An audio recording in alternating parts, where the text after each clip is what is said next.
Chapter 81. Bravo 6. Going Dark. This is a terrible idea, Tom thought to himself as he walked towards the keep. Jarix had gotten in as close as he and Zarko dared to set Tom down, but he still had over 2 kilometers to walk. To make things even better, the terrain was rocky and hilly. That was, of course, what had allowed Jarix to get so close. So it was a double-edged sword. This wouldn't be possible at Bismarty Keep, where it was just smooth grass as far as the eye could see in every direction. Zarko and Jackalope needed the rest, so the fact that he would need at least an hour to get into position did give them time for a quick power nap. He was now carrying Unkai's grenade too, since the healer would hardly need it. He would need to do some scouting first as well, to try and figure out what they were up against. He wished he had some of that trail snack right about now, not to mention dinner. The kids had been given all the rations they had and were staying with Unkai and Calistine at the clearing for now. Poor bastards more than deserved it after all. Calistine had eventually woken up again. It took nearly an hour though, and she was damn near hysterical when she did. Apparently in all her years, she hadn't fainted before and thought she had died or something. When pressed, she made it very clear she couldn't help the last girl. By the time she would have regained enough of her strength to try again, it would be far too late. Apparently, even magic resurrection was time-sensitive. Tom wasn't sure if it was because she was scared to try again, rather than actually not being able to do it. Why couldn't it just be a matter of blood in a bottle and Bob's your uncle? Tom cursed as he trekked. Still, he needed to remember what he himself told Jarix. We didn't lose a kid, we saved 5. And now it's time to save some more. He had come across a small muddy puddle and decided to do some redecorating. He couldn't have a torchlight reflecting off his shiny steel armor plates after all. Shiva would likely be furious, but they were hardly on the best of terms right now and he didn't give a damn. Moving on from the muddy puddle, he reckoned he should be getting close around now. Zarko had given him some landmarks to work off of, and combined with his compass, unreliable as it was around here, he was fairly sure he was on the right track. The sound of a distant shrieking roar would seem to confirm this. He scrambled up the next hill, laying flat on the top, peering out into the clear moonlit night. He was confronted with the silhouette of Deriva Keep, and it was far from abandoned. There were torches lit all around the base of the keep, illuminating some rather massive shapes. Tom brought out his binoculars, as he was still over half a kilometer away. The torches were doing a shitty job, but he could just about make out the general silhouettes. The hulking creature looked more like a giant mutated bat. The thing had arms like a gorilla and resembled a bulldog in the way it walked on its clearly winged forearms. It paced slowly, looking toward the keep from a safe distance. There were a few darklings to be seen, though not many. However, the lower door to the keep had been smashed in a far too familiar fashion. The keep sat atop a rocky outcropping overlooking a gorge. Tom couldn't see how deep it was from here, but it looked rather wide. As he scanned around trying to see what was happening down there, he spotted at least one more of the weird mutant bat things. A ways away from the keep, a few more torches could be seen standing around, seemingly out in the middle of nowhere. On closer inspection, he saw, much to his displeasure, what looked like a pack of Vargulfs all sleeping. They looked like they were chained up too. Judging by the distance to the keep, he guessed they were scared of arrow fire from the slits. Someone is still fighting then. Tom lowered the old NVGs that were likely about to save his life, mumbling to himself, "Payback time," as if that would somehow make this a less stupid idea. He still had a while before Jarix would kick off the show. With his cloak made to look like dark grey rocks, he made his way closer. It took a bit before he started picking up targets with his goggles. A few sentries seemingly posted around a perimeter. They were moving back and forth, silhouetting nicely against the torches at the base of the keep. He decided to observe some more from a distance. It would most likely be game over if he got caught before Jarix came in. He was under no illusions as to his ability to outrun these bastards, and if Jackalope was right about the Vargulfs, he wouldn't be hiding for long either. He could hear the sound of fighting from inside, mostly shouting at this range.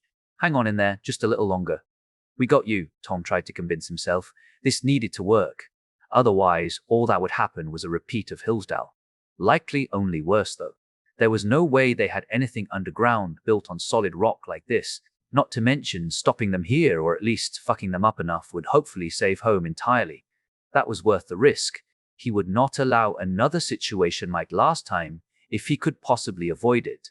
The thing about Darklings being slave to orders seemed to be accurate, as the guards kept walking their patrol route without deviation, going back and forth, not saying a thing.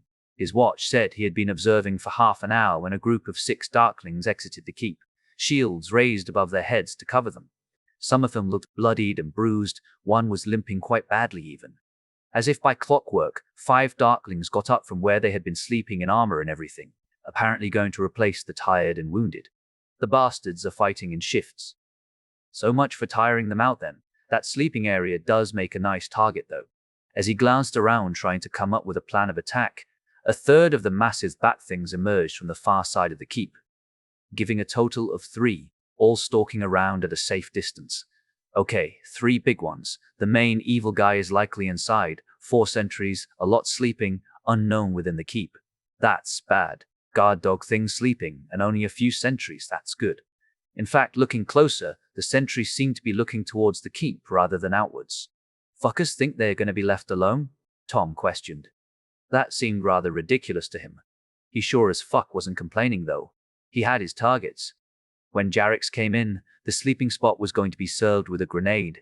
Hopefully, Jarrex would draw off the big things, or at least some of them. Then, it was the sentries and Vargulfs. Hopefully he could get that done before whoever was in charge made it out of the keep. He was betting on them not figuring out he was down here, at least not immediately. If there was a dark night, he certainly couldn't be allowed to see the muzzle flash. Hopefully, they would believe the grenade was Jarrex or something. This of a land, abisis, pranks. A kamataita, a several wear in to inches, which put off fet sheng fon, and en, with the saunters, dialming, and time to unter of eachers. You lot are hard to get hold of. You know that, right? Maiko was clearly making having to sit in a tavern waiting for them to get back seem worse than it was. He looked rather comfortable with his legs up on the table. I'm sorry, but we had some business to attend to, Dakota replied dismissively. What do you need us for? Hashor wants a meeting in private. The court has agreed to fast-track the case to get her back in the field as soon as possible.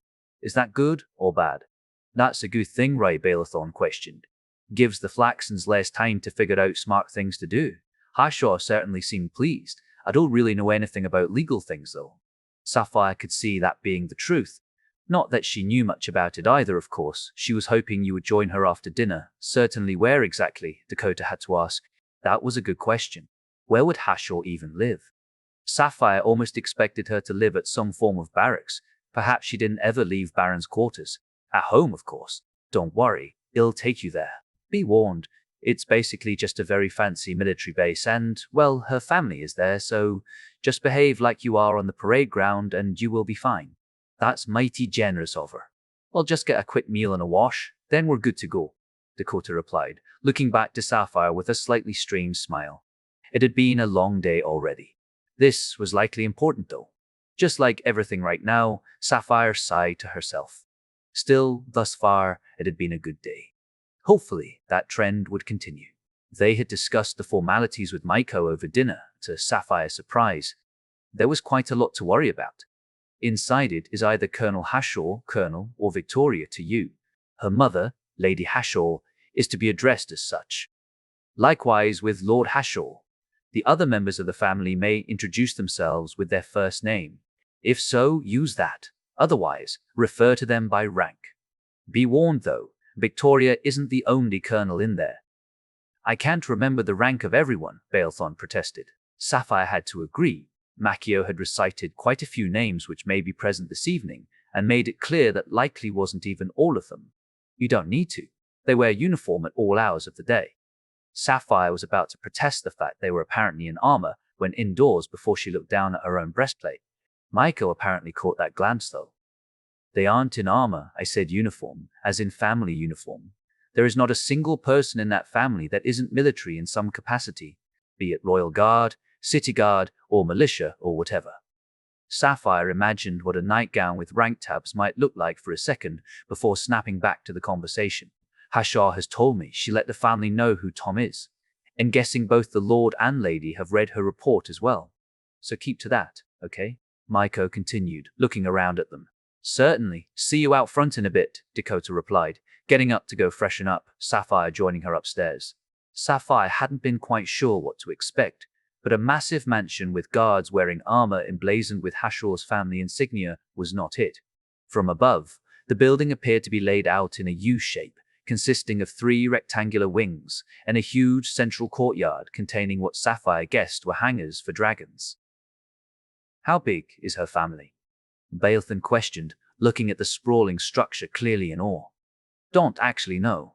At least 100 though, that's for sure, Maiko replied as he approached the guards. Sup, got some guests for Victoria? Yeah, we heard, come on in, one of the guards responded in a very informal tone. Sapphire guessed that standing guard for a family of entirely military people was maybe not the most stressful job in the world, at least when they were not around. Colonel Hashor certainly hadn't given Sapphire the impression of not being able to handle herself thus far. The inside of the building was decorated much like what Sapphire had expected though, which was to say, paintings of what was likely important family members everywhere, with more armor and weapon racks strewn about than some actual armory she had seen. They had been greeted by Victoria, dressed in some fine robes, though as Maiko had said she was still wearing her 3 golden bands of a colonel on her shoulder. She was flanked by 2 people, an older gentleman in purple-trimmed robes for some reason, and another man, who looked to be about Hashor's age, also in the family robes and wearing the tabs of a major. Good, you can make it. I was starting to worry as certain someone got their claws into you. Not yet. They tried to bribe us though, Dakota responded with a courteous chuckle. I can't say that I'm surprised. This is my husband, Major Hashor. The man held out his hand to shake for the 3 of them. Please call me Ulrich, he went with a smile. They all shook his hand, making their introductions. He seemed like a nice enough man to Sapphire. Firm handshake too. And this is Sir Viantius. He is the family lawyer. They had an actual lawyer, Sapphire thought to herself. She hadn't even thought about that. Hands were shaken once again, pleasantries exchanged. I think the upstairs lounge is available. I say we make ourselves comfortable, Victoria went, turning to lead the way up the stairs. They had been served sweetened tea as they sat discussing the bitch's downfall. The lawyer, Viantius, certainly believed they had a solid case, even if Sapphire didn't understand half of the terms he used most of the time. In all, I don't see any way she could be argued as not guilty, not against the word of so many people. The fact you 3 and your keep have recently been praised by the king himself definitely have the Flaxons worried. Otherwise, they wouldn't have tried to buy you off. We do our best, Dakota replied, clearly pleased with that compliment. That leaves the matter of punishment. The Flaxons aren't poor. There is a good chance they will try to go for monetary compensation. Unfortunately, I doubt an execution is possible. Her behavior isn't traitorous. Sapphire wasn't entirely sure she agreed on that front. Stabbing someone in the gut after being let in the door seemed pretty damn treasonous to her.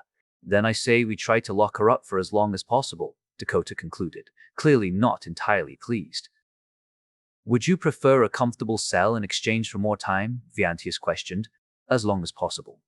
Let's make it so her family will forever have their lady in jail, Dakota replied. They had hoped for execution, but they knew it likely wasn't going to happen. The notion that she would bring shame to her family for the rest of her life would have to do.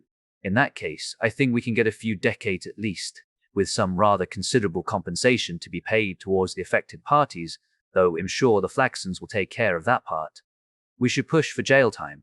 As for Dashu's actions, we will likely be able to secure some additional damage payment from this same case due to the two's close relations. Profiting from that particular situation didn't sit entirely well with Sapphire. Still, Esmeralda deserved whatever they could get for her. How much money are we talking? Baelthon questioned. Manning to Dees, Heza stared. Would you fought, but Ixam? He had promised Kiran he would be home in a few days. Hell, he had promised that to most of the kids. He reckoned his odds were at least fair though.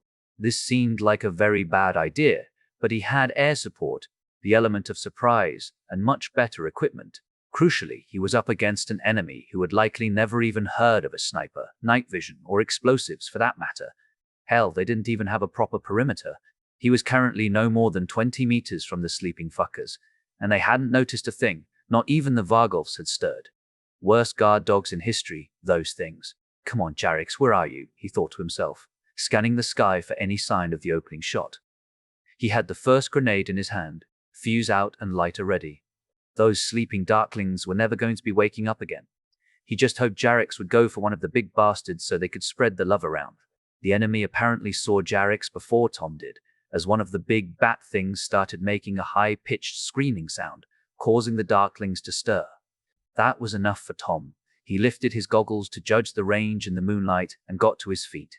Then he lit the fuse, threw, and hit the deck. He kept watching as the camp sprung into a flurry of activity. Then the beam of bright blue light smashed into the big bat thing that had sounded the alarm. It had already started beating its wings to climb vertically into the sky.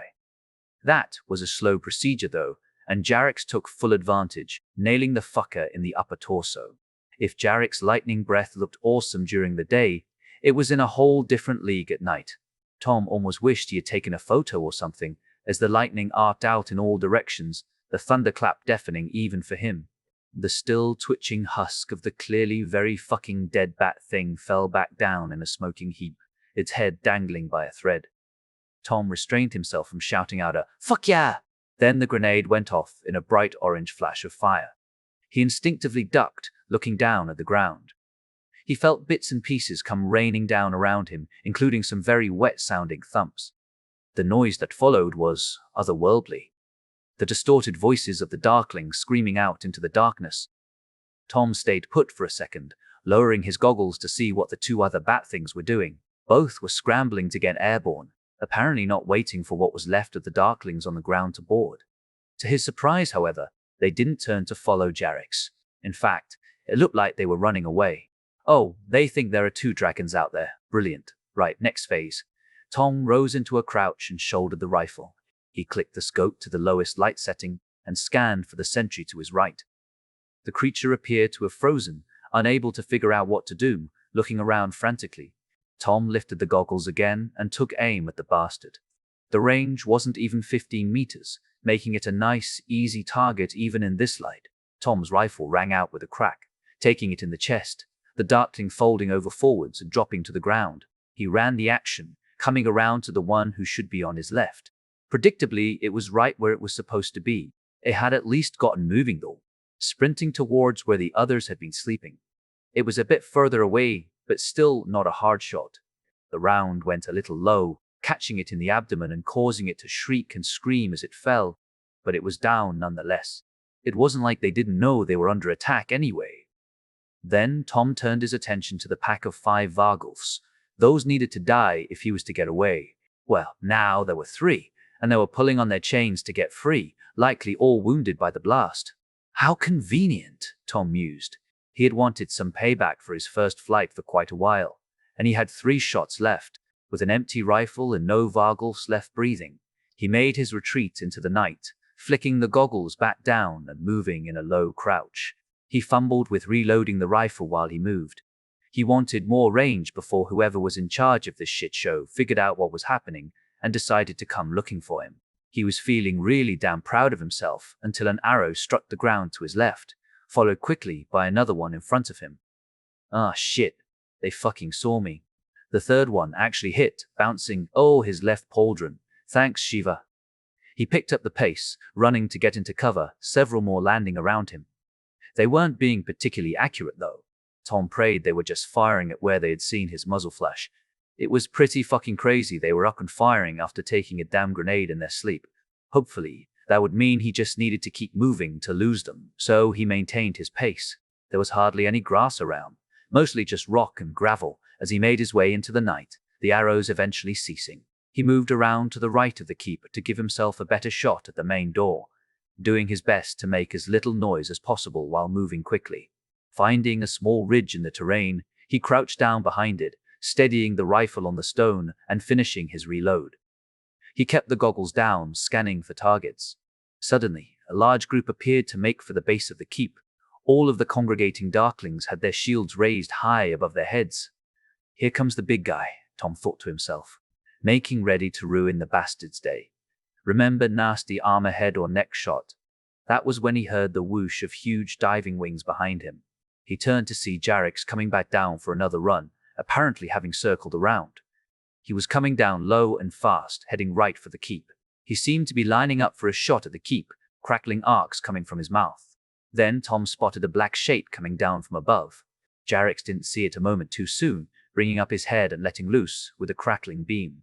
Tom saw the dark form take the hit, center mass, the blinding flash, and crackling lightning, blinding him through the goggles. He winced in pain at the bright light, then he heard the smack of the two flyers colliding. He couldn't see a thing, so he just hit the deck and crossed his fingers. He heard Jarrex come roaring above him, so Tom guessed he had been the heavier of the two. Then came the gut-wrenching crunching sound as either Jarrex, the bat thing, or both hit the ground in front of him. This was a shit idea. Tom cursed himself as he fumbled around for his rifle, blind as a bat. Blind as a bat? As a bat? Tom screamed at himself internally, waiting for his eyes to start working again. The green light of the goggles eventually returned, even if he had a vicious spot in his vision. He took the time to listen for either Jackalope or Zarko screaming. To his relief, though, he didn't make out either. He peeked back over the small ridge he was hiding behind, struggling to make out anything. Jarrex had seemingly not only survived the collision, but had gotten back on his feet and was currently backing up towards Tom, clearly trying to appear menacing. The bat thing looked rather dead, even if it was still twitching, which was a relief. Tom guessed that had been the crunching sound then.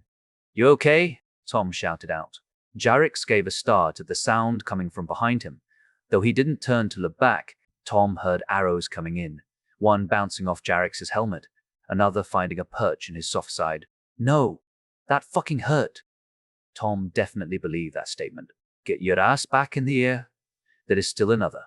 Tom didn't get to finish warning Jarrex of the third bat thing as it came down onto Jarrex's back, driving him into the ground, digging its clawed feet in deep. Jarrex roared out in pain, thrashing his head around to try and grab the massive thing on his back as he tried to get back to his feet. Tom's vision was still rather fucked, so he ignored the scope, instead just aiming center mass on feel at the huge target. He ran the action as quickly as it would go, shoulder be damned. It would seem that the bat thing was rather lacking in the armor department, as it shrieked loud enough. Tom felt even more sorry for Jarrex and his powerful ears.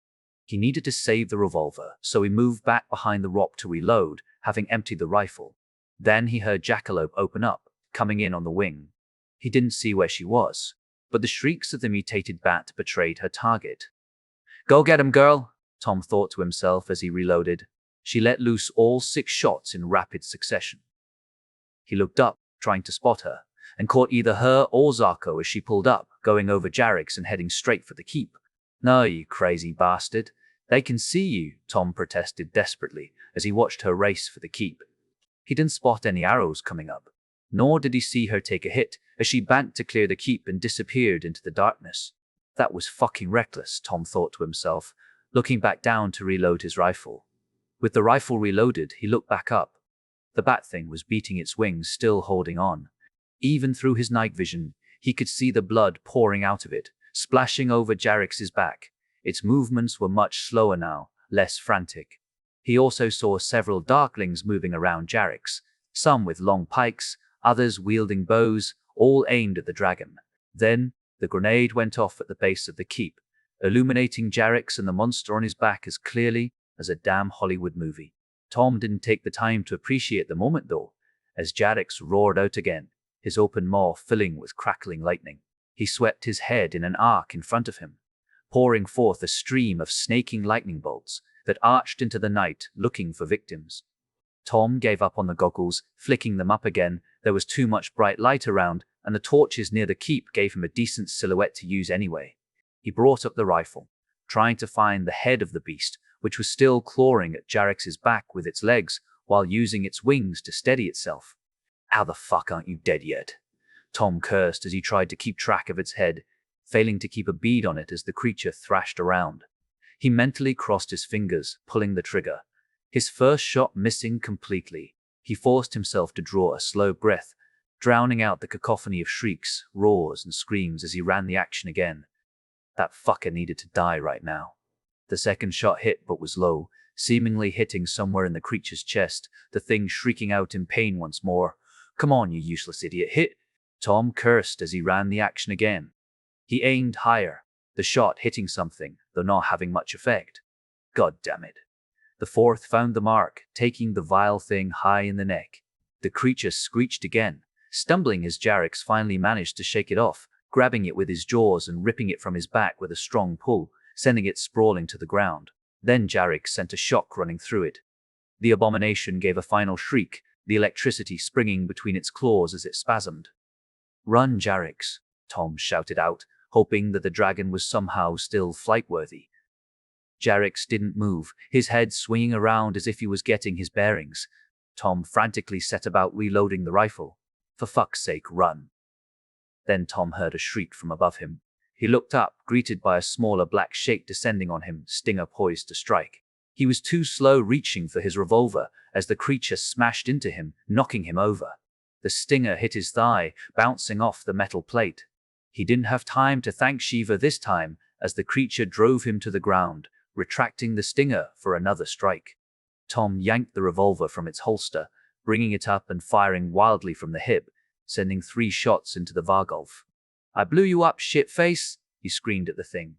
It replied with a gurgle, as its insides were turned to mush. The creature let go from where it had latched on with its claws, staggering back off him. The Vargulf swung its tail at him one final time, the stinger catching in Tom's side. It wasn't a deep wound, but he could feel the hit of the poison. He brought up the revolver up to eye level, blowing a hole in the creature's face. He slumped down behind the rock he was using for cover, hand pressed to his side. It was little more than a deep cut, but damn it hurt. He looked to the sky for more of the bastards, flicking his goggles back down. Those things were damn near pitch black, so he had no chance of spotting one without them. He couldn't see shit though, and more importantly, Jarix hadn't gotten his ass out of there. Glancing at the wounded dragon, Tom saw that he was limping backward toward him. Jarix was being harried relentlessly from above, letting out a weak splutter of lightning into the sky that seemed to catch one or two. This was a losing battle, and Jarix seemed to know it as he continued to back up. Tom ejected the spent rounds, reloaded the revolver, and holstered it. Looking back toward Jarix, he spotted a darkling diving toward the dragon, with what looked like a lance of sorts. Tom lifted his goggles to bring the rifle back up, slamming around home as quickly as possible while trying desperately to track the target through the darkness. A white dragonet then came rushing out of the gloom. An audible crack rang out as Jackalope's warhammer crushed the foul creature's skull. "Way to go, Jackalope," he murmured to himself approvingly, finishing the reload of his rifle. Then he took off running around the left-hand side of Jarix back the way he came. He couldn't see any movement on the ground, and they had likely seen his fight with the Vargulf from above, so he needed to move. As he ran, he made out a new sound amongst the screaming and roaring. The sound of a massive ratchet working away. The sound of a massive ratchet working away. As he ran, he made out a new sound among total. "A few hundred, I should imagine," Viantius replied. Sapphire was starting to see Dakota's plan coming together. Money for the drawings, money from the Flaxens, supplies from the Royal Guard. They were going to be set for life at this rate. Of course, that wasn't going to happen. Factoring in Tom's thirst for materials, Sapphire was reckoning on this all being gone by the end of the year. I wonder what the whole sugar idea could be worth. So less than the bribe they offered? Balathon questioned. "Wouldn't you want to pay a bit to avoid going to jail if you could?" Ulrich replied, sipping his tea.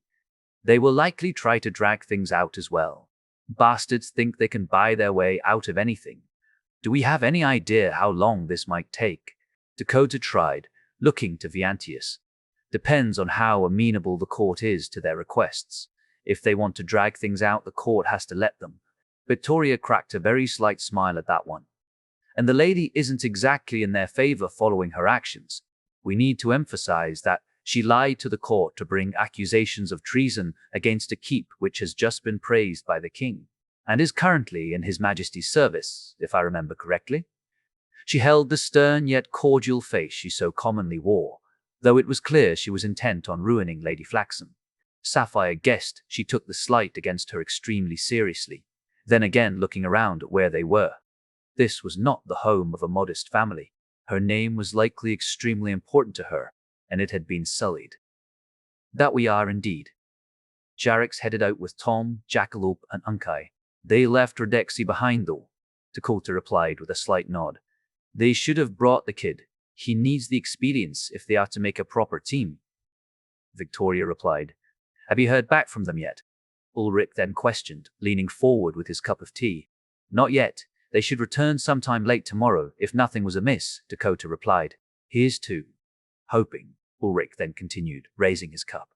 Sure, it's nothing young Jarix can't handle, not to mention your little demon. I can assure you he is no demon. Not until you hurt the kids, at least.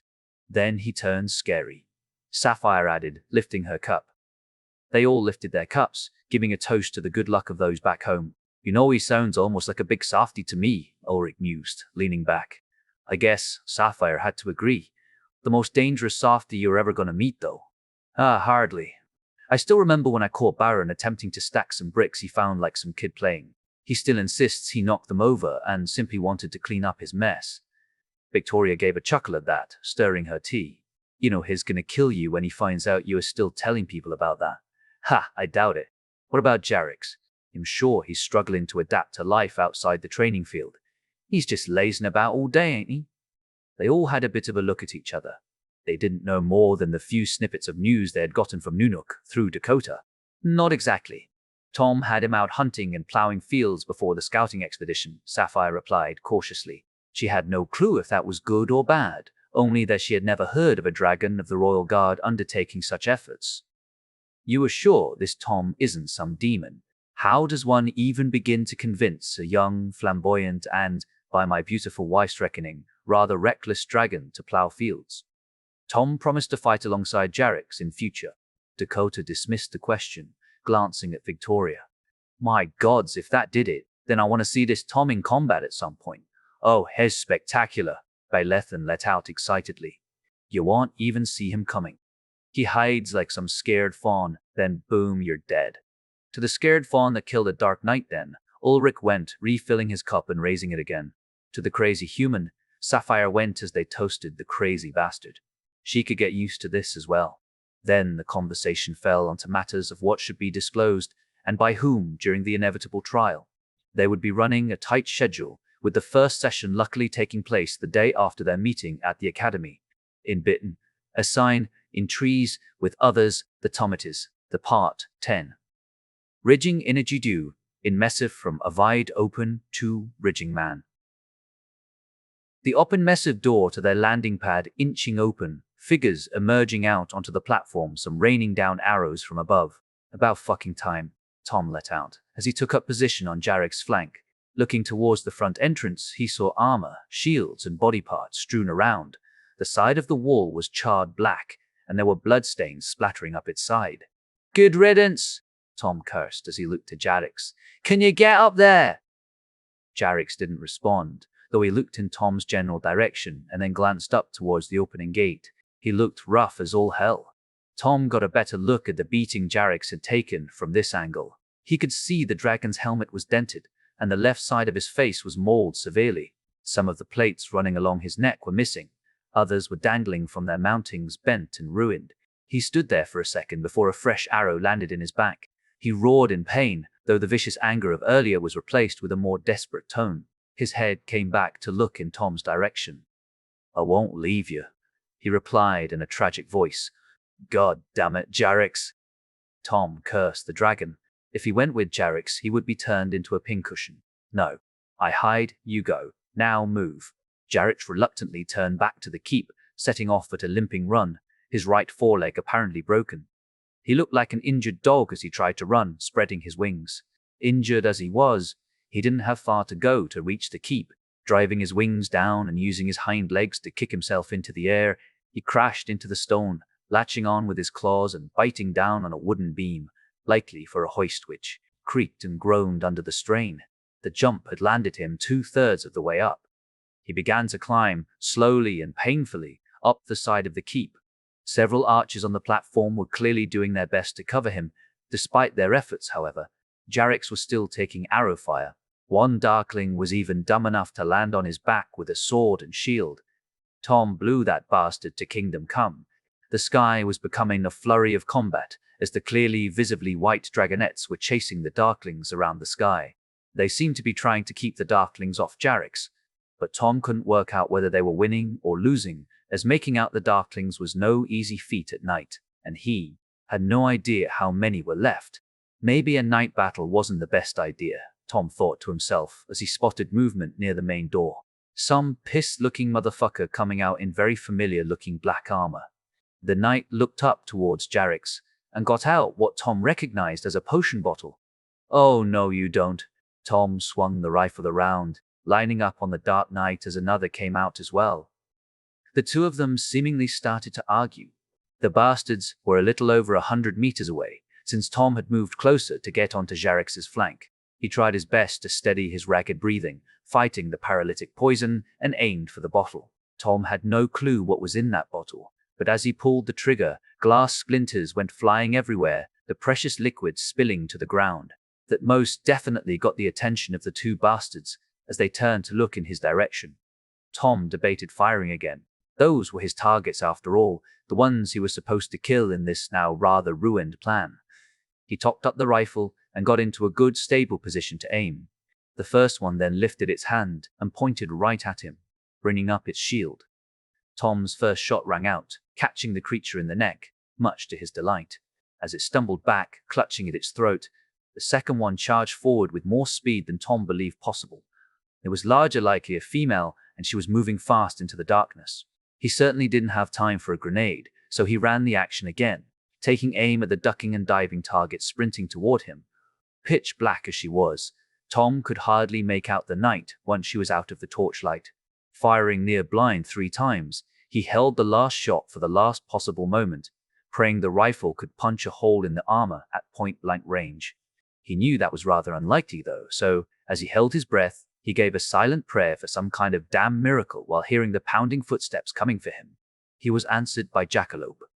She came swooping down behind the knight, legs extended and claws bared, with her warhammer held high above her head. She slammed into the vicious creature, driving it into the ground. Jackalope kept it pinned as they skidded along the dirt, using her wings to maintain her balance. Then, screaming with a vengeance, she brought the warhammer down spike first. The handle of the hammer snapped on impact, the spike driving deep into its target and sticking in place. Tom stood stunned for a split second before the dark knight began to squirm beneath Jackalope, trying to get its arms under itself. Jackalope drew her knife, clearly intent on finding a hole somewhere in its armor. Tom took aim at the bastard's head, ready for the thing to look up, then shouted at it. "Up here, you black pussy!" It wasn't elegant, but it got the desired response as the knight looked up at Tom, receiving a bullet to the face for its troubles. It screamed and squirmed, somehow still not dead as Tom drew the revolver, advancing on it. He didn't need it though, as the distraction bought Jackalope the time she needed to slide her knife into the knight's neck, stamping on it to drive it home. As Tom holstered the revolver and brought the rifle back up to reload, he felt a set of claws drive into his own shoulders, driving him to the ground. "Get off him, you idiot, he's on our side," Jackalope borderline roared, as Tom struggled to get back up. Whoever was on his back right now not letting go, their talons digging into his vest's shoulder straps and piercing through slightly. "He is a dark thing, look at him. He tried to kill you." The protest came from another female voice he didn't recognize. Then he felt the impact as something hit whoever was on his back, throwing her off. "I said get off him," he heard Jackalope shout. Then he felt strong hands grabbing him by the shoulders, helping him to his feet. "You okay?" Jackalope questioned, looking at him with an expression of genuine concern. "Never better. But we need to get out of here," Tom replied, lying slightly. He looked to the sky worriedly. He might be hard to see, but Jackalope and the other dragonette sure as shit weren't. "What the fuck are you?" the female voice questioned from behind him. Tom didn't respond yet as he moved Jackalope to his side with an arm. Then took a knee, leveling the rifle at the dark knight he had hit in the throat. It was currently so kind as to be leaning up against the wall, looking up towards Jarex, exposing the nearly unarmored underside of its jaw. Tom put a round in the chamber and sent it straight into the fucker's brain. It was likely already dead, but now it certainly was. Tom then got up and turned to see a dragonette, seemingly a silvered huntress who looked like she had been through hell. "Tom, human, here to save your ass. How many inside?" She paused for a second, clearly not sure if she should answer that. "Answer the damn question," Jackalope then demanded, clearly not pleased with the woman right now. "No clue. A lot of them came out here. There's one more of the knights though. They've made it to the 3rd floor. Jackie, we are going inside. We need to kill the last one," Tom went as he began reloading his rifle, then looked back to the new Huntress. "You defend Jarex at all costs, understood? I'll fix your little indoor problem if you don't try to kill me again." Tom didn't wait for a reply, instead turning back to Jackalope, who looked ready to enact some carnage. "Let's blow these bastards to pieces." That got him a downright evil grin as she unholstered the revolver. They made it to the wall of the keep next to the door. Tom stacking up on the door, Jackalope looking at him for a second before stacking up behind him. "You ready?" Tom questioned, looking back to her. She was fumbling with the revolver, hands shaking slightly as she tried to put the rounds in. "Fuck, this is hard," she let out in frustration, as Tom looked around for signs of imminent death approaching. He did not want to be surprised from the air a third time tonight. "Hey, you're doing great. This is called stacking up, and we are about to breach and clear." Jackalope looked up at him for a second with a strange smile before returning to the task at hand. "God, that sounds so much better than fighting indoors." "Do you know where Zarko is?" Tom questioned, setting down his rifle and bringing out his second grenade. He removed the cap and got his lighter ready as Jackalope finished her reload. They really needed to work on that. "Don't know, somewhere up there she's trying to keep them off them." "She's got help now, though," Jackalope replied as she shut the cylinder on the revolver, looking back up. "Ready. Ready? Ready?" The man was around the size of Anchor, rather large for a human, and looked as though he would rip your head off for speaking out of turn. Right now, however, the elderly gentleman had joined them on the couch, sitting next to Dakota and laughing merrily while holding a glass of very fine plum liqueur. Everyone around the table had been served a glass of the doubtlessly expensive stuff. "It's like heaven in a bottle," Sapphire thought to herself as she tentatively took another sip of the miraculously sweet liquid. It still had the warmth of alcohol, with none of the harshness. They had finished up the legal discussions just as the lord of the house found them, deciding they would make entertaining company for the evening. Sapphire had been worried they were going to be answering questions about Tom that they couldn't really answer. The old man seemed more interested in his own war stories, though. They were good too. The man has served for decades all around the world. They had been joined by a few curious individuals who had wandered past, likely heading somewhere. From what Sapphire could figure out, the bedrooms were above them, likely so they had roof access. "I tell you, the Battle of La Touja was not a pleasant one. That was back when I flew with Baron. I think that is where he got that nasty shoulder scar. Have any of you kids ever seen a mighty red dragon let loose with all he has?" Sapphire shook her head a bit, fairly certain she was supposed to answer. "It is spectacular," the old man continued. "We boiled that shadow drake in her own hide." He chuckled, taking a sip of his drink. "You fought a shadow drake?" Sapphire blurted out, cursing herself a bit for the lack of courtesy. Lord Hashor didn't seem to mind, though, as he lowered the glass back down. "I most certainly did, young Huntress. At the time, we thought it might have been Rashan.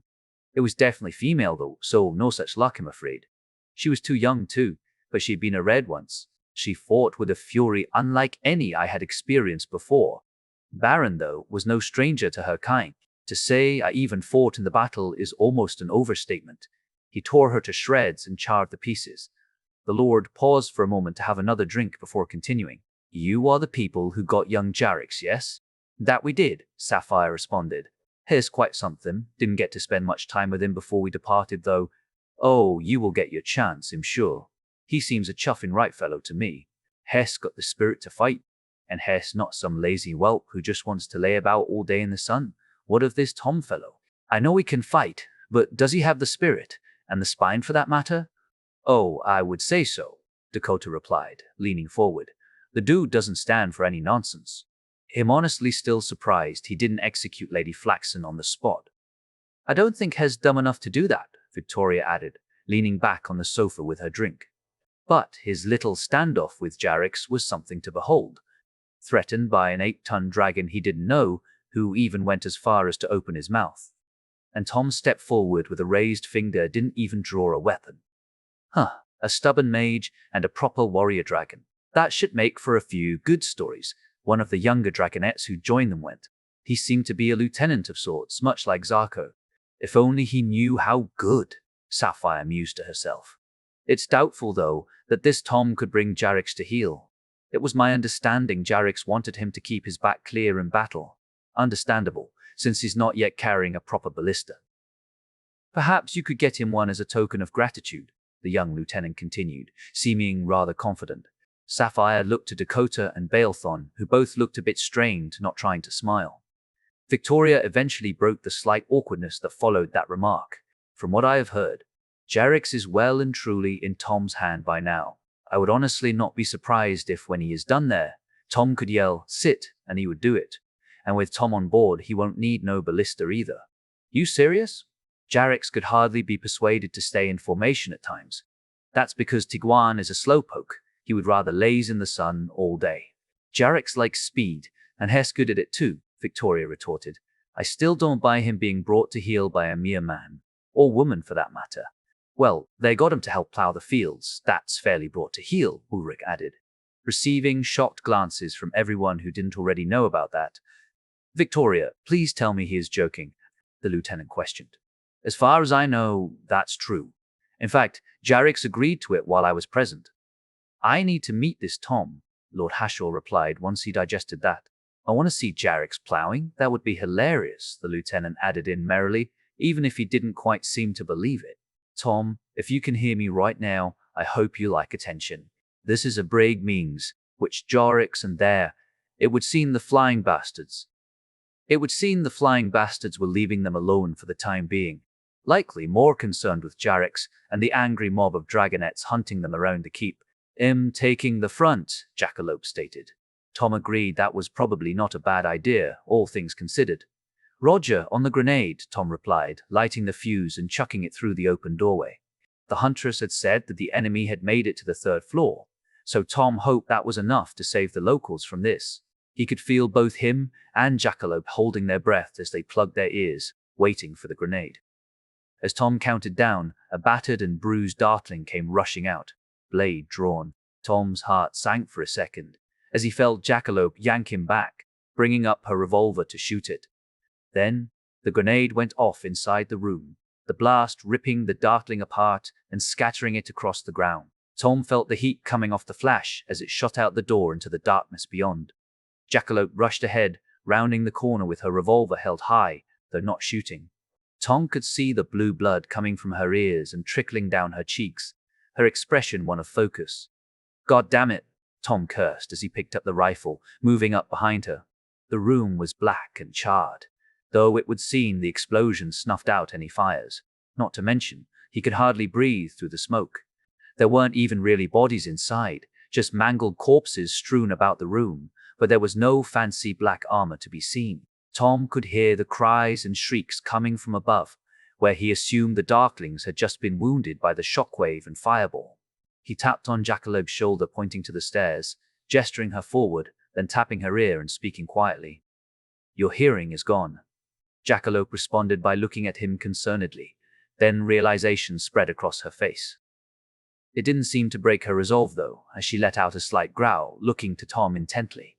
Tom gestured up the stairs, made a motion like his arm was hurt, and then raised his rifle. Jackie nodded, turning back to the stairs and moving up them fast. Tom followed on her heels, rifle at the ready. Jackalope stopped at the top of the stairs, drawing her knife before continuing. It was a horrifying scene. The dimly lit corridor was covered in gore, with a few torches at the ends still somehow burning.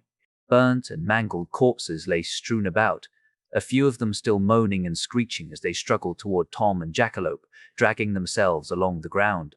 All the doors to the rooms had been blown inward. Resheathing her knife, Jackalope picked up a spear from the ground in her offhand and set about putting a silent end to the wounded Darklings. It was a task she seemed to enjoy, moving from one to the next with an evil sneer on her face. Some of them still tried to attack her in whatever manner they could. One had its face burned to the point that the jaw was showing, yet it still tried to snap at her with what strength it had left.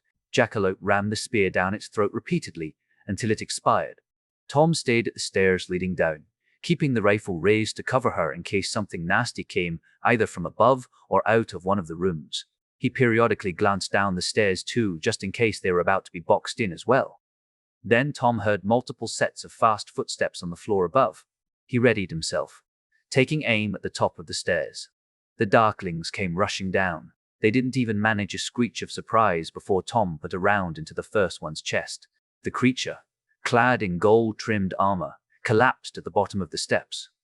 Tom stared at the lifeless thing as it lay there. That must have been Lothal's mother. Tom snapped back to reality at the screech of the second one, which had already reached the bottom of the stairs thanks to his hesitation. He ran the action quickly and put a round through its abdomen dead center. its legs giving out beneath it as the spine shattered. The third one was right on the heels of the second, then another, then another. 6 in total came barreling down the stairs, not stopping for their fallen comrades. Tom just kept firing, and he nailed the third with a headshot as it struggled to get around the corpse of the turned mother, adding itself to the pile. The fourth jumping down the side of the stairs, receiving 2 shots, center mass, from Jackalope when it landed. And yet, they just kept coming. The fifth and sixth choosing the same route down the side of the stairs and setting off at a sprint down the corridor, mouths agape, letting out that distorted screaming. Tom put a rifle round down one's throat, shutting it up for good, while Jackalope pumped her 4 remaining rounds into the other, the darkling coming to a sliding stop at the feet. Jackalope looked back at him, wide-eyed, the evil sneer from before replaced with horror. Tom looked to the wounded, horrible sounds coming from them as they protested their fates, his eyes falling on the one in the gilded armor. The enamel had all cracked and grayed, but the gold still shone bright as she lay there. "I'm sorry," Tom let out, trying to apologize to her. He brought up the revolver while Jackie reloaded. She dropped a few rounds in her haste, trying to get the job done faster than her hands would allow. With her gun loaded again, she went back to the task of finishing off the wounded with the spear. Now, though, she was striking quickly rather than viciously, looking to get the task over with. These weren't the ones responsible for what had happened. They couldn't do anything. There was one guy left, though, who did have to pay for all this. Divide would become Everspongers to big different 10T to the one. Usyk, Soundsers, and Bronisters, Miteful had ended up getting rather late. It's rather late before they were allowed to leave, not that Sapphire minded. Once they had cleared the legal hurdles and Viatius had departed, the evening became very pleasant. They were even provided an escort home since it was so late, and they had been a little enthusiastic with their drinking. Once Lord Hashaw discovered that Dakota was rather fond of good wine, a trait Sapphire was certain Nunuk was responsible for. The Lord spent quite a while detailing his retirement project, a vineyard just outside of town. Then they, of course, had to sample the wares in question. It was definitely good wine by Sapphire standards. Then again, she had drunk more fine wine in the last few days than she had in the last 10 years, so she hardly considered herself learned on the subject. At Ulrich's behest, they'd been given 2 guards to escort them home safely since it was dark, and they didn't really know where they were going. Unfortunately, Maiko had long since departed, so they got a couple of random women who seemed a little annoyed with the assignment once they were out of sight of the mansion. One of them claimed to know the way, though, so that would do. It was dark and they were slightly drunk, so they kept close formation with the one who knew the way. The other guard was taking up the rear, and both of them were carrying lanterns so other people could see them. Not that there was a lot of traffic this time of day. Dakota also had a lantern they had borrowed from the tavern, just in case it got dark before they needed to get home. They were flying V formation with Sapphire on the lead guard's left flank. Down below, the odd torch and lit-up window could be seen, the black void of the street guiding the way for them. It was a rather beautiful, clear night, and Sapphire could still feel the warmth of the fine drinks in her belly. All in all, this was rather pleasant, despite being so late. As they flew, though, Dakota seemed to be on edge, looking back occasionally with a troubled expression. "We are being followed, fly casual," she finally spoke up. Sapphire stiffened slightly, though she did as she was told and kept flying. "Don't let them know, or they will douse their lantern." "Do we keep going?" the front guard replied in a calm, informal voice. Dakota seemed to think on that for a bit. "Would they be here to hurt you or find out where you were going, ma'am?" The second one spoke up from behind Sapphire. Sapphire glanced back. There was indeed a lantern in the darkness behind them, quite some distance away. She couldn't see anyone other than the lantern, and glimpse of the one who carried it. So there might just be one guy, but there could be a lot. "Let's think this through. If it's Flaxen, they know where we are staying. Who else could it be?" Dakota questioned, looking around at the others. Sapphire drew a blank on that one. Sure, there might be people from the council, or maybe someone who had heard a rumor who wanted to talk with them, but following them in the night? Surely not. No one else seemed to have any suggestions either. "Let's try and see if they will follow us. Go low and let's make a wrong turn," Dakota ordered, the leading guard obliging by dropping down to only a few meters above roof level, then turning right at the next intersection. "Don't look back," Dakota ordered as they made the turn. "What about the city guard?" Balathon questioned as they straightened up again. "We are technically city guards," the one at the rear answered. They haven't done anything illegal yet, but they might bugger off if we find some more, the one in front added. Flying on for a bit, Dakota eventually let herself look back. They are still there, and it's not just one. Balethon, up for some proper flying? Sapphire could see it dawn on the guy that he was the only male present at the moment. We make for the tavern. I don't want to leave our stuff, Dakota continued. If we stumble on some guards, we go there, and we stick together no matter what. If they start getting close, we run like hell. Well, we have been drinking some rather sweet stuff, Sapphire thought to herself, praying that would offset the alcohol and fatigue of the long day, at least a bit. Balethon moved to the center of the formation so they would all break the wind for him. Then they made a left turn to get back on track. Well, I say they definitely know we have seen them by now, Sapphire concluded, allowing herself to look back. The lanterns still followed them, and it was closer now. But without Dakota's magically enhanced vision, she couldn't make out anyone chasing. And they're gaining, the lead guard stated, putting on more speed. Sapphire looked to Balethon, who was keeping up without a problem thus far. He was no slouch and one of the better male flyers of the keep, and they couldn't be far out from the tavern by now, even if it was nearly on the other side of the city. There, the lead guard shouted out as the familiar street came up on their right. Moment of truth then, Sapphire thought to herself. If the chasers were here to hurt them, they would come in as soon as Sapphire and the others slowed down to land. Land on the walkways, Dakota ordered as they came in. The walkways were mostly empty, so while it would be a tad tricky, it could be done without too much trouble. Some of them were a little drunk though, and Balethon misjudged the landing. He hit the railing with a foot, sending him face first into the planking as he skidded to a stop. No attack came, however.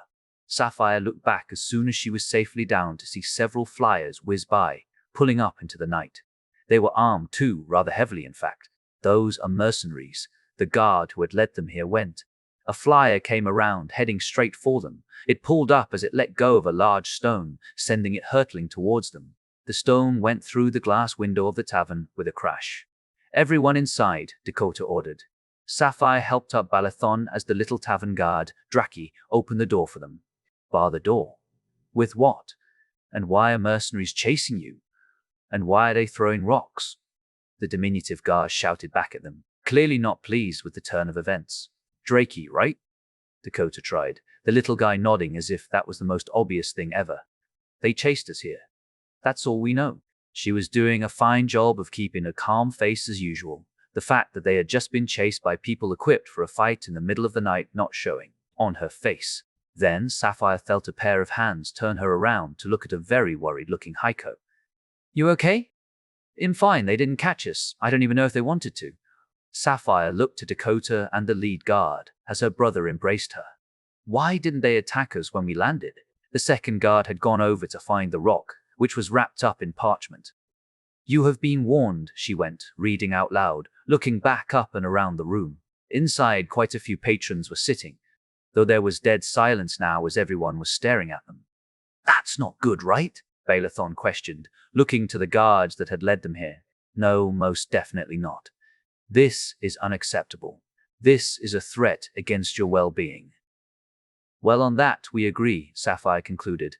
You think they are coming back, like right now? Balethon continued. I cannot tell you, the guard answered, looking around the room concernedly. If you're going to ask me to fight to the death for you, the answer is no, the little guy added. Those bastards were packing. I will, Heiko responded without much thought. If not for the seriousness of the situation, Sapphire might have laughed at that. You wouldn't happen to know any of them? Dakota questioned, looking at the two tavern guards. Nah, they're a copper a dozen. You pissed someone off big time, didn't you? Drakey responded. That's rather depressing, Sapphire thought to herself. Then again, mercenaries were often the cheapest way to get some help when you really needed it. Even if some of them might be equal parts bandits at times. Maybe Kakash's mom's one of them. The bruised Balethon tried to joke as he rubbed his face. Dakota, we will be staying with you here for the time being. We go back to the estate tomorrow to let them know what happened. Dakota gave a nod. No disrespect to your abilities, the guard continued, looking at Drakey. Hey, rather you die for them than me, that's for sure. Even if Heiko feels ready to die, might have to get some mates together and thrash those bastards, Draki replied, punching Heiko in the shoulder. I would rather not start a gang war, Dakota replied. I will pay for your rooms. It's most kind of you to stay for the time being. We have to, ma'am. Victoria would kill us if we did anything else. At least they are being honest, Sapphire thought to herself. However, they is the betters and strain they put in Orsa, which have see the bodied battings. They could not, all three. We kill both your buddies, all three of those gross bat things, your Vargolfs, and most of your Darklings. Come out now, unarmed, with your hands where I can see them, Tom demanded, shouting up the stairs. He and Jackalope had just finished securing the floor they were on, and he could hear fighting above. He didn't get a reply, though. We know you can hear us, you piece of shit. Come out now, or I will fold you inside your own asshole. It wasn't his best insult, but the last one had worked rather well. There was no immediate reply, though a deep boom could be heard twice from above. I don't fall for such lies, you insolent child. You can't even speak properly, a voice responded, with what Tom would definitely describe as false confidence. Success, then, Tom thought to himself, at finally receiving a reply. The voice didn't sound too distant, so Tom guessed he was in fact on the floor above them. Why is that? So far it has been rather easy, he taunted. That was a fucking lie if he had ever told one.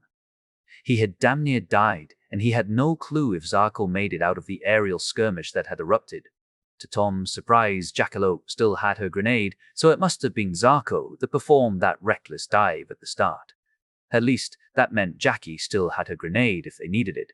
As he got ready to try again, he heard the outer door shut again with a bang, followed shortly by a crashing sound from upstairs. Must be some sort of battering ram, Tom concluded. You are surrounded. You can't escape and you will lose. Give up now and your life may be spared. I want no further bloodshed. Tom was rather happy. Jackalope didn't hear that one. He had a feeling she would rip his head off for even saying that. You have no way of making such a guarantee, the reply came. Yes, Tom thought to himself. He wants to live. That would make this so much sweeter. Sure I can. I can do whatever the fuck I want. He didn't get a reply on that one, so he tapped Jackalope on the shoulder and gestured at the stairs, holding up a finger to his mouth. She nodded carefully, beginning to make her way towards it. Then a crash was heard above, sounding as if something major had just broken. The sound of splintering wood filled the halls, alongside the screeching of darklings and the roar of triumphant dragonettes. Tom heard blades being crossed as well as more footsteps above. He put a hand on Jackalope's shoulder, holding her back. Then the black-armored foot of a dark knight was seen stepping down the stairs. I want to strike a deal, the knight went as he made his way down the stairs. As soon as his head was in view, terror clear in his eyes, Jackalope opened up, being joined by Tom, who stepped up beside her. They both unloaded their weapons into the guy. Jackalope running the revolver dry one-handed before Tom even got his third shot off. The knight slumped down against the wall before tumbling down to the bottom of the stairs and joining the others. Several holes blasted through the neck armor. Tom put one last rifle round in his eye socket as he lay there, just in case. That was something Jackalope let out, turning to Tom, wide-eyed, smoking gun still held high. You don't say, Tom mentally agreed, nodding slightly. Once 16 passes. She only had 2 reloads left, and that wasn't counting the round she had dropped. There was still fighting coming from upstairs, which meant they still had a job to do. Tom just hoped he didn't need to explain the concept of friendly fire to a deaf Jackalope. As the two of them moved up the stairs, stepping over the bodies, Tom looked at the bastard to blame for this shit show. His eye caught something on the a-hole's belt. He grabbed Jackie by the shoulder. She looked at him a tad confused, but stopped as Tom bent, examining the dagger at the knight's waist. That can't be good.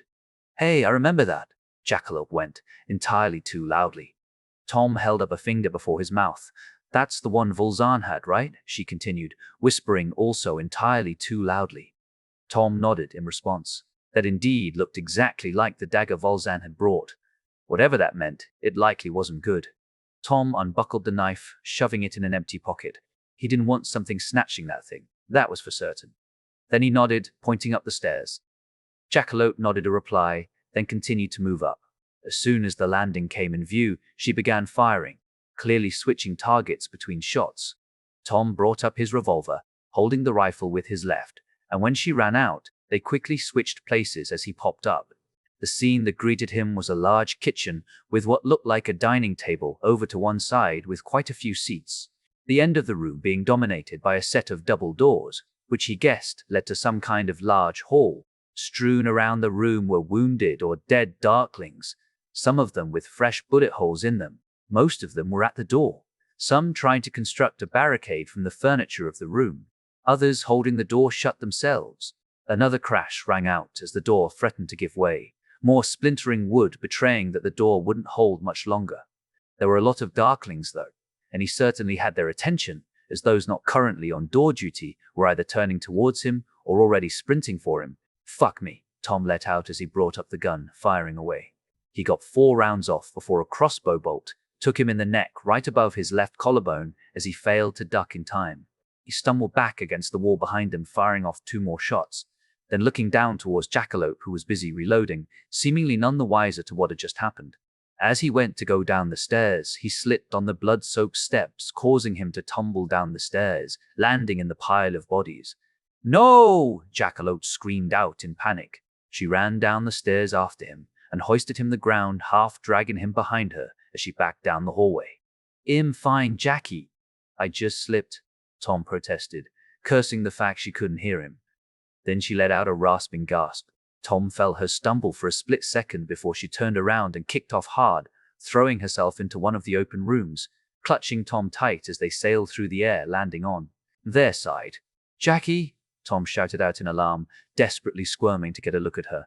"They fucking shot me," she replied, clearly in pain and seemingly struggling for breath, finally letting go.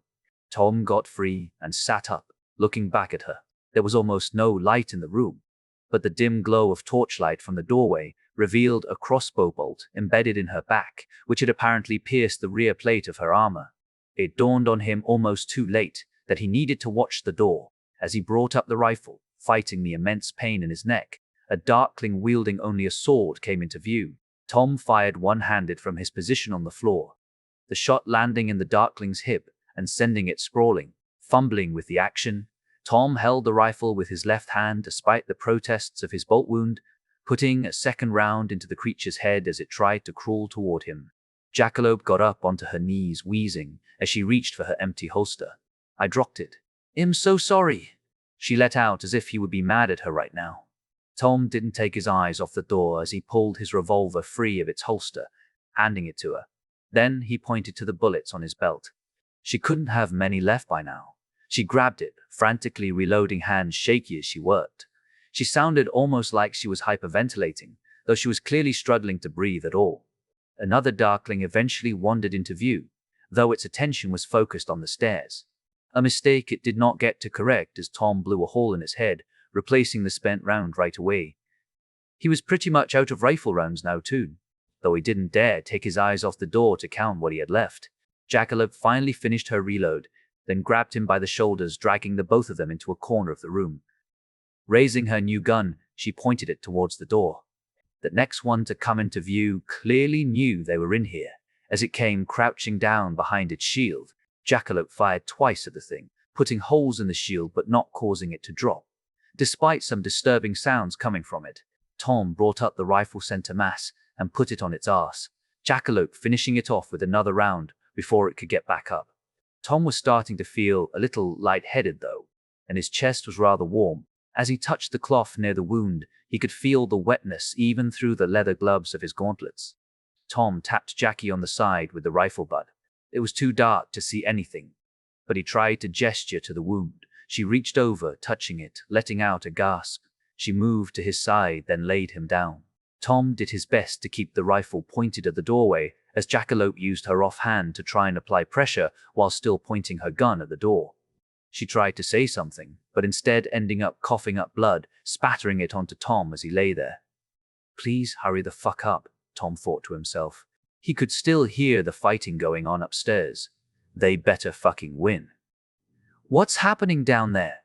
An exhausted-sounding voice shouted out from above. Tom could understand the confusion on their part, all things considered. But damn, he was happy to hear something that wasn't a scream or roar of pain. "We got our asses kicked instead." "Please help," he responded, his neck protesting the shout vehemently. He couldn't wait for this to all be over. The pain was killing him, and Jackie was clearly not in a good way either. She was struggling more and more to breathe, lungs likely filling with blood. He eventually heard footsteps coming down the stairs. He readied himself to blow any retreating darklings to hell. It was hard to make out much in the dark room, and his vision was definitely beginning to tunnel. That became clear when fresh torchlight lit up the doorway. A nice white, if very bloody, male dragonet in rather shabby-looking guard armor entered the doorway, sword and shield held high, others at his back. "Holy shit!" he exclaimed, taking a step back as he saw them. Tom lowered the rifle. "Glad to see you too. My good, glad to see you too." Colonel Victoria Hashaw was most definitely not pleased with the day so far, though she had at least been relieved to see them. When she had been woken up early by a servant this morning, she had been told the 2 guards had failed to return last night. As a result, she was currently standing in the tavern kitted out for battle, with several guards and what Sapphire assumed to be family members at her back, much to the amazement of the people currently enjoying their breakfast. "My opinion of those people has been dropping lately, but this is unheard of," she continued, looking to Dakota. "I must admit, Colonel, I am unsure of what to do in this situation," Dakota replied. She and Sapphire hadn't gotten much sleep that night, even if they doubted anyone would go to such lengths to warn them only to attack the same night. Hashaw paced back and forth for a bit, looking like she was both pondering the situation and blowing off a bit of steam. "We cannot retaliate. They will obviously deny this was them." "Are we sure it's the Flaxons?" Ulrich questioned from behind his wife. "Of course it's them. The only question is, was this the family or the lady herself? She's being held in custody, but she could have talked to someone." "Can't you just tell the mercenaries? No, that's illegal?" Bilathon questioned. The colonel looked at him for a second, Sapphire trying to make out her expression beneath the helmet, which she still hasn't taken off. "No, you can't. Most of them live off illegal things." "That sounds more like bandits to me," Bilathon replied. That received some grunts of approval and nods from Colonel Hashaw's entourage, even if there were a few disgruntled murmurs coming from the patrons. "We need somewhere more private to discuss this," Dakota then spoke up. "Agreed. Follow me," Colonel Hashaw responded, turning to walk out of the tavern. Flying in daylight, and as a part of a formation with enough arms and armor to worry a keep, did ease Sapphire's mind a bit, even as she was still scanning around for targets. The swarm of people crisscrossing the sky made it damn near impossible.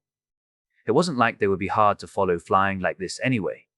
They had ended up in some kind of meeting room at the Hashaw estate with, to Sapphire's astonishment, both Lord and Lady Hashaw present. "Why is it we can't retaliate?" Sapphire questioned, as that seemed more than fair to her even if it was against the law. "We don't use such underhanded tactics, Sapphire," Colonel Hashaw responded very pointedly. "But Tom is damn near a specialist at that sort of thing. Just tell them that if they do something stupid, the demon warrior will come and wipe them out." "You honestly think this single weird warrior would scare them?" Lady Hashaw questioned, looking at the 2 of them. "They should be," Sapphire responded. "He doesn't fight fair. He just fights to win, and he's as smart as he's deadly." "No, I will have no part in any such action," Lady Hashaw protested from her raised seat. "Though this behavior is unacceptable. They have insulted not only our name but threatened our guests, in addition to betraying the trust of my eldest daughter and sullying her reputation. This cannot stand, but they must be dealt with properly." "How do you propose we proceed then, Mother?" Victoria questioned. "First off, we make it very clear to the Flaxons that we do not buy the fact that they are not involved and that we will retaliate if they do attack us. Secondly, I want our guests escorted at all times. Victoria, I believe you have a crew with little to do at the moment. Just send someone with them. An attack on your crew is an attack on you, so use that." "Yes, Mother," Victoria responded with a polite nod. "Thirdly, I want to know who they hired. If they strike at us, we will rip them apart. Make that very clear to them." "Yieldits, that's your job." "With pleasure, Ma'am," the younger man who had joined them last night replied. "Must say I appreciate your help deeply, Lady Hashaw." "I know not how we may repay you," Dakota went, bowing deeply to the lady. She was indeed doing them one hell of a service, Sapphire thought. "I am defending my family's name, as you would yours. If you want to repay me, give Tom my thanks for the new bows he so graciously provided us with. I will be sure to do that. Oh, and do tell him to drop by sometime. I would love to meet this strange being. Do you think he likes wine?" Lord Hashaw added, earning him a sigh from his wife. "The progers was eggs, times, much mutts, no, and to the thirds, the I was friends. He is bedeating badly, and he's bedeating badly. No, I don't know what he is, but he killed 3 of the black bastards, so don't kill him, no. Let her, she can't hear you. I'm guessing one of those. Huge explosions. Dumbass. Just let her follow him. Tom wanted to make some kind of snarky remark as he was carried up into the hall by his new best friends. He had tried to get up himself to greet his rescuer, but fainted on the spot. He had mostly woken up by now, though his head was still spinning wildly. Right, we need to get it out so we can seal it, a new voice went. The voice was female, and it sounded older and more authoritative. Hey, it's another Nunuk, Tom thought to himself with a chuckle. They fumbled around a bit with his things for a bit. Eventually, they figured it out, getting off his vest and backpack and laid him down on a table. Someone pressed down hard on the wound, which definitely brought him back to consciousness as the pain shot through him. God damn it, that hurts. I'm sorry, but I don't care what you are. Bleeding this much isn't healthy. Tom had to agree. If he had lost enough blood to faint from standing up in about a minute, then this was bad. Another dragonette came over, standing, looking down at him with an odd expression. You are without a doubt the strangest thing I have ever worked on. Right, cut it out, we need to stop this. Then Jackalope moved into view above him. The hole was well lit, so he could see the blue blood coming out the side of her mouth and running down her neck, being joined by the trickle from her ears. She looked terrible, her expression one of pain and worry. He's fine, he's gonna be fine, she questioned, sputtering and coughing, spitting out blood on the floor before turning back to who Tom assumed to be a healer. The healer responded with a smile and a nod, pointing over to some bench or something, Tom guessed. You need to go lie down on your side now. Luke, please get her to lie down. I will be with her in a moment. Tom nodded at Jackalope, trying to smile. She gave him a nuzzle, smiling a bit, bringing up the revolver. Found it, she went coughing up more blood. Tom couldn't help but chuckle at the absurdity of that, even if he was now also smeared in her blood. The dragonette Tom assumed to be, Luke took her by the arm and led her away, leaving Tom with the healer. She looked to be closer to Dakota's age now that he got a better look at her. Perhaps a bit older. So there he was, covered in a mix of blue and red blood, and his neck hurting like a motherfucker, being worked on by people he didn't know in a place he had never been. This didn't quite go according to plan, he concluded, staring up into the ceiling. I thought you'd be tougher, Jarix then taunted, though the dragon's voice was weak and weary. Gone was the brash confidence, at least for the time being. Tom sighed a bit. It was good to hear the dragon wasn't completely out of it, despite taking a vicious beating.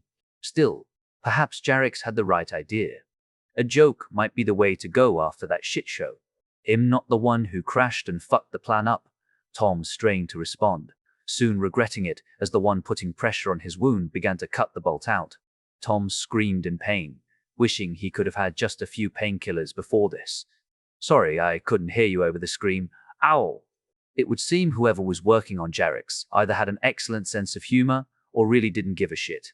If not for the pain, Tom might have chuckled at that. Quiet, and lay still. No screaming, the healer woman ordered as she continued to work her magic. He did as he was told for a bit, until he heard Jackalope cursing loudly. How's Jackie? He asked, trying not to move too much. Lay still, she will be fine, it's just a puncture wound. She better not be fucking lying, Tom thought to himself as he obeyed, not moving a muscle. How the hell did you fight your way through that but your neck isn't even protected? Are you insane? Don't answer that yet, by the way, she went as she worked. His blood burns with fury, someone replied, off by where Jackalope was, nearly getting a chuckle out of Tom. No, he's hot-blooded like a deer, you muppet, the guy who had found Tom replied. Then it hit Tom. There was still someone missing. What about Zarko? The healer looked ready to protest. She stayed her tongue, though. I'm fine, you damn lunatic, Zarko responded, walking up next to him. Though Jarix is definitely not. Good to see one of us made it through. Okay, Tom replied, looking up at her. She actually looked mostly fine, incredibly. We found this, Tom. On one of the big abominations. Zarko held up a fine-looking case of some kind. It looked like something you would keep a fine sword in or something. As she opened, that wasn't too far from the truth. Think Calistine is gonna want it back? Tom questioned, winching a bit at the pain of speaking. Lay still, damn it, you're gonna kill yourself, the healer protested. The troubled look on Zarko's face betrayed that she might have a point, so Tom once again did his best to stay as still as possible. I honestly have no idea. Zarko replied, looking down at him. On that point, Lady Deriva? Yes, dear, what is it? Tom couldn't see her, but she sounded ancient. We came here from Hylesdale, as did your attackers. I'm deeply sorry to report that Hillsdale is but a ruin now. There was silence in the hall as that news was processed. It was pierced by Jarrex's whimper of pain as an arrow was removed. Fortunately, though, we were able to rescue some survivors. They are currently hiding in the forest with the, as you can tell, wounded Calistine. How many, dear? The old lady questioned in the softness of an old nanny, her voice heavy with worry. 5 children, ma'am. Oh, good heavens, we must retrieve them. Luke, how many do we have that can still fly? Tom heard the voice of the man who had found him and Jackalope answer from somewhere to his right. For that long of a distance, not many, maybe 6, myself included. They aren't going to go away though, Mum. Their leaders are dead, but that doesn't mean they will run, and there were still quite a few left out there. We are building fresh barricades below to keep them out. We wounded a lot of them. Many will die during the night. I say we rest till morning, then see how bad it is. Will Tom be on his feet by then? Zarko questioned, looking at the healer. I have no idea. What even is he? Human, Tom responded, slightly irritated at being referred to in the third person. I'm sorry, Tom, but I have no idea how you work. Stop my bleeding, give me water, and I'll be walking tomorrow, I think. Tom didn't have a clue if that was true or not, but he was sure as hell gonna try and help out if he could. For now, though, he could use a rest and a painkiller. Am I allowed to move now? Tom questioned, the healer seemingly finished with her task. Just be gentle. Okay, it's not my best work. They will bandage you shortly, she replied, moving to Jackalope, who had been laid down on the next table over. That's reassuring, Tom responded as he glanced around. It looked most of all like a triage station in here. Many of the ones who were walking had bandaged limbs and faces, or just generally looked terrible. I'm gonna grab a few painkillers. Jackie, you want one? Oh. Writes 1 Hester. Writes 1 Hester. Sprates 1 Hester. Sprating and 5 Incommodas. Seed and sprates 1. Writes Siege. Asta 85. Under siege. As Tom sat on the table, just having washed down a pair of painkillers, he took a second to appreciate the scene. All these different faces. None of them familiar, most of them fucked up, but all of them alive. Even if he didn't know how many there used to be here. They had properly closed the neck wound, but his other injuries had only been bandaged up. The worst one had been the cut to his side from the stinger. It burned with a vengeance, likely due to the poison involved. It had gotten better after they'd cleaned it though, so that was something. Jackalope was currently being tended to by the healer woman. Jarrex was still being looked at. Apparently, the impact had knocked out his shoulder. Putting that back in had been sounded like the world's largest dog being stepped on. Tom was absolutely amazed the dragon hadn't broken anything. He had felt the collision in his chest after all. You good there, whatever you are? Luke questioned from behind him. Not quite sure, Tom replied, not knowing what else to say to that. Mind filling me in on what the fuck just happened? Can you ask Zarko? I think she's got a better grasp of that. Tom tried to dismiss him. Sure you were Tom, right? Yup. I just want to say thank you. The dragon is a bit distracted right now, so I guess you will do. Right on cue, Jarrex let out another groaning whimper as one more arrow was yanked out. Looking at Jarrex, he looked almost part pincushion right now. There were dozens of arrows embedded in his back. Couldn't take another one. Another what? Sir, Lord, whatever Lucano, but just Luke, that's fine, the dragonette interrupted, though he sounded mostly apologetic rather than rude. Luke then. They burned down Hillsdale. They took everyone. We only found the kids cause they hid them underground. Couldn't let that happen again. Well, you might not look like it, but you sure sound noble, the dragonette replied, sounding like he was trying to cheer Tom up. How many did you lose? Mostly wounded, but we got 4 dead and 2 missing. We couldn't even count how many of them there were. It was 50 easily though. I have to ask, how did you kill that many? Hate and firepower, Tom replied, looking back at Luke. And a fair amount of luck. If you want to thank someone, thank him, Tom continued, pointing at Jarrex. Oh, I have, Luke replied in an uncertain voice, glancing at Jarrex. What of the other dragon? We couldn't see him. Did he fly off into the night? Not that I would blame him. That would be very smart. He sounded almost like he was worried he had just insulted Tom with that insinuation. You are looking at him, Luke. The female dragonette who had attacked him went before Tom could respond, walking up. I have no clue what he is, but he spews fire and death, unlike anything. Also sorry about earlier. Tom nodded at her. How was she supposed to know after all? So, it was you that made the explosions? Yeah, I'm a powerful fire mage, Tom replied, not having the energy to put in much effort. And I'm quite tired right now, so no magic tricks. Did anyone get hurt when I blew up the lower level? Tom hadn't noticed any deaf dragonettes running around, so he hoped not. No, fortunately not. You did give us the scare of our lives, though, quite a few times in fact. Are the kids here okay? They are quite safe, thanks to you people. Luke looked like he wanted to give Tom a punch to the shoulder. He did clearly think better of it, though, Tom giving him a weak smile. Luke bowed slightly, walking away. There was plenty to do, though the sound of fighting had seemingly ceased. Luke, what were those bat things? Tom interjected as Luke walked to leave. I was hoping you could tell me, he replied, turning back. Well, that's just brilliant, Tom sighed. Fucking assholes, that's what, Jarrix replied with a considerable amount of malice in his voice. And cheaters. Bats can see in the dark, Jarrix, Tom replied in a normal tone. He knew the dragon could hear him just fine. In fact, they use sound to see. That still doesn't make it fair. Ow. It's cheating. You breathe lightning. That's hardly fair either. Fights shouldn't be fair anyway. Those are for suckers, and he did well. Extremely well, in fact. Are you kidding me? How many do you think you killed? Jarrix replied. The ones I needed to. All but 3 were dead anyway, Tom replied gingerly, trying to stand up.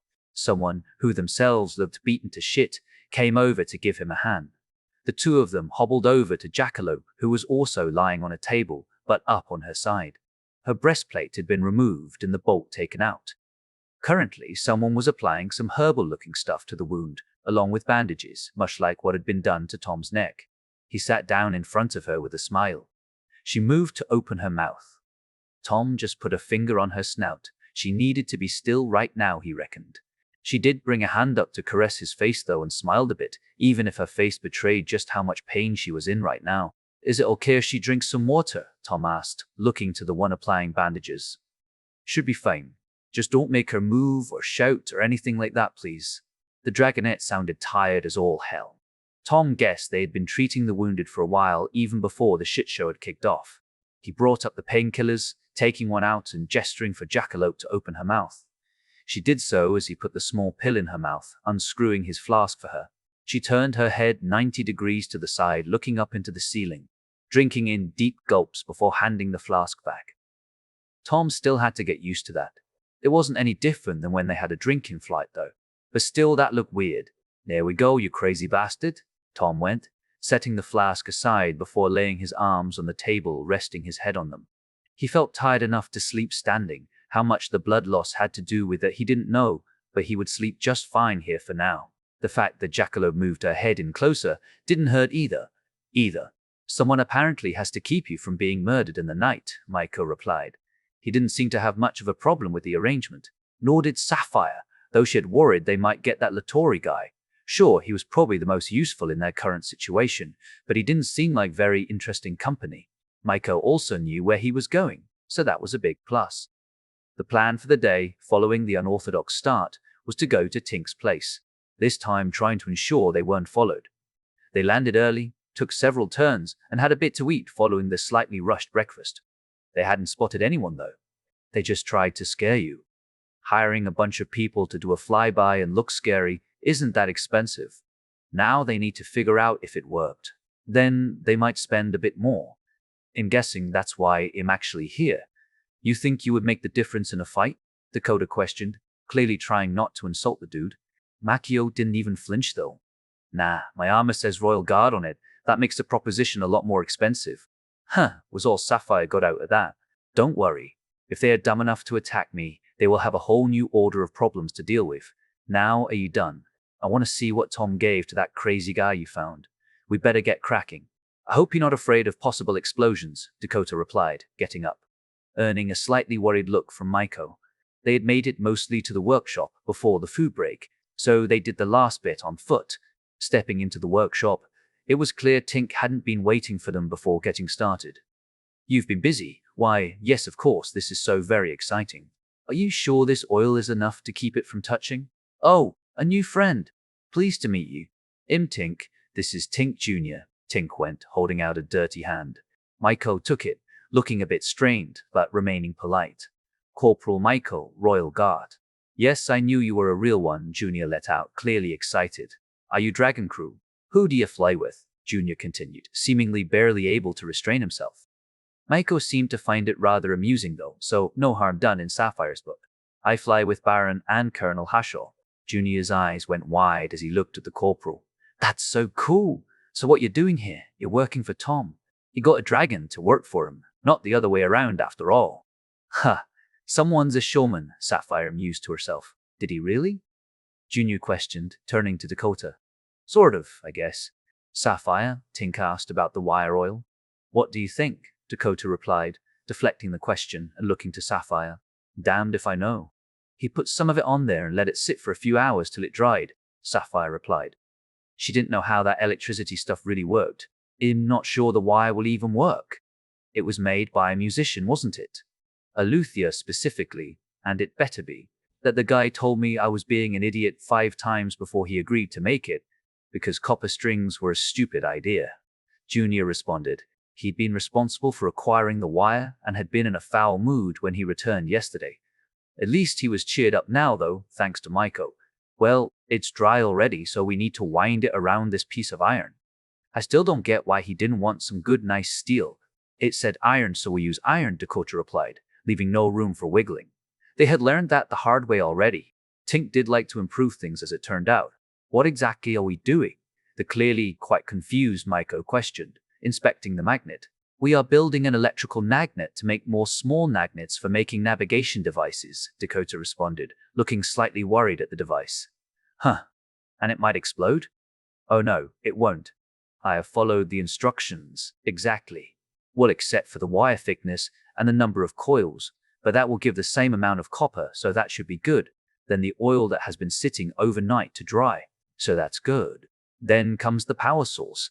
Tink started rattling off, enthusiasm unimpeded. That sounds explodey, Maiko interjected. Only a small chance by my reckoning. That means keep your distance and plug your ears. Sapphire cut him off, looking at Maiko with a serious expression. It hurts a lot otherwise. Okay then, it'll just stay over here. Oh, come on, you're the one in armor and afraid of nothing, Junior went, sounding dead serious. Okay, how does it work? The explanation took a bit, but then again, there was quite a bit of wiring to do so. It nearly cancelled out. It was a tedious job, though it was nowhere near as bad as that strange motor thing Tom had been making for a while. So, we put the plates in there. This thing starts to attract metal, and we run it along this nail to see if it works. Dakota was trying to sound confident, but this just seemed too absurd to be true. And I put the plates in the jar, then look away? Maiko questioned, clearly not convinced either. Okay, here goes nothing. Sapphire stepped a few paces back along with Dakota and Balathon, leaving the others to try it out. She was rather happy they had gotten their hands on a fearless member of the Royal Guard, otherwise they would likely have had to force Balathon to do it. As the plates went in, nothing seemed to happen though, until Tink put the nail in the end of the iron bar. It sticks, he let out in triumph. Perhaps sleeping sitting at a table, when the problem entered the office, when Tom woke up again, he felt like he had been run over by a truck. Perhaps sleeping sitting at a table hadn't been the smartest. Jackalope was still sleeping soundly and snoring, her head now lying on top of him. His head was throbbing painfully, and he was thirsty as hell, not to mention his heart was pounding in his chest. Tom gently maneuvered out from under Jackalope's head, laying it down on the table. He downed what was left of his water bottle, taking stock of the situation. Jackalope was out cold, as were most of the people around him. A few were walking around checking up on the wounded. The healer who had worked on him was slumped against the wall. Zarko was currently sleeping on Jarex's back. Jarex looked a lot better now that the arrows had been removed. He needs a treat after this one, Tom thought to himself, looking to Jackalope. And so do you, that's for damn sure. He tried listening for the telltale sounds of battle, but there was silence. In fact, Jackalope's snoring was about the loudest thing he could hear. He was still rather dizzy. How much blood did I lose? He questioned himself, looking down at his very blood-soaked clothes. That's not going to wash out. They had taken his vest off. though he still had the shirt on, and it was soaked in blood all the way down. His pants were too, in fact, now that he got a proper look. God, he looked like shit, covered in mud and blood, some of it his, some of it Jackie's, and there had to be Vargulf in there too. "You want a wash?" someone asked from behind him. He turned to see a young woman, maybe 15 or 16 years old, holding a bucket. "Yes, thank you," Tom replied, taking the bucket and going about stripping off the ruined clothes. "Are you some kind of monster?" "I hope not. Do I look like one?" "I'm sorry, I didn't mean." "Nothing to be sorry for," Tom cut her off.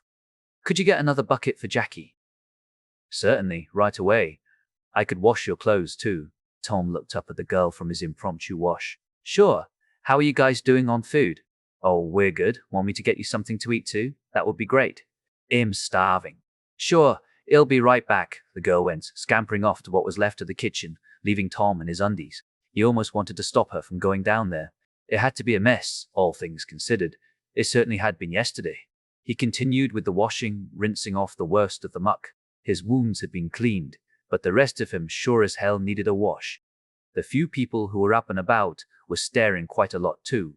The girl soon returned with another bucket, going back for the food. Tom set about trying to wash Jackalope. More blood had leaked from her ears and mouth as she slept. "You just had to pull those fingers out, huh?" he asked her, receiving a snore in reply. "It was fucking crazy though. Jarix did great. Zarko blew them to kingdom. Come, you're deaf, but they are all dead. And saved my ass twice. Thanks for that, by the way," he went, caressing her cheek before moving to wash off her arms and legs. "I think it's thank you, young one." He heard the old granny go from behind him. "You're up early," Tom replied, turning back to look at her, getting his first look. She looked proper old. She was wrinkly, slightly sunken in the face, and slumped over quite a bit, using a walking stick. "A worried mother always is," she replied, looking around the room. "I know not how to repay you. Get the children to safety from that forest. I can't do it. Kinda lacking in the wings department. Oh, you poor thing. I still remember flying around by myself. Still, I think you have an alternative," she continued, looking at him knowingly before looking at Jackalope. "Luke says they are still outside, but they don't know what to do. If we go out there, he says they will attack us." Tom looked over to where his stuff had been set down. "More fighting then." "I'm afraid so. But don't you worry yourself with that. Luke will figure it out. I'm sure. You have done so much. You all have." "I recognize young Jackalope, but where are you all from?" she questioned, gesturing towards Tom, then over to Jarix. "Also, Bismarti Keep. I'm training our big blue friend there. Zarko is his navigator." My, you must be quite something." "Oh, who am I kidding? You killed all three of them, correct?" "Sorta. Jackie pretty much got one of them. I just made sure it stayed down." "Do you know why they came here?" the old lady continued, hands starting to wobble a bit on her cane, free hand fidgeting. "Please, Lady Deriva, sit down." Tom gestured the lady over towards his things, rummaging around for the knife. "Oh, such a gentleman." "Thank you," she replied, clearly trying to hold it together. "I found this." Tom presented the blade. Bismatiki was attacked over a month ago, and they were looking for a blade just like this, he continued, placing the knife on the table. "They didn't get it though, so I'm guessing there are more than one. But if they already had it, why did they come to my keep?" the old lady continued, tears starting to well up in her eyes. "I can't tell you, ma'am. I'm sorry. No. Don't you dare say you're sorry, young man. Not with what you did. I will go find Luke. We must retrieve the kids. Maybe he has figured it out," the lady replied, slowly standing up. The girl had returned with a nice hot bowl of stew. Taking the old lady by the arm, she led her back down into the kitchen. Tom picked up the bowl and walked back over to Jackalope, placing it in front of her face as he sat down to eat. It didn't take too long for that to work, as she started stirring, sniffing the air, before her eyes slowly opened, looking at him intently before they flicked down to the bowl of stew. The thing was actually working. The thing was actually breakthrough luck. "It's doing it there." Prevents was enified. "Breakthrough look. It's doing it. That must be north, or is that south?" Sapphire let out excitedly. The thing was actually working. They had made a compass, or more like a demonstration that it could be done. A nail in a cork in some water was not much of a tool, but it worked. "No, that's north, definitely. Let's paint that end," Dakota replied. "I wonder what else it can do," Tink asked, turning back to the big magnet. They had taken the plates out of the small blitz gel container. "Oh, it's still a magnet too." Look! Sapphire looked at the crazy inventor, who now had some tool dangling from the big magnet as if by magic. That's strange looking, Balathon replied, eyeing the odd arrangement. I wonder how strong you can make these, Tink continued. A slight sense of dread welled up inside Sapphire. Let's not find that out. We just need to make the compass needles.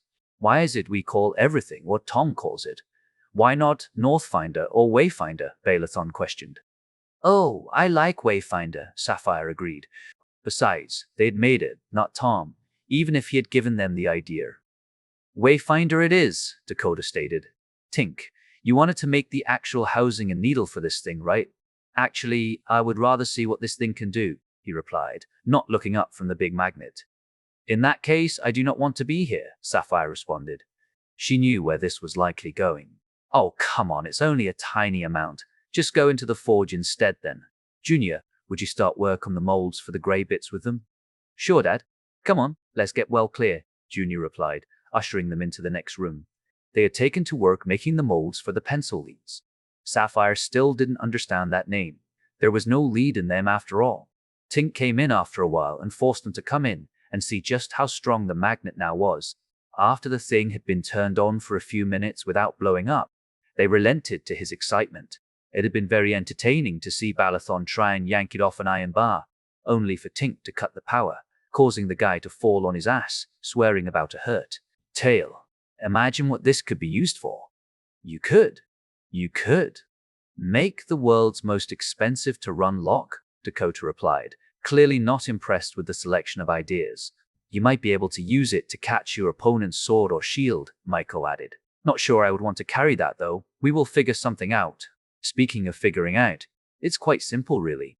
Just add more wire and move the plates closer together.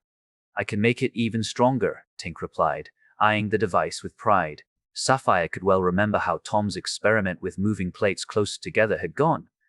I think you should go up to the roof with that before you try it, Tink. Might save some of your windows. Fine, if that calms your nerves, Tink replied, gathering up the things and going up the stairs. He's going to go deaf, isn't he? Maiko questioned. To no one's surprise, around 20 minutes later, the explosion was heard, followed by a rather depressed-looking Tink coming down the stairs, looking like a kid who had just lost a toy. Sue, what did we tell you? Sapphire tried. You're a funny one, aren't you? Tink replied in a lot less enthusiastic tone than usual. Well, at least he didn't go deaf, Dakota stated matter-of-factly.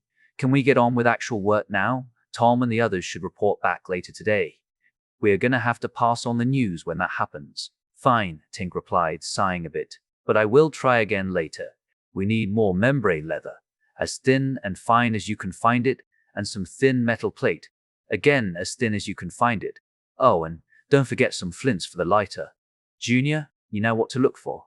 It was my understanding you people needed to find some more stores for things you needed. Let Junior show you around. I have work to do. Sapphire didn't have any objections to being further away if Tink was going to try his little experiment again. She did sort of want him to succeed though. Besides, if he blew himself up, they were likely in trouble.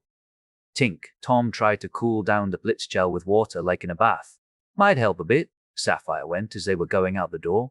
Tink nodded politely at her before looking curiously back at what was left of the first experiment. It was pals of God, golden, and a heart, Bandine, using the wind as the wing, which been a stream of the storm morning, but it was a meaning Severus, it Tez had darted to pick up. The girl had returned with several more bowls of the actually rather decent stew. Perhaps the fact he was damn well starving was responsible for the deliciousness though. Jackie had also dug in with quite the appetite. Zarko eventually joined them as Luke and the silvered Huntress did the rounds, waking up everyone who was able. They still had a job to do, and they were on a timer after all. Eventually, Luke had come over, wearing a strained smile as he looked around. So, how are the heroes doing? I feel like shit, but I'm alive, and even I can tell you Jackie is not that much better off. That did result in Luke's smile growing even more strained. I was wondering if you have any ideas for how to, get out without them giving chase. What are they doing and how many are there? Zarko questioned, looking up. They are laying siege, I think. They are mostly trying to fix their camp after what you did last night. Therese only maybe 15 left, 20 if you count the heavily wounded who are still standing. They are just sitting there? Tom questioned, looking at Luke, repressing a yawn. Yup, and we don't have the arrows to just fire away hoping for the best. We need them to come closer for that. If not for the kids, we would be happy to just let them sit there while we tend to our wounded, but as it stands, we need to go through them. Right, I'll get my gear. The fact Tom's clothes were still being washed made this a rather uncomfortable experience as he grabbed the ammo belts and began strapping on the revolver holster, Jackalope having slept with hers on. They had taken a jaunt up to the higher levels, Jackalope following along behind him, a fact he learned to appreciate as he fainted again from trying to go up the stairs a tad too quickly, being caught by her as he fell back down. Thanks yet again, Jackie, he went when he returned to reality, looking up at her worried face, running a hand down the side of her snout. Jackalope apparently decided this warranted being carried the rest of the way. Despite her usual stoicism on the subject, even Tom could both feel and hear that she was struggling to do so, though. She refused to let go, though, when he tried to squirm free. Not that he put in a lot of effort. They had a nice view over the enemy camp from up here. Tom had learned that Luke was in fact the captain of the guard, even if he had only been so for just over a day now, replacing his big brother who had fallen the day before. And he was definitely also still tired following yesterday. This needed to be done, though, if they were to have a chance of getting the kids here before dark. As you can see, they are just sitting there outside of accurate range. The best we could do is rain down arrows on them and hope we hit. I can hit them just fine, Tom stated, unslinging the rifle. He was running dangerously low on ammunition, not having brought any more than his belts would carry. They had not been planning on going to war after all. Right now, though, he kinda wished he had packed for one. You might want to plug your ears or you'll end up like Jackalope. By the way, can you fix that? I don't know, to be honest. Never heard of someone who lost their hearing like that, Luke replied, sounding rather perturbed as he plugged his ears. Are you sure this is a good idea? We need to get the kids, so the bastards need to die. Fingers and ears. Tom brought up the rifle, cranking the scope to max zoom. Peering down from the arrow slit, he had a good resting spot, high ground, and perfect visibility. The range was at least 250 meters, and he was still feeling both rather dizzy and lightheaded, not to mention generally tired. It should be an easy shot right now, though he wasn't so sure. Come on, you muppet, steady. The Darklings were mostly milling about their own camp, or what was left of it. When the first one dropped, they turned to look at their fallen comrade. They all froze for a second, as the crack of the rifle rang out over the desolate landscape. Then they sprang to life again, most bringing up shields as they formed into a kind of shield ball. Well, that got their attention. Tom went as he chambered another round. Then they began advancing fast. Ah, shit. Hey, Jackie, grenade? Tom asked, holding out his hand, before realizing the flaw in that request. He turned to Jackalope, who was watching him intently. Tom stepped aside so she could see, pointing at the approaching formation before trying to mime a big boom. Jackie seemed to get the idea as she got out the last grenade. Now you've done it, Luke spurted out, the fear clear in his eyes. Can you two fight? If so, we need to get down to the lower barricades now. Not quite yet. One last boom, Tom replied, giving Jackalope a pat on the shoulder. Luke seemed to put two and two together, looking at Tom with an evil smile before tapping the side of his snout with a finger. Tom held Jackalope's shoulder to let her know when to throw. He had a feeling she would likely be better at this than him, considering he still found it very hard to figure out where a rock was going in this gravity. Still, they were definitely too far away yet, even if they were rapidly advancing on the keep. Tom was debating firing again when the Huntress who had attacked him came rushing up into the room. What did you do? They are attacking again, the panic-sounding woman exclaimed. Shot one, and just in case this doesn't work, you might want to be ready for them, Tom replied, looking at her. The Huntress gave him a look somewhere between incredulity and I want to punch you before she went back downstairs, shouting at someone below. Actually, you might want to join her. This might not work, Tom continued, looking to Luke. The fearful expression returned to his face as he swallowed before nodding and turning to follow the Huntress. I'm still sorry for dropping your gun. Again, Jackalope went after a bit, as the two of them stood there watching the advancing formation. I'll make it up to you, I swear. Tom could really use proper two-way communication right now. Not to mention, she was still talking entirely too loudly. You saved my ass twice, you beautiful idiot, Tom despaired to himself. The fact she had chosen him over going for the gun also sat very well with him, so to hell with the thing getting dropped. Even if it might be too much to attribute to that action, it definitely helped with the whole what is she really after situation. Shiva's warnings were also playing in his head. It'll make it up to you. If it was going to happen, it should not be for that reason. As he heard the alarm bell starting to sound below, he snapped back to the situation at hand. He began to worry about the fuse time. The formation was advancing fast, so this needed to be timed right. Jackie might be better at hitting than him, but could she time it right? As Tom was contemplating whether he should take the throw instead, it dawned on him they had a damn lightning gun in the hangar. He didn't know what exactly the recharge time was, so to speak, but surely Jarix could manage a shot by now. But then again, they would need to open the gate into the big hall, and that might provoke an attack from the air. As he stood there pondering that whole situation, he felt Jackalope bring up the lighter, and the fuse started sputtering away. Surprised, Tom lifted his hand from her shoulder, stepping back as she threw the deadly weapon down at the bastards below. It was a good throw even if she threw it sooner than he would have. He could hardly see the grenade as it plopped down in front of the formation which advanced unimpeded over it. Yes, now, don't run just yet. Come on, no duds today, Tom repeated to himself. They had been lucky so far, but they needed a little more. He had honestly expected them to scatter at the sight of the grenade, but they just kept going. With a thunderous boom and an awed gasp from Jackalope, the grenade detonated toward the rear of the formation, sending blood and bits flying everywhere. Darklings were flash-cooked alive while being torn apart by the screaming, red-hot shrapnel. The ones furthest away were thrown to the ground by the force of the blast, but saved from the worst of it by their comrades. Tom pushed Jackalope aside, bringing up the rifle. The range had closed considerably as he began putting down the ones who still looked fit for a fight. It didn't take long, however, before the survivors scrambled to their feet and turned to run as arrows also began raining down from the keep. I guess they can run then, Tom concluded, as he switched to picking off those who were further away. Those who were running weren't making much headway, though. They were stumbling forwards, some of them crawling, in fact. By the time he was finished firing, they were all done for. The ground below was littered with arrows and ruined corpses of what had been left of them. That is going to suck to clean up, Tom concluded, letting his gaze wander over the battlefield. God damn it, I love you. Jackalope went before she coughed again, sending splatters of blood into Tom's face. Her expression quickly changed to slightly horrified as she tried to wipe away the blood. I'm so sorry. Tom just stifled a laugh. This was insanity. He had just gunned down peep things running from a fight. He damn near died yesterday, and he had done more killing than he had ever done before. Not even the ambush in Afghanistan had seen this much blood result from it, and here he was stifling a laugh because Jackie got excited. Am I a psychopath? He found himself honestly pondering that as Jackalope pulled him into a more gentle than usual embrace. That was probably for the best, so she couldn't see the smile vanishing from his face. This was wrong on so many levels, but what was he supposed to do? Sit in a corner and be sad? Maybe say a few prayers for the fallen? He didn't even know the names of any of the dead. Nor did he particularly want to. Right, come on, we've got kids to save.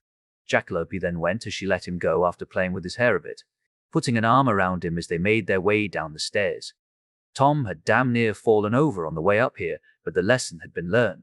Come on, dude, snap out of it. There's work to do, he cursed himself as they went down the levels towards the big hall. He needed to stay focused just a little longer. They made it to the main hall around the same time as Luke and his remaining guards came up from below. The Huntresses were all standing around with faces somewhere between fear and awe at what had just happened. In fact, it looked like most people were present at the moment. So, that's them dealt with. Now that everyone who can be here seems to be, let's do a quick round of introduction, shall we? My name is Tom, and as you can clearly see, I am not the Dragonette. I am human and a talented fire mage from far up north. I ask that if anyone ever asks about me, that is what you tell them. Nothing more, nothing less, okay? Tom stated confidently to the gathered crowd. There were nods of agreement, though many of them were clearly confused by that. This here is Jackalope. I believe some of you know her. Jarix, you up yet? Tom questioned, looking toward the dragon. No, he is not. Nor do I think he will be for some time, Zarko replied. He won't be flying either yet. I won't allow it.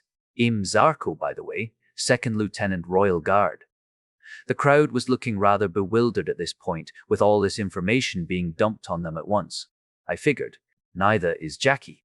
So that leaves you and whoever you people have left, Tom continued, looking at Luke and the assembled local dragonettes.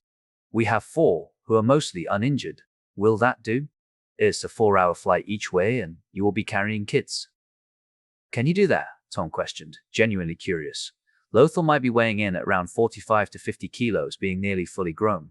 Though he might fly at least some of the way himself, of course. I think we will have to. What about Calistine, though? We can't carry her. I seriously doubt she wants to be carried. Do tell her Tom says hi, and I got her horn if she wants it, Tom replied. Zarko looked like she wanted to object to that. She didn't interrupt, though. She was the one currently holding on to the horn after all. I guess not, no. I think there is nothing for it then. You are sure we got them all? Luke questioned.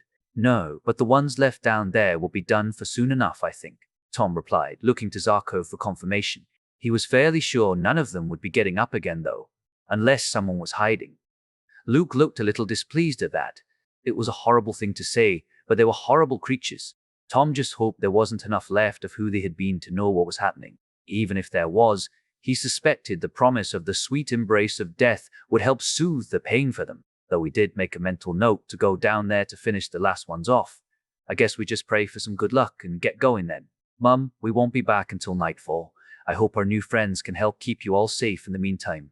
But please, don't go outside unless you have to. I won't, young lad. Now don't go getting yourself killed. I can't lose you too. That includes you as well, sweetie, the old lady replied, looking to the silvered Huntress who had attacked Tom. Don't worry, Mum, I won't. Very good. Now go get those kids' quarters. Think it's just someone trying to figure out what we're doing? Sapphire responded as they kept walking like nothing had happened. I think Hez alone, so maybe. Whether or not that means Flaxen or just someone curious, I don't know. If Hez alone, I say we find out, Sapphire replied, looking at Maiko. Are we allowed to do that? I mean, following someone is suspicious behavior. I would be allowed to ask him why. Perhaps rather firmly. I'm not going to be able to arrest him or anything like that, though. So then back alley, or do we try and chase him down? Balathan questioned. I say we just split. Sapphire, you're with me. You two just keep walking. We're going to pop into that shop for a bit, Maiko replied as he turned left into some place with pots, plates, and kitchen things. See you in a bit. Let's just have a browse around, maybe look at some fine plates, Maiko went as they entered the rather nice-looking store. I can do that. I'm guessing we are waiting for the guy to pass, Sapphire replied as she closed the door. Yup. He might run though, and I think I'm right in saying you're the fastest one here. I don't hold up traffic. No, Sapphire replied with a chuckle. Just look very interested in the plates. I'll keep an eye on him. Sapphire did as instructed. Before long, a store clerk came over to ask if she had any questions. Sapphire knew nearly nothing about fine porcelain. Back home they ate using wooden plates mostly, even if Shiva had made some nice steel cutlery as a pastime. Would you like them gold trimmed perhaps? Oh, I don't know if I can afford that. But they look amazing. How much gold is used in that? Oh, it's just gold foil, so not much. We do have some with an actual copper band running around the edge. They are very trendy, not to mention it helps with chipping. Oh, I say, those are pretty too. How expensive are they? These are around 5 silver apiece. Ouch, that's expensive, Sapphire thought to herself as Maiko walked behind her, putting an arm around her waist. Now, dear, we have fine enough plates at home, but we need to get moving. We have to be at your aunt's place for tea soon, he went as he pulled her away. Though I might be back for a surprise gift at some point. He gave the clerk a wink as they walked out the store. Sapphire was rather taken aback, not saying anything as she was led out the store. Right, I take it you like plates then. He took the bait. Let's tail him. They were very pretty though. Where is he? Sapphire replied, trying to defend herself. She scanned the road ahead of them, soon catching a glimpse of the guy in question who was clearly staying with the others. Huh, well that was easy. No, it's not. He must not see us yet. I'm a huntress, I know, she replied. Though a guy in Royal Guard armor, not to mention her outfit, did definitely stand out around here quite a bit. The two of them moved to go with the crowds. The guy glanced back every now and again, though somehow not spotting them, and eventually he stopped checking behind him entirely, instead focusing on Dakota, Balethon, and Junior. Sapphire and Maiko started closing the distance, moving closer and closer to the guy until they were right on top of him. Dakota had glanced back a few times, causing him to almost try and hide behind other people or whatever he could find. All in all, it didn't look very professional, nor did he seem to have much general awareness as Sapphire and Maiko each slapped a hand on his shoulders. I think we need to have a little chat. Come time, what something connections, and dispractions. To dressing, to the stiffen H, the 1-7 nudio, an a ma pine a 7. Knight, in shining armor. Wait, she is your only healer? Tom questioned. Yes, they are a rare breed, young man, the lady replied very apologetically, almost bowing before him. No, don't do that, Tom protested. You people both suffered and survived, not to mention your son technically saved me and Jackalope. Hopefully, Unkai can lend a hand when he gets here then, 'cause she is spent. Tom glanced at the healer, who was still sleeping up against the wall where she had been when he woke up. The lady looked like she was going to protest until he reached the last sentence. You brought a healer with you, out here? The lady questioned, clearly not believing him entirely. We did, yes, in case we found wounded. And that we certainly did. I was just hoping we could have Jackie's ears looked at, but I guess that will have to wait. I'm sorry, but we don't have anything else that can help, I'm afraid. I hate not knowing what's going on, Jackalope exclaimed, crossing her arms, looking at the two of them with a distinctly unimpressed expression. I guess I'll be miming to you for a bit longer. Actually, no, I brought the noteblock. I will be just a second, Tom replied, jogging over to his backpack, the confused Jackalope following along. You got something that can fix ears in there? She questioned hopefully. She was getting a bit better at keeping the volume down, though she was still rather loud. Then again, that was pretty standard, all things considered. Tom got out the block to begin noting things down for her. We can't fix your ears, not yet at least. Other people need to be looked at first, maybe when we get home. She did seem a little annoyed after reading that, sighing a bit and looking back up at him. So, what now? We help clean this place up, take up watch, or just sit back and relax? You two sit back for now. I won't have you risking your lives for our skins and then cleaning up the mess as well, the old granny replied, trying to speak up enough to be heard across the room. Tom certainly didn't have a problem with that. He did not really feel like hard work right now. Jackie was clearly sore, and her breathing still wasn't quite right, so he guessed she could use the rest as well. Do you have a place we can stay, or? Infirmary is full, I'm afraid. We do have some rooms, the old lady replied. Actually, I think we have a big friend in need of a bit of company when he wakes up, Tom replied, looking towards Jarix. We will keep our stuff with us if shit hits the fan. If it does what? Right, go south. If bad things start happening. The lady looked at him more than a little confused, but she relented eventually. Yes, we don't have many people left who could fight. I will bring you something to eat, for the blood loss. I don't know if it will help for your kind, but it couldn't hurt. They made their way to Jarix, who was sleeping like a rock. Tom began taking off the very uncomfortable holsters and belts. He looked like a fucking joke right now. Goddamn Florida man running around with guns and ammo in his damn underpants. He put down the equipment in nice little piles, rechecking that everything was loaded if he needed it.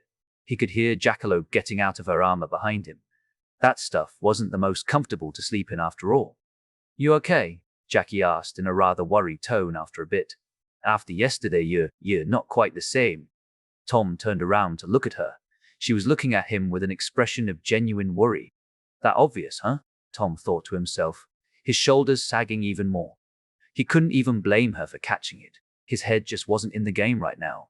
Whether that was because of the fighting, the screaming, the blood loss, or the bodies flying everywhere last night.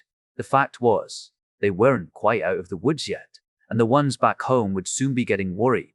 They were supposed to be back tonight after all. He didn't even know what time it was, other than rather early. He was also still tired as fuck, despite just getting up. There was just too much to worry about right now. Look at me, would you? Jackalope demanded, a hint of hurt in her voice. Tom snapped up to look her in the eyes, feeling more than a little ashamed of that. Just like Sapphire said, you worry about everything. You can't not worry. Well, right now, just try not to, okay? It's gonna be fine. Tom did crack a little smile before looking back down at the floor. That was very far from guaranteed. There were still many things which could go wrong. What if this wasn't the only raiding party? What if Bismuthi Keep was a ruin? What if something had found the kids in the forest? What if Jackalope's ears couldn't be fixed? What if Jackalope grabbed him by the shoulder, turning him around to face away from her? Then she folded her arms and wings around him, lifted him off his feet, and backed up against Jarrix's side. She sat down in the nook of the dragon's armpit and snuggled up against the dragon while clutching Tom tightly. "I'm never going to have a cold night again," she let out, sounding very content. "And you are in the safest place in the world. Here, you're not allowed to worry about everything. You are in a lockdown keep, sleeping with a dragon. And if that doesn't do it, then I will. So relax. Please, dude. That might be the sweetest thing anyone has ever done for me," Tom replied. Not that she could hear it, of course. "Well, except for saving my life a few times. You people do that a lot, don't you? What did I do to deserve you?" He tried to snuggle up a bit closer to her, even if that was hard to achieve in her current grip. Jarrix's slow, steady breathing almost rocking them to sleep. "The attention and effort Cade as a sapphire said, the Orabi have said in the Weech of the Balkan Bree. Now I just want to ask you some questions, nothing more, so don't panic." Michael went as they turned the guy around. The guy looked scared shitless to Sapphire. He was a rather short, spindly fellow as well, so looked really unintimidating right about now. "And just in case you think running is smart, I'm possibly the fastest flyer you have met, and I won't be gentle with my prey," Sapphire added, trying to look menacing and baring her teeth, while Michael was clearly going for the more friendly approach. The guy just swallowed once, looking at the two of them. "I was just told to find out what you're doing, I swear nothing more. So what did you learn?" Michael asked, still sounding very friendly. "You go to the inventor's place regularly, you are making something weird, you've been to the Hashel's place, and you are staying at the Sweet Dragon. And who are you supposed to give all this lovely information?" Michael continued. "I was just paid by some woman, I didn't know her, I swear. She just asked if I wanted to make a bit of easy money." Sapphire opened her mouth a bit, letting out a deep growl. The guy was fidgeting nervously at that as Dakota, Bailthon, and Junior trooped up behind him. "I'm guessing rather fine clothes and perhaps some rather nice jewelry?" Dakota asked, causing the guy to go stiff. "I mean, yeah, she did look rather rich. How were you supposed to let her know?" "I should meet her at the big plaza in front of the trading guild tomorrow after breakfast." "Right, well, first off, that's not going to happen." Dakota went from behind him. "Secondly, if we catch you following us again, I'll let Sapphire here demonstrate why she isn't even allowed to compete in archery competitions. Am I clear?" Her voice was cold and calculating, the guy nodding rapidly. "Out of curiosity, what did she pay you?" 15 silver. Well, for tailing someone, that was a rather good pay. The guy didn't exactly look well off either, so Sapphire could see him taking that offer without a second thought. "Actually, I think I might have a better idea," Sapphire interrupted. "What would we like them to know?" Dakota looked to Sapphire, her face turning into an evil grin. "What do you say, Michael? I mean, if this guy doesn't want to go to jail for disturbing the peace and spying on military matters, he might be useful." Sapphire was pretty sure you could not go to jail for that, nor was this a military matter in any capacity. "So what do you say? Willing to lend the royal guard and a few people in high standing with the king a hand? Or do I need to get some manacles?" Michael questioned, looking down at the guy. "Trowarian at your service, sir," the man responded, eyes wide as the situation he found himself in hit him like a battering ram. "Come with us then.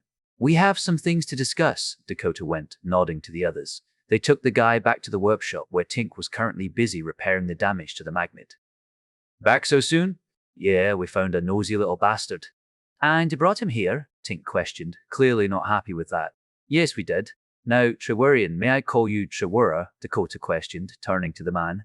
"Yes, ma'am, of course," he responded eagerly. "God damn, he's scared," Sapphire mused to herself.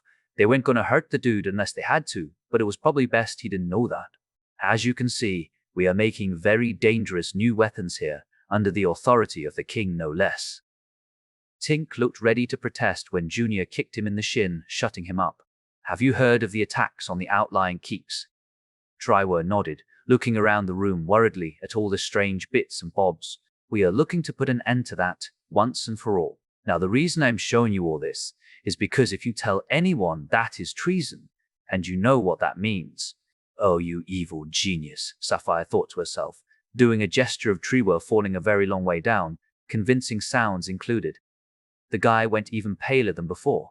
"So what I want you to do is tell the sweet lady who hired you that we are making some kind of invention as a present for the king himself, and that it looks very expensive and very complicated." so you can't possibly figure out what it is. But you did manage to sneak in while we were out and read a very official-looking document stating who had hired us and that the present is expected to be done in time for anyone. Know when there is some sort of big event coming up with the royal family. Dakota questioned, looking around. One of the princes is graduating from the academy this summer, I think, Maiko responded. That will do. A present for the prince in time for his graduation. Can you do that? Sure can, don't you worry. I ain't no traitor. Very good. Now, remember, if you tell her the truth, it's a long way down, okay? A very long way indeed, Sapphire added, with as much venom in her voice as she could manage. Trollwa just nodded furiously. Good lad, now run along now. You have work to do, Dakota continued, letting go of him. Trewa stormed out the door, Junior going over to close it after him. They all stood there for a second before everyone except Tink broke out laughing. You're all crazy. The inventor finally went in a disapproving tone, which only caused Sapphire to laugh even harder. Someone got comfortable. Ed, where's time? Munsex. Munsex? Water? Munsex? She has not see? You're gated? When Tom woke up again, he was greeted by a dragon's head lying on the ground in front of him, staring at him with a sly smile. Someone got comfortable? Jarix questioned, sounding very pleased with himself. You're just jealous. No one is big enough to wrap you up like this, Tom replied from his prison of safety. What time is it? No clue. It's getting late though. They brought you something because you decided to spray blood everywhere. Oh, and your clothes. The girl tried to apologize for not being able to get them properly clean. That took a bit of explaining. Tom chuckled at that. I'm sure it did. Wait, did they use you as a washing line? It looked wet, so why not? Jarix responded. Tom cracked a proper smile at that. The world's most expensive washing assistant. Yeah, not exactly the world's best night fighter, that's for sure. Jarix let out with a sigh. I have never had my ass whopped that hard before. Hey, you don't get to feel sorry about that. You killed all 3 of those big bastards, and no one seems to know what they were. I never thought I would need to tell you this, but be a little proud of that. Jarix did perk up a bit at that, not much though. I only got 2, and the last one would have gotten me, I think. But I did tell you, you would be great at getting things off my back, hey? Even if that was not quite how I intended it. Can't argue with that. By the way, have your decades of training to become a perfect killing machine told you what they might be? No, I got nothing. Definitely a foul thing. It must have been able to see me approach to land that hit. Yeah, if it sees like a bat, then that thing sees using sound. Wait, what? Jarix questioned. Can't they just see well in the dark? Nope, they use their ears. That was no ordinary bat though, that is for damn sure. No, it was not. I've been thinking. My father said the Darklings had a ride they kept falling back to when they attacked him. Do you think we just found what it was? Tom had to think about that for a bit. Fuck, it might be. Is that bad? Yes, very. That means they have a new way of traveling long distances. That's never good. Tom felt Jackalope begin to stir as Jarix talking jostled the 2 of them around a bit. No, Tom, you're not leaving yet. This is nice. She let out, still half asleep, squeezing Tom tighter. I think for the time being we need not worry. We just kill 3 of them.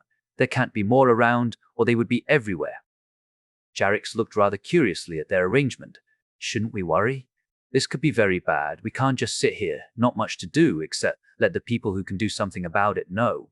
We were supposed to scout, not fight. So let's just worry about that, and the kids for now. Besides, you aren't going anywhere in a hurry, right?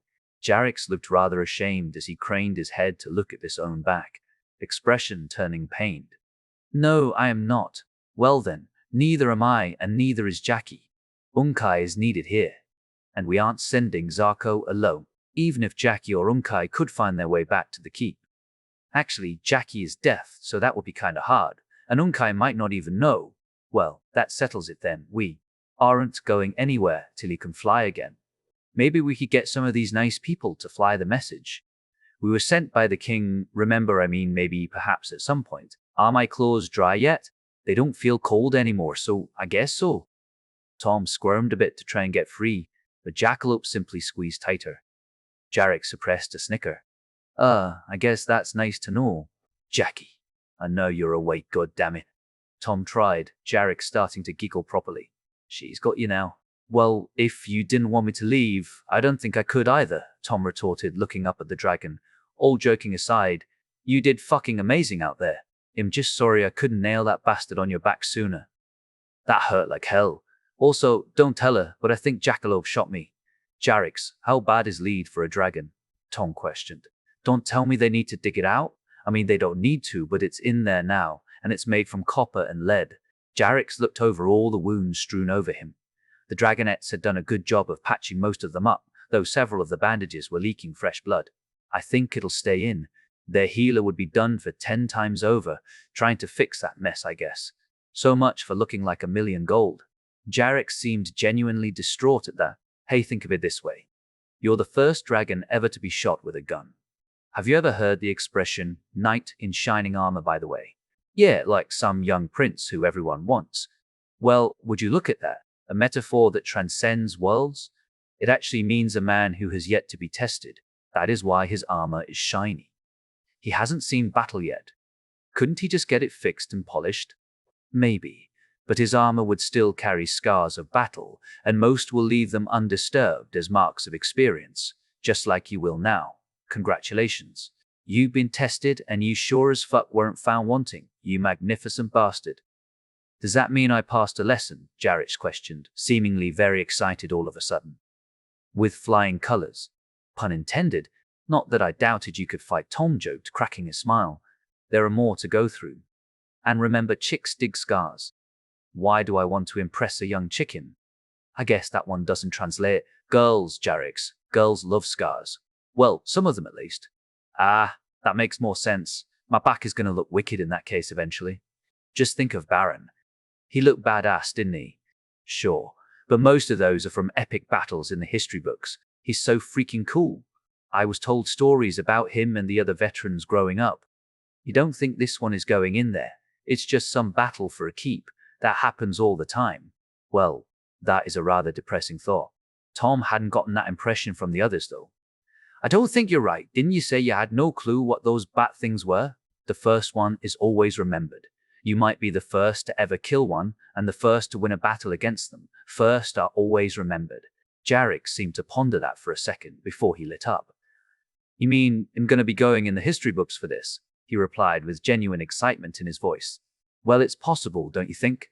Besides, if that doesn't cut it, being the first dragon to carry a gun should damn well do the trick. You didn't even think of that. I just wanted to win. Bravo. That's how it's done. Tom was actually genuinely surprised by that and really rather happy. It was clear this mattered to Jarix. Tom guessed he had been used to big battles with colorful depictions of heroes and their deeds. You need to win no matter what, because history is written by the victor. I'm willing to bet that most of those stories you have heard aren't really true. War is always a shit show, but if you win, you can claim it wasn't. That is rather depressing, Jarix responded.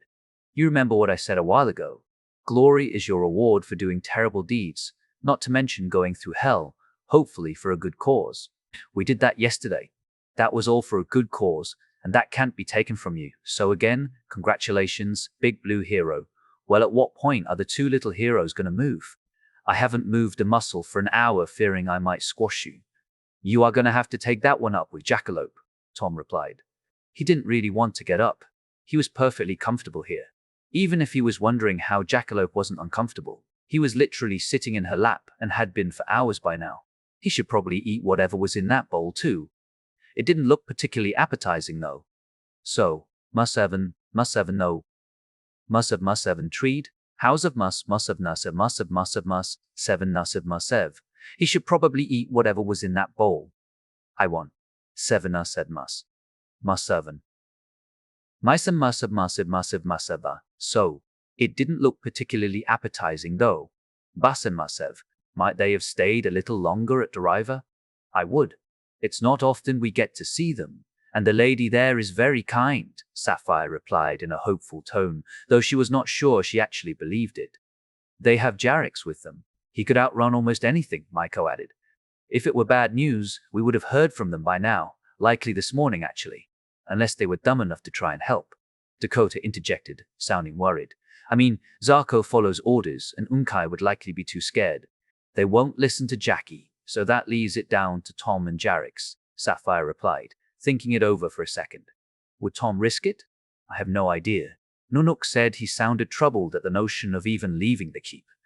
But damn it if he is one to look the other way, Dakota answered again before looking to Maiko. What about Jarix? Oh, he would for sure, but isn't that what Tom had been trying to teach him not to do? Besides, I think he would listen to Zarko on that front. That, and he has orders to follow, from the king no less. Maiko certainly didn't seem worried. Tom won't give a shit about those orders though, Sapphire stated plainly, scoring a double take from Maiko. But he might decide to play hero, and with Jackie along, and Jarix possibly looking for an excuse. Fuck, they might actually do it, Sapphire concluded to herself as she looked around at the others. What would we do if they tried to help? Not much we can do. We're stuck here for the time being, Dakota replied, looking like she had already arrived at Sapphire's conclusion. Well, if they don't return, we will be launching an investigative force, Maiko replied, clearly not pleased with that notion. If they engage, though, there is a good chance they're licking their wounds. I wouldn't be concerned yet. As I said, Jarix is damn near the fastest flyer around these days, if you don't need to go too far. So they saw a keep in trouble, lent a hand, then ran away to lick their wounds. Or they went in, won the battle, and are celebrating merrily with the people they saved. Sounds good to me. As long as too many didn't get hurt, Balathon added, mouth half full of food. How long until you send someone to mop up what's left? Oh, I don't know. A few days. Maybe a week, Mako replied dismissively. I say we worry about it then, hey? Besides, as you said, we can't do anything about it, Balathon continued, while still eating. I think we need to be more concerned with the people who might just be trying to kill us. Sapphire didn't really like this. In most of the situations they talked about, people would likely get hurt and it might well be someone she cared about. Tom was a good friend, sure. But she had known Jackalope for many years. She might be her closest friend. In fact, despite their rivalry, they better be fine. I've been doing too much praying as of late, and it doesn't seem to be working. I think it's about time it does. Isn't that something to do with only praying when you need something? Belethan questioned. Well, what should I pray for then? That someone got hurt, or worse? Sapphire replied in a rather annoyed tone. I think you need to give thanks for what you got. Not done much praying though, he responded. Okay, so. Dear Loteg, thank you for our safe journey here. Would you please ask Ishan not to take my friend from me? Don't say things like that. Everyone is fine, I'm sure. Dakota demanded, sounding like she needed to convince herself just as much as the others. Besides, even if they did decide to help her keep, they have both Tom and a damn dragon of the Royal Guard. What exactly survives that? She didn't sound entirely convinced of that statement either, though. Even if it was one hell of an argument. Sorry, I'm just worried, okay? Sapphire apologized. Let's just give a prayer for everyone to get home safe tonight, and then worry about the things we can do something about. Maiko interjected, clearly trying to ease things a bit. When they had made it to bed, Dakota had a chat with Nanook about what had happened, even if there wasn't much to report beyond Trewa. Crucially though, no news from the keep. Everything was as it should be, apart from no Jarix and crew. Do you think this Trewa guy gonna stab us in the back? Sapphire questioned after giving Dakota a second to catch her breath after the experience. I think he is too scared to try and double-cross us. He wants to live. That was damn clever of Maiko. I damn near believed it myself. Yeah, the guy has a knack for this kind of thing, it seems. I'm starting to see why Hashor sent him, besides just not wanting him around. And it was brilliant about the weapons. Even if Trevor does betray us, the bitch is going to be scared shitless anyway. She sure is, Dakota replied with an evil grin. The risible, the words, having a certain end to them, coffee, and sticks of the prize, which going Tamanite into the heat, and the Sevenite, which Sevenite stesh, a Daki 8, speed, power, and tea-time Tom had managed to wriggle out of Jackie's grasp, much to her annoyance, as he went to fetch his backpack, dragging it over to pull out his phone. Just for fun? He snapped a picture of Jackalope as she stared at him crossly, still leaning against Jarix's side. Looking at the photo, he tentatively swiped to one of the few he had taken of Hillsdale while the others were walking around. He quickly swiped back to Jackalope. He would much rather look at her, and he had promised her he would at least try not to worry. If you would mind getting out of my armpit, then I can do a little better. Jarix let out lazily, raising his head off the stone floor. And you need to eat your bowl of green stuff, he continued, looking to Tom. Tom grabbed Jackalope, who refused to budge. He knew that was a tug of war. He wasn't winning, so he stepped back, pointing to Jarix, then crossing his arms, shaking his head. Fine, Jackalope replied annoyedly before getting up. Jarix got up, doing a bit of a stretch, though judging by his face, that was a rather painful experience. Then he lay down again with his two forelegs together in front of him. There we go, a seat fit for heroes. To Tom's surprise, Jackalope bowed to Jarix. Jackalope Furlong, you have reached the top, she whispered far too loudly to herself, before looking up to Jarix. Thanks, dude. She went over and laid down in the crevasse between Jarix's forelegs, leaning up against his chest. Tom had to admit, it looked rather comfortable. Is this like a big deal? Tom questioned, grabbing the bowl before looking up to the dragon. For a dragon to make you comfortable rather than itself? Jarix asked, looking at Tom like that was the dumbest question ever. Didn't think of that, Tom had to admit. He held up the phone, stepping back to take another picture. Smile for the camera. Jarix did his best to put on a smile, though the result ended up looking more like a very scary reptilian golden retriever. God damn it, that's hilarious, Tom chuckled at the strange sight. The smile on Jarix faded, and his ears lay flat against his neck, the dragon looking rather offended. Oh, don't be such a diva, you just looked funny. Tom tried to console as he walked over to where Jackalope had gotten comfortable. They had been instructed to sit back and relax, and so that was what they were going to do. Tom took out the phone and started going through pictures. Jackalope craned her head over his shoulder, following along. Is that your home? Looks big, she questioned as he was scrolling through. He brought out the notepad to scribble something down. No, that is a hotel. Like a big tavern, Tom also spoke out loud so Jarix could hear, holding up the phone for the dragon to see. Looks nice. How big is your house? The dragon answered, apparently having forgiven being made fun of. Not big, Tom answered as he started going through pictures. Wait, what's that? Jackalope questioned as he passed a picture with some parked cars. Tom got out the pad again. Driving machines. But you could fly at home, right? She responded, clearly not understanding. That's expensive and difficult. Driving is easier. But okay sounds slow and boring, though the quad bike was great fun. Tom just smiled. She had another thing coming on that front. He did eventually find one of his house. Ha, it's so small. But it's not in a city, right? How many do you live there? Tom was fairly sure that had been discussed already, but this was Jackalope. It's in the countryside, yes, just me, he wrote down. Damn okay, Jarix, look at this. The dragon craned his head to look down at them again as Tom held up the phone. He's the lord of the world's smallest keep. Not to be rude, but it doesn't look very dragon-friendly. How would you even defend that? You could fit in the barn, I think. Would need to get creative with feeding you, though. But we don't need to defend our homes, there's nothing around to threaten them. Well, short of other humans. But unless you want to stop an invading army by yourself, there really isn't much point. That sounds quite nice, actually, Jarix admitted.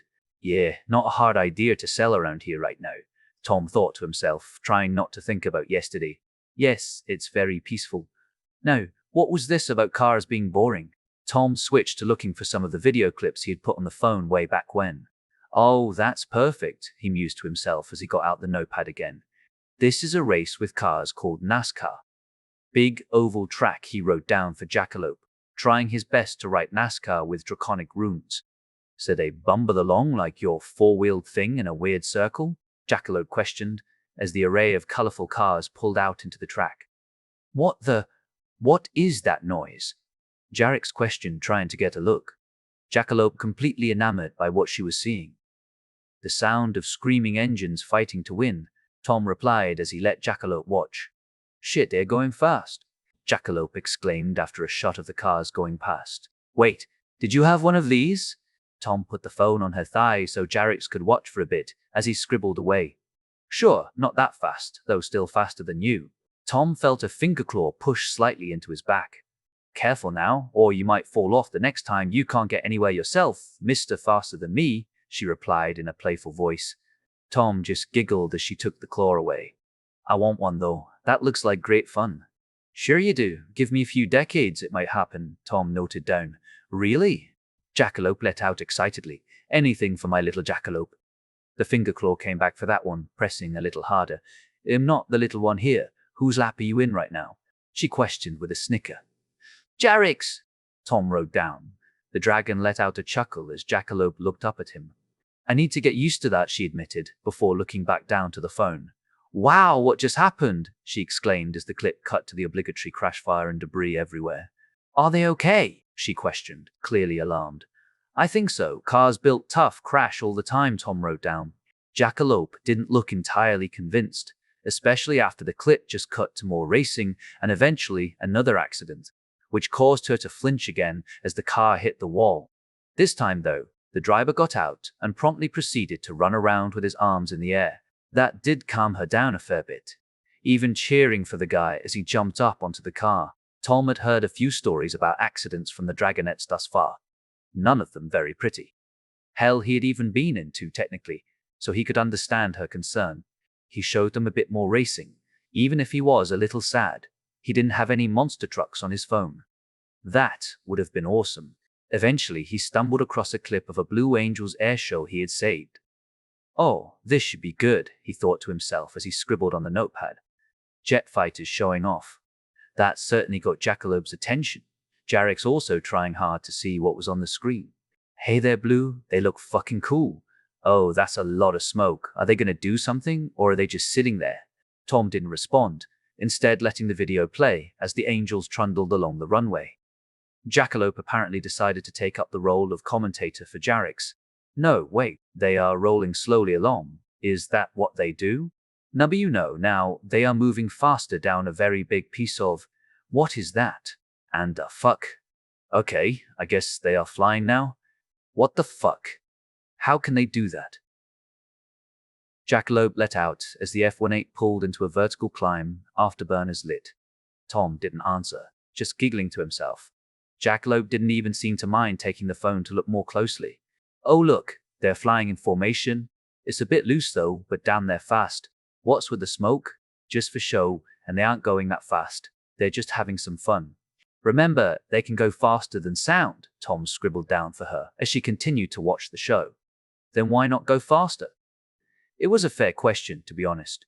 Because of the boom of breaking the sound barrier, they aren't allowed to do it near people. Okay, Jackalope replied, clearly not sure what to say to that. Jarek's was just looking down at the two of them, rather annoyed. Tom took Jackalope's hand and held up the phone for the dragon to see as the Angels were performing an inverted loop. I can't do that, Jarek's admitted, sounding a tad sad. I can't even dive that fast and they're climbing. They are quite something, Tom responded, looking up at the dragon, who was staring in awe. His eyesight must be pretty damn good too, judging by how far away from the tiny screen his head was. Not that Tom had any idea how dragon eyes worked. That is what defends our sky back home. They fly faster than sound. They can see you and kill you from even beyond the horizon, and they turn so hard the pilots pass out. Jarek's looked at Tom with a face that indicated he had quite a few questions. Oh look, opposing passes. Jackalope went excitedly as the Angels continued to show off. We've got flyers incoming. Looks like the others are back. A wounded guard shouted weakly into the hall. He appeared to have had both his wings broken, in addition to a nasty face wound that had most of his head bandaged up. Looking from his current position, Tom felt quite bad that he wasn't helping out, while that guy had probably been standing guard up in the tower. The head count fits? Tom questioned as he started to squirm free of Jackalope, but she relented this time though, as Tom turned off the phone. Though she did let out a rather annoyed grunt at that. Yup, they're all there and 2 extra, came the reply. Lothal must be flying himself then, Tom stated, getting up and walking over to his clothes. Even if he likely looked less scary in his underpants, that just wouldn't do, even if it was nice and warm. Besides, the kids knew him, so he wouldn't need to worry about scaring them. He had yet to see any of this. Keeps children though, come to think of it. What's happening? Jackalope protested, not getting up. Tom did his best to impersonate flying, beating his arms up and down before pointing to the big door. That display caused Jackalope to snicker a bit. You look like an idiot, you know that, right?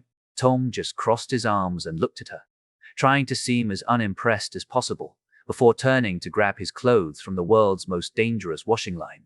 Just from gearing up and walking around, he could feel his heart still beating harder than normal, and he found himself breathing harder too. This is gonna suck for a while, he thought to himself. His dizziness had gotten a little better though, even if that was likely due to him taking it easy right now. He helped Jackalope get her stuff on. Her ears had stopped bleeding, and she hadn't coughed up blood for a bit. That might also just be due to not really doing anything for however long it had been now. He wiped her ears clean with a wet rag, getting rid of the last encrusted blood, taking the chance to play with them a bit. They were sort of stiff, but could move around a lot. As they made ready to open that gate, Jarix turned around just in case he needed to blast the fuck out of whatever might be coming. Hey Jarix, how long does it take before you're ready to shoot again, by the way? Tom went as he adjusted his shirt. I mean, if I spent everything half a day for a big shot, or thereabouts. I do get rather a sore in the throat too after that though. That sounded perfectly understandable to Tom, even if it led him to wonder what it might feel like to have lightning running through you without it hurting. Oh, that's not so bad. Not sure I can help with the throat, unfortunately. Minor. Yasses, camarade. What's so much study upon this perks, what's what see have along, musting into a now mining with a right. They had started the morning with another check back with the keep, but there was nothing to report. The mood at the table was a little dim as the four of them ate breakfast. Heiko poked Sapphire on the shoulder as he sat down next to her at the table. Got a second? Sure, Sapphire responded, turning to her brother, still chewing. So I had a chat with some of the boys. We got no clue who we are dealing with. Not that you or Draki got much of a look at them. Are we still expecting them to come back? Sapphire turned back to the rest of the table, being met by blank faces. Dakota finally responded. We don't know. We have tried to make ourselves an expensive target. I take it that's why you are here, sir. I must say, it is an honor to have a royal guard staying at our inn. Hey, technically I'm at work, so don't put too much into it. Being paid to sleep here, Maiko replied. He was having a laugh about it though, possibly trying to lighten the mood. He had his own room too, so he was hardly uncomfortable. Damn, I want a job like that once, Heiko replied, sounding a tad wistful. Anyway, as I said, we had a chat with some people. We're going to be getting some reinforcements at night, just in case they do come back. How did you manage that? Sapphire questioned. People didn't usually work for free after all. We stick together around here. If those bastards can bully one place, then why not the others? It's not going to be much more than a few guys and girls to help scare them off. Sapphire looked back to the table as they all nodded in approval, some smiles spreading. I guess we're going to turn this place into a keep then, Balathon joked. Then we just need to worry about you not getting killed coming and going, Maiko continued, still sounding light-hearted. Dakota's slight smile vanished at that though. Would they shoot us in the street, you think? She questioned, switching her gaze around the table. I mean, maybe? Maiko reluctantly admitted after a bit. What about at Tink's workshop? That is hardly well defended. It is a guild hall, but other than that, no, not really, Maiko replied, clearly starting to ponder the situation. Are we really that sure they're going to try and kill you and in broad daylight? I mean, really? There was a bit of silence following that. Are we being paranoid here? Sapphire thought to herself. What would it even cost to hire someone to try and kill them in the street? Also, there was quite the difference between a mercenary group and an assassin. Don't you think they're just trying to scare us into backing down?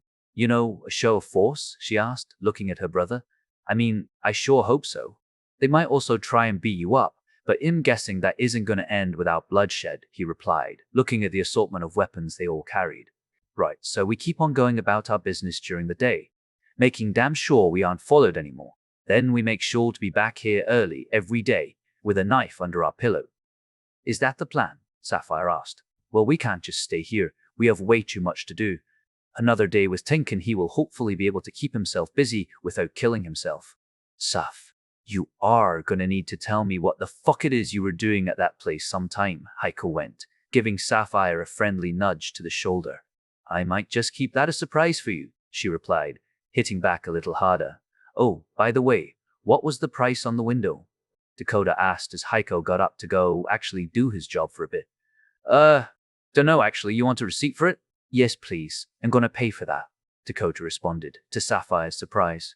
She didn't think they had to, nor were windows cheap. The strained expression Dakota got when she received the bill would seem to back that assumption up, even if she didn't let them know what the price had been. Following yesterday's round of Catch the Goose, they hadn't actually managed to find most of the things they needed. So they had swung by to pick up Junior to show the way, leaving the by now common sight of a sleep-deprived Tink to carry on working. Following some directions from a smith Junior knew, they had finally found a place that seemed to be a proper mithril smith. It wasn't a large place, nor could you even see the forge, as it was hidden away inside the massive squat building behind the shopfront. Everything was very nice though. Gleaming weapons and armor on display for all to see. Even if only a few of the things were actually mithril. Sapphire's eyes damn near watered at the sight of the prices. Even a hunting knife made out of the stuff commanded an exorbitant sum, so she guessed most things here were probably made to order. Nevertheless, it was on the list, so when they had the money, they would be doing some exceedingly expensive shopping. They had been keeping an eye out for Tigra or anyone else trying to tail them. They agreed chances were good. Tigra had just run away after what happened yesterday. In that case, the Flaxons would of course likely just hire someone else. Hey, that sounds familiar, Sapphire let out as they passed a small potion shop. Hold up, we need to go say hi. Oh yeah, definitely, Dakota responded as they turned to walk into the small potion shop. Quinlan's, Potions and Care, how can I he?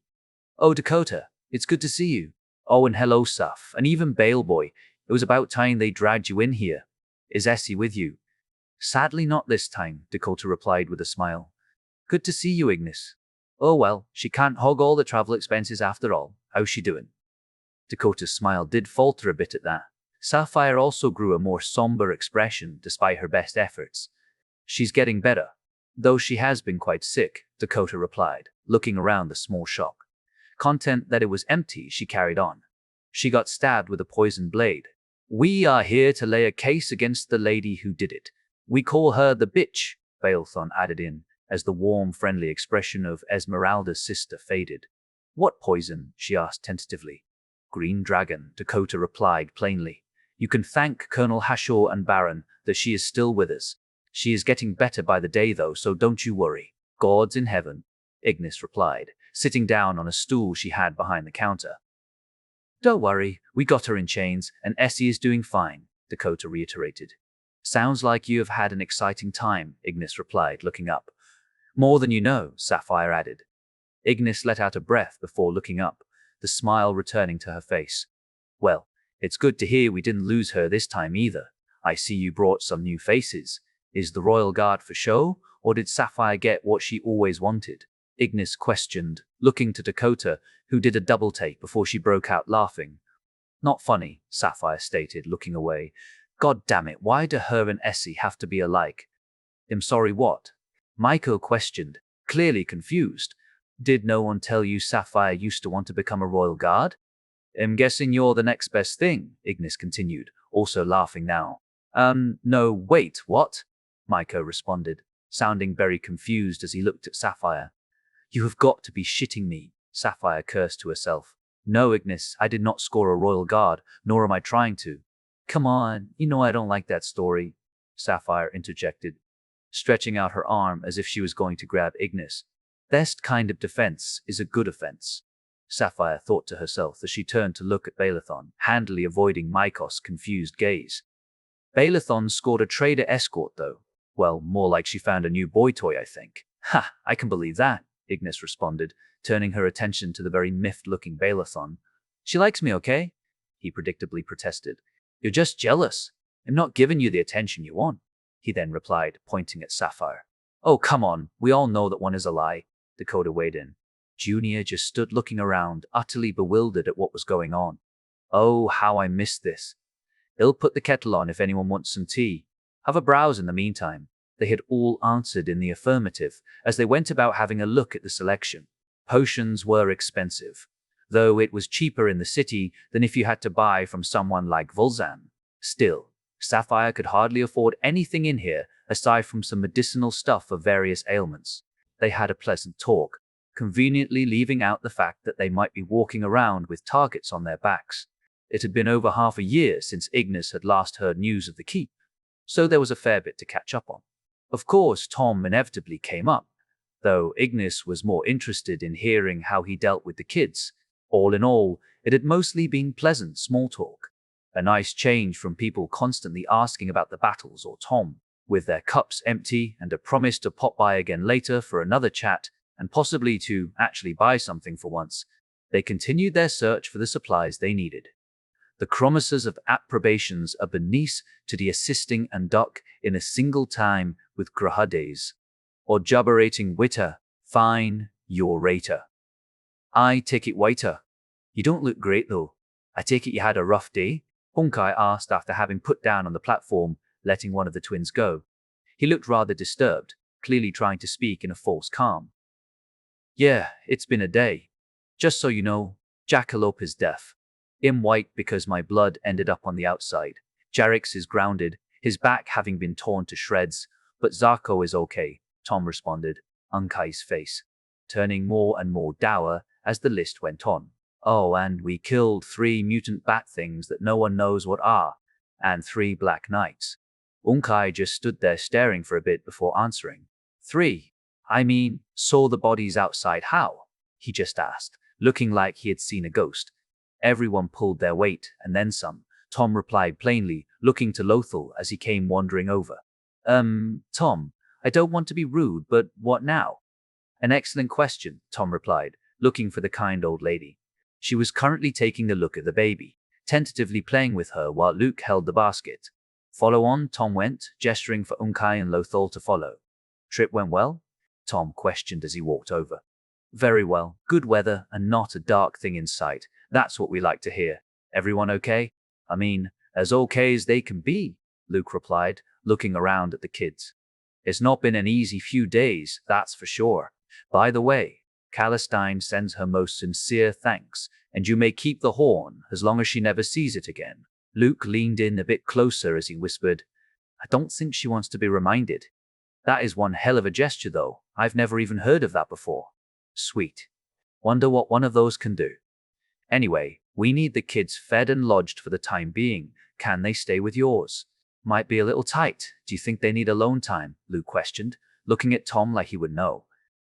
We have been alone a lot lately, very alone, Lothal responded. The kid might be fully grown, but that didn't prevent Tom from doing his best to give him a hug. Not anymore, you're not. You got each other and you have us now too. Tom tried as he stroked the kid's head and held him close. Lothal reciprocated as he began to sob into Tom's chest. Luke, would you mind?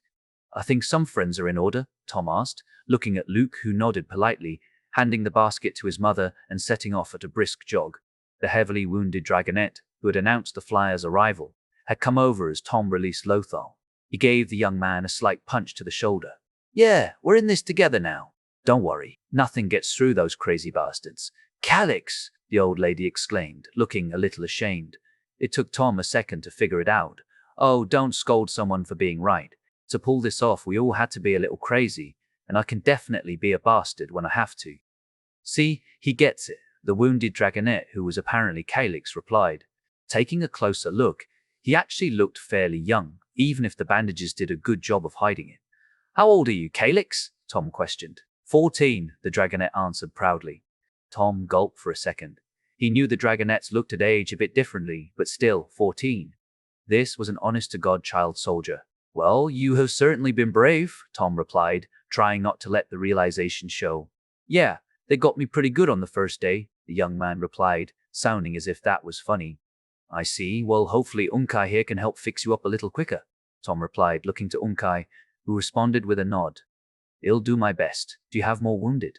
The healer asked, looking to the old lady. Far too many, follow me. I'm afraid you'll have to wait, Calix. Your mother comes first, the lady replied, turning to leave. A smile washed from Calix's face as he looked at the ground. The lady handed the basket with the baby to the silvered Huntress, a few tables over, as she left, heading for the infirmary with Unkai in tow. The Huntress had been busily discussing with Zarko, though she relented to try and comfort the baby, who had started crying again.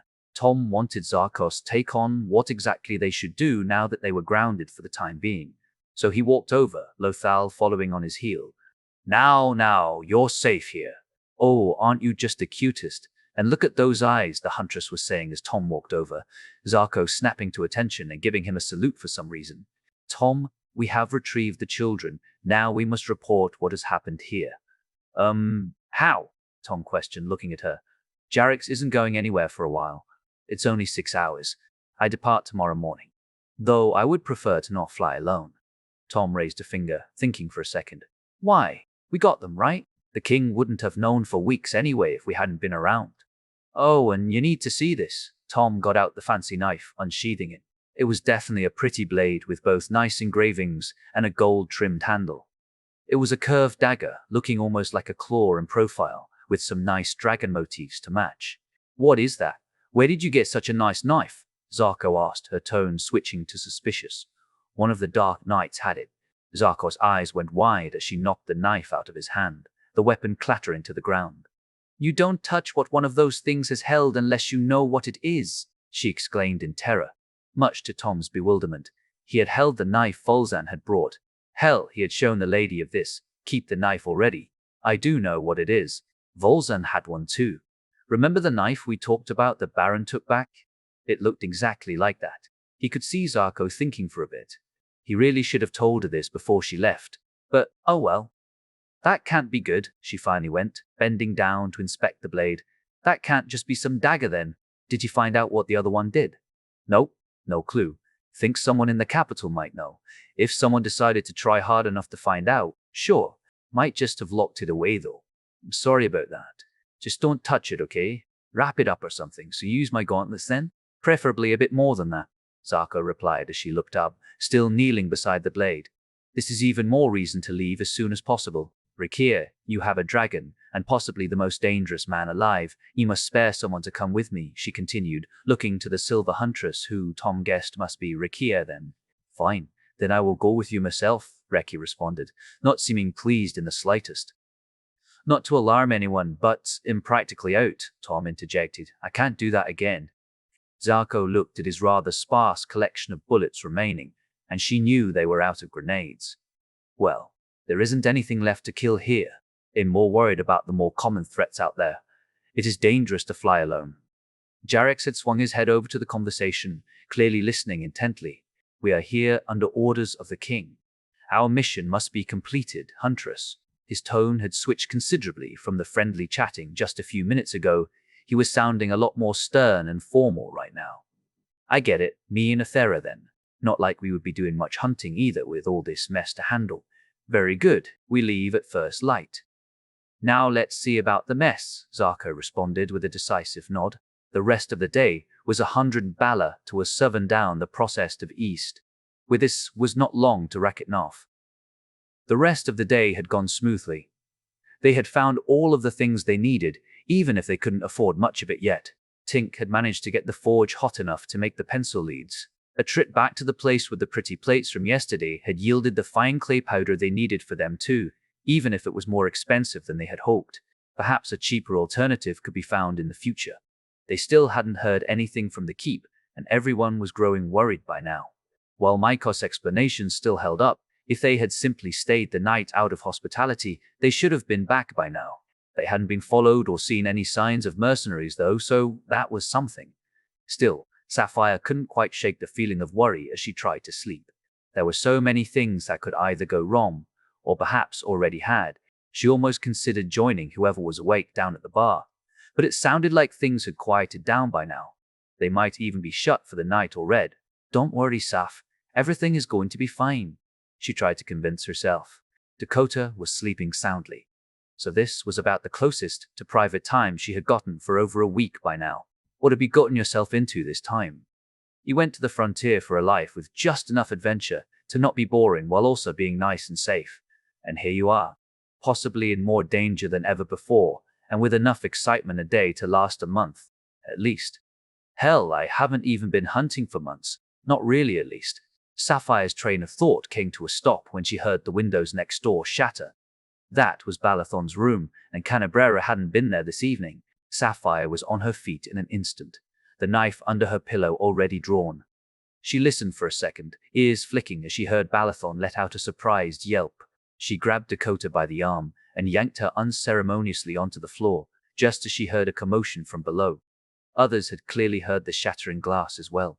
She opened the window and stuck her head outside, being rewarded with a crossbow bolt slamming into the wood of the building beside her head. Stay inside and you won't be hurt. A voice shouted out from the opposing roof, the pair of green eyes looking back at her glowing ever so slightly in the dark. Sapphire didn't dignify the voice with a response as she ducked back inside. She gave Tom a quick thanks for giving her a bow that could be stored strung for some reason, as she grabbed an arrow from the quiver by her bedside, knocking it. She crouched down low looking out the window, spotting her target and sending the arrow whistling out the window, guiding it home. There was a screech from the opposing roof, then silence. Crow? Crow? Someone shouted from the other room, getting no reply. Dakota was on her feet by now, with her sword-out knife and her knife in her offhand. They are next door. Therese, not many of them, Sapphire commanded, as Dakota was clearly still trying to come to grips with what was going on. She responded by kicking the door open into a very surprised Heiko, who was just making his way up the stairs. You follow me. Cover the window, Saf. Shoot to kill, Dakota ordered while looking at Heiko, who was flanked by some of the guards he had conscripted to help out. Sapphire spared a glance at her brother as she turned back into the room, hastily scooping up her quiver. He looked fucking terrified. Sapphire moved up to the window, daring a peek into the darkness as she heard the door to Balathon's room being kicked in. The opposing roof was empty and no one shot at her, so she stuck her head out again. There was no one to be seen. They're running. The bastards are running with him, Dakota roared out in anger from next door. Sapphire looked around, checking the street below before climbing out the window, shouldering her bow. What's going on? What are you doing? Michael questioned from inside, standing in the doorway. They took Balathon, giving chase, Sapphire replied hurriedly, already scampering up the side of the building to the roof just above. She was beating her wings and clawing at the wood as she climbed. They had to be trying to outdistance them right now. They only had a few seconds to get out, while Sapphire wasn't at the window. Dakota had clearly had the same idea, also emerging onto the roof right after Sapphire. Come on, where did they go? Sapphire cried out desperately as she looked around. There, Dakota replied, pointing into the darkness as she ran off the edge of the roof, taking flight. Sapphire couldn't see shit, but she knew better than to doubt Dakota's vision. Wait a second. Mako let out from below as Sapphire joined Dakota on the wing. What if it's a trap? Then we spring it. They can't have him, Sapphire shouted back as she fought to catch up to Dakota. She could hear wing beats behind her soon after, so she guessed the boys had found the courage to join them. If it is a trap, they won't reach it, Dakota bellowed out, still slightly ahead as she charged into the night. They had to be carrying Balathon, so they had no chance of outrunning Sapphire and Dakota. As they forged onwards, Sapphire could start to make out some shapes in the distance. There was a decent amount of moonlight tonight, even if the clouds blotted it out at times. The kidnappers were of course flying without lights, and it didn't look like there were many of them either. Maybe 3 or 4, but she couldn't quite tell. Sapphire didn't know whether or not they were aware they were being followed, but she suspected so. They were definitely moving fast and not climbing, just keeping steady at rooftop level. They weren't fast enough though. Sapphire had caught up to Dakota by now, moving to break the wind for her. Sapphire was the fastest of them for sure, and she had spent the time flying here well, putting in a fair amount of training. She was nearly in as good shape as she had been before the crash. It still wasn't top shape following winter, but it was clearly good enough to catch these bastards. They must have figured out this wasn't going to end well for them as they dived down between the buildings. Sapphire cracked a smile. Oh, now they've done it, she mused. If they couldn't run from her in a straight line, they had no chance in the twists and turns of flying between the buildings with Balathon on board. Head on a swivel, it might be an ambush. Hold back, let the others catch up. Dakota let out from behind as they dived after them. That was true, Sapphire had to admit. Damn it, she let out, frustrated as she slowed her pace enough to where she was only able to keep up. The kidnappers were doing their level best to shake them as they pulled into hard banking turns, even turning down back alleys at full speed with only sporadic light to guide them. One misplaced washing line would spell disaster at this speed, Sapphire cursed as she did her best to follow. In here, not even she could fire unless she got right on top of them, and even then it would be with considerable risk of missing. The further they flew, the more Sapphire cursed the ones behind. Hurry the fuck up! Not soon after, Dakota cried out in alarm. Behind, high! It was at times like these that Sapphire really appreciated Dakota drilling them in not just hunting, but real combat too. She rolled onto her back with her bow drawn, sending an arrow straight up into the sky without even bothering to aim. Instead, she buried the shot into the neck and shoulder of one very surprised-looking dragonette diving from above. There had been 2 of them though. The second one was diving down on Dakota, a spear braced and ready for impact.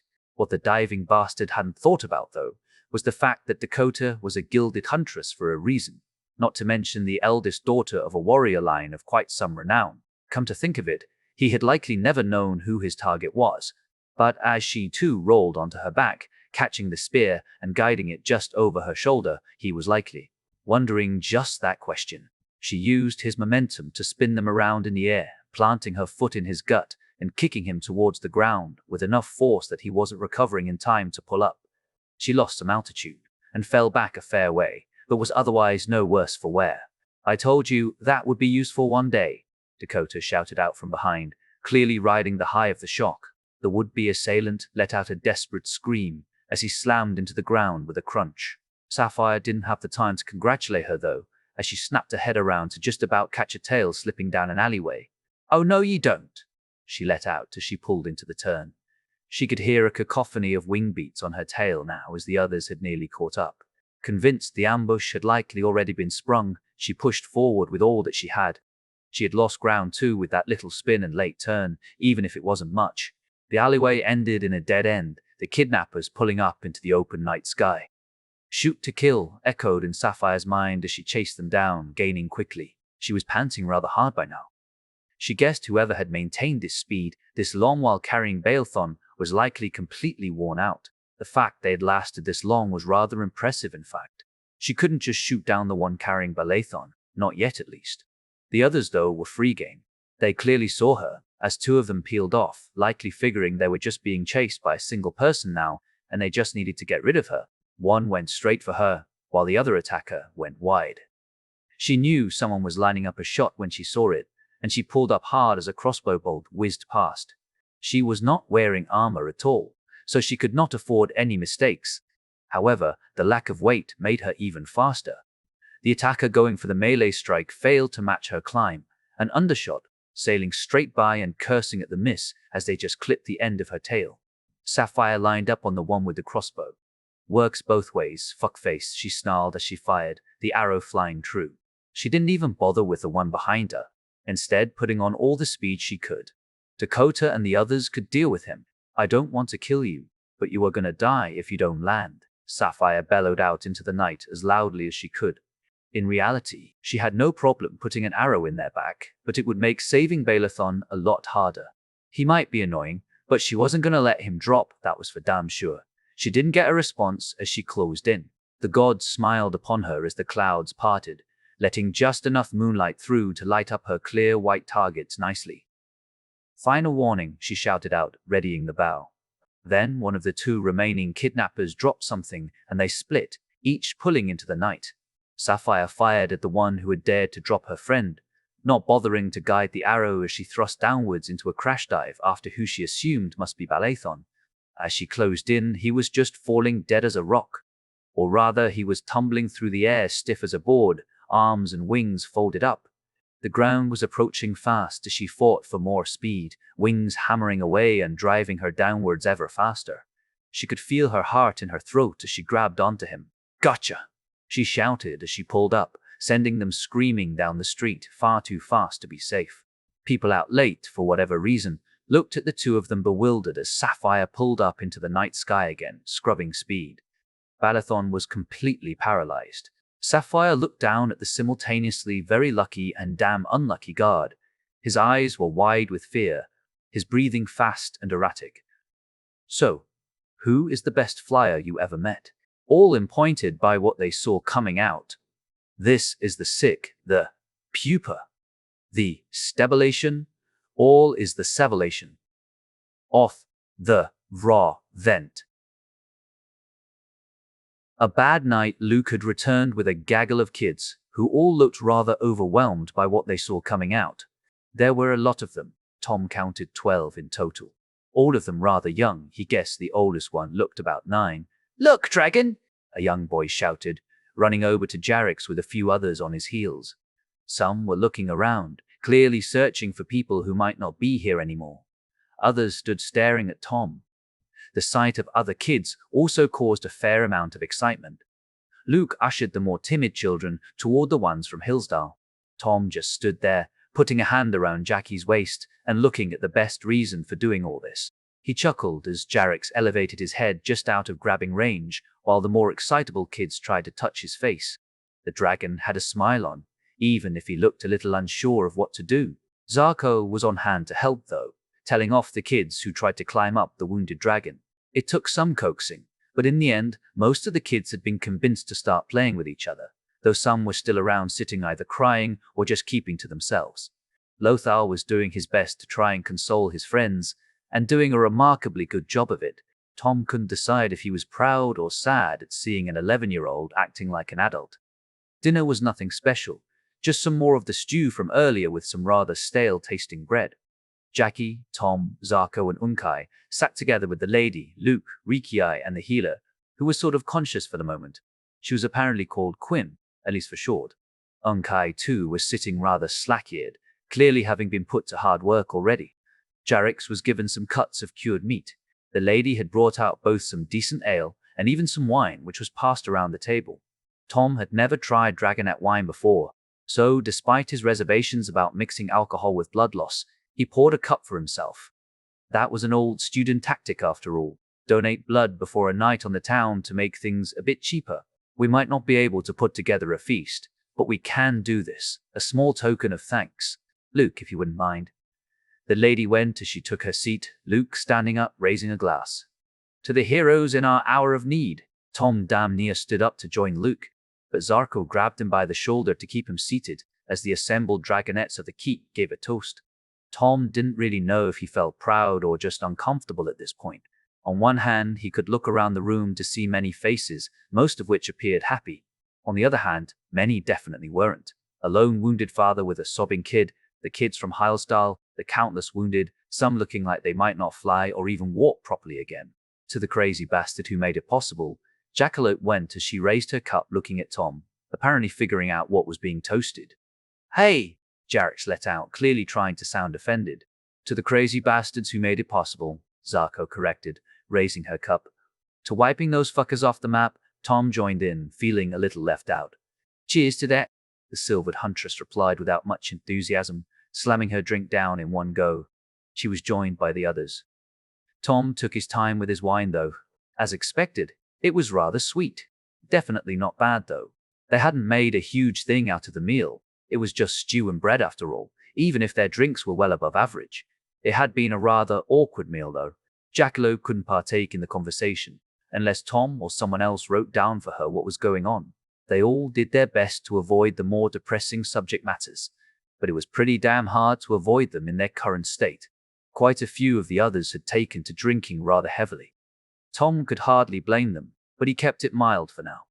Jackie, though, did make a dent in the ale supply.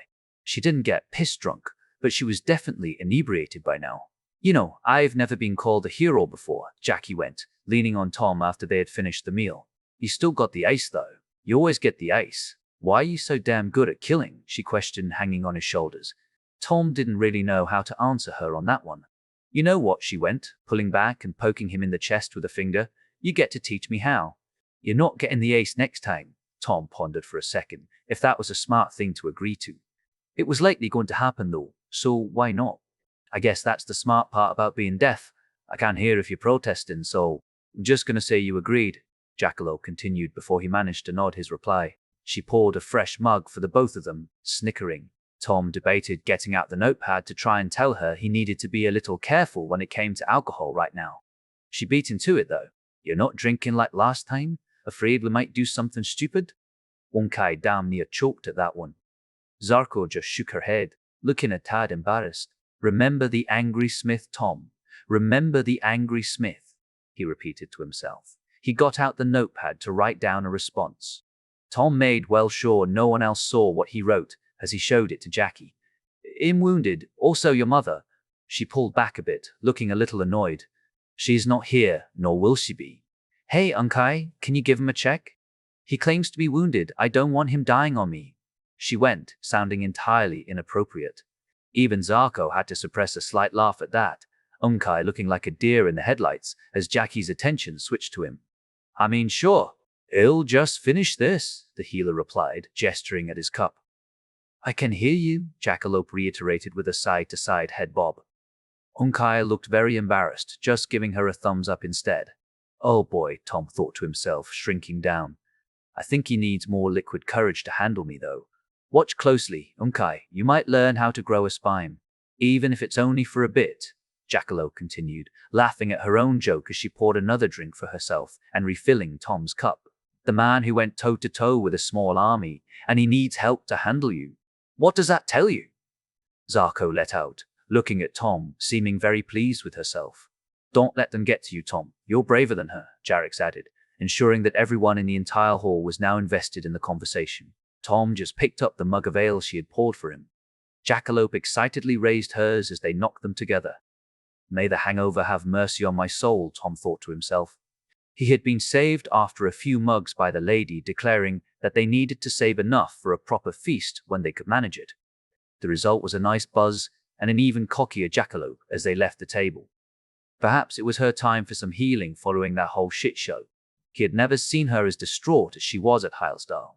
Not to mention the expression on her face when Zarko had carried the body of the dead girl away after they landed. Apparently, alcohol had at the very least helped her think about something else, as she was spouting funny stories and, of course, boasting about how amazing she had been in the battle. That had led to a hasty explanation about how Tom had let her borrow some of his power during the battle. He wasn't entirely sure if any of the locals bought it, but they were way too polite to question the explanation though, or possibly scared or just didn't care. He wasn't quite sure. Unkai had gone over Jackalope first and deemed her as fixed as she could be right now. He didn't dare try to fix her ears, claiming that to be way beyond him. He sounded confident that Nunuk might be able to put them back together again though. Jackalope let out an annoyed sigh at the news, though the part about Nunuk did help. It was clear Jackie and Tom had received priority when it came to getting fixed up after the battle. Onkai had put in some work on Tom, mainly putting his effort into the stinger wound on his side. Tom had him check his neck wound as thoroughly as he could manage, but Onkai claimed that was as good as it was going to get, though he recommended some resting time. Fuck, I took painkillers earlier, Tom let out as Onkai touched the stinger wound, which didn't hurt as much as it should have. Is that bad? Onkai questioned, looking at the wound. I drank alcohol too. You're not supposed to mix those. Onkai looked at Tom as if he was expecting more than that. Well, don't look at me. I don't know how they work, he finally responded. Jackalope's face growing worried at the exchange, her gaze breaking as she looked to Onkai. He's fine, right? Has been stung before. Hez, tough on that front, even if his skin is soft like a kid's, she asked with worry and her voice slurring slightly, Tom taking slight offense at the last part. Onkai turned to her, giving her a thumbs up and a smile before looking back at the wound. Anything we can do about it? The healer questioned, clearly trying to not look worried this time for Jackie's sake. Don't think so. I guess I'm just gonna cross my fingers and wait it out, Tom answered truthfully. He had no clue what the actual effect of that might be. He felt fine though. He was a little weird in the head, but that was honestly to be expected in his current condition. Well, I don't think you're going to be sleeping alone anyway. But consider it medical advice to have someone look after you, Onkai replied, trying a sly smile, which just looked wrong on him. Tom the Hotstone reporting for duty, Tom joked back as Onkai went about reapplying the bandage to the wound. Jackie's gaze switching back to Tom, seemingly excited, the edges of her mouth curling into a slight smile. The young woman who had washed his clothes earlier had shown them up to the bedrooms after the quick checkup. We have a few rooms which weren't in use before. Don't worry, it's not someone's. Sorry if they are dirty, but you can have one each if you want. She sounded really rather uncomfortable. Tom could get why. He could see the number of rooms, and there had to be at least a few that had owners until recently. This is very kind of you. Thank you, Tom replied, the woman giving a curtsy before making her way back down the stairs rather hurriedly. Tom got out the notepad to ask Jackie if she wanted to share a room. Thinking back, that wasn't at all necessary. He just felt like it was the right thing to at least ask.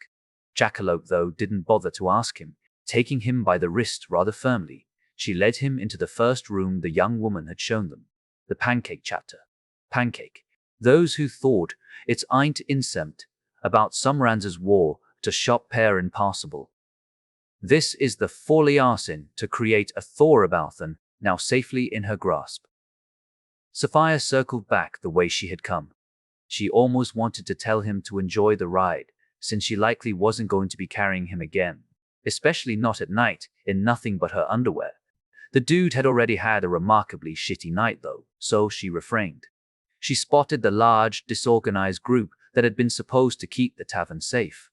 They had sat down in a square and were looking around, confused, as Sapphire came in to land. She was quickly greeted by a near-hysterical Heiko, who looked ready to drop his mace as he nearly trod on Balathon in an attempt to hug her faster. "You're okay, right? Nothing wrong?" Fine, the bastards couldn't shoot. "Oh, thank whoever cared," he let out, squeezing her tightly. "Where is Dakota?" Sapphire squeaked out from his embrace. He let go of her, taking a step back, looking around. "Not here. Neither is that Michael guy, and he damn near caught up to you before you shot off into the darkness. You haven't gotten any slower, have you now?" "Not by much, no," she replied, looking down to her stricken cargo. "Let's get him to sit up somewhere. Any of you got some water?" she questioned, looking to the other guards. Her eyes landed on someone being bound up. She assumed it was the mercenary who had tried to attack her. "You're a shit fighter. I hope you know that," she shouted out, glaring at the asshole who just stared at her with clear contempt. Drakey had come over with a canteen of water, looking up at Sapphire with a strained expression before he turned to Heiko. "I owe you 2 silver, don't I?" the diminutive guy asked, sounding rather annoyed. "I told you, she's the fastest woman you ever saw," Heiko replied with a smile. He tried to fold out Balathon, but eventually gave up. "Grab on. Let's put him on that bench over there," he said, grabbing Balathon by the legs. Sapphire took the shoulders as they carried him over. He was stiff as a board, though the panicked look in his eyes had at least partially faded. "You put a bet on me catching them?" Sapphire questioned as they set him down. She wasn't sure if she should be flattered or angry. Heiko held up his hands defensively, shaking his head. No. Draki just didn't believe all the stories, so I put 2 silver on the stories being true. Easiest bet ever. That was more to Sapphire's liking, and she gave him a slightly wicked smile. "You know, we used to get a slice of the bets back then." "Hey, I got you your own personal protection service," he replied, gesturing to the motley collection of dragonets mulling about the square. "That's a word for it, I guess," Sapphire replied, not overly impressed. It wasn't like they had done much good tonight. "Take good care of him. I have some questions," she went, leaving Heiko and going over to the now thoroughly tied-up dragonet who had attacked her, the questioning already underway. Someone let out a suggestive growl as she walked by. The fact that she was wearing nothing but her underpants in the middle of the street dawning on her. "Do that again and he'll kill you," she snarled, not sure who the offending member was, before turning her attention to the mercenary. "So you thought kidnapping one of my friends was a good idea?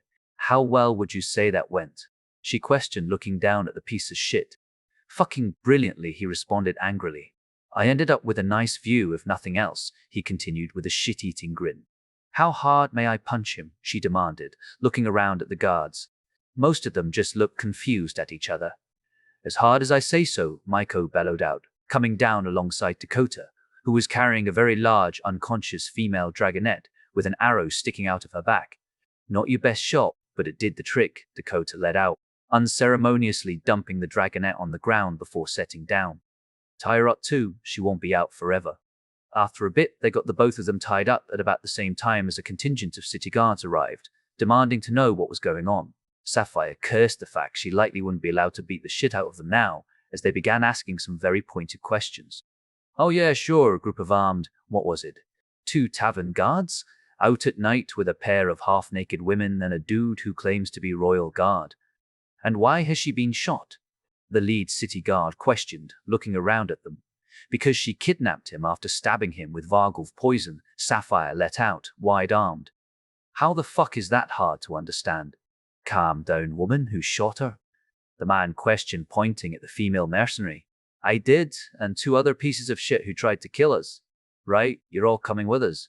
We need to know what happened here." "Manacles," the city guard replied, snapping his fingers over his shoulder and receiving the item in question. Sapphire's heart sank. She had never been arrested before. Closest she had ever gotten was being given a stern talking to for sneaking into the training fields. Dakota looked ready with a reply when Michael beat her to it. "Listen up, you little shit-eating ground rat, see what this is?" he yelled, holding up his sword, which, true to form, bore the royal insignia on the crossguard. "I will make a cape out of your fucking wings if you don't man up and do your fucking job."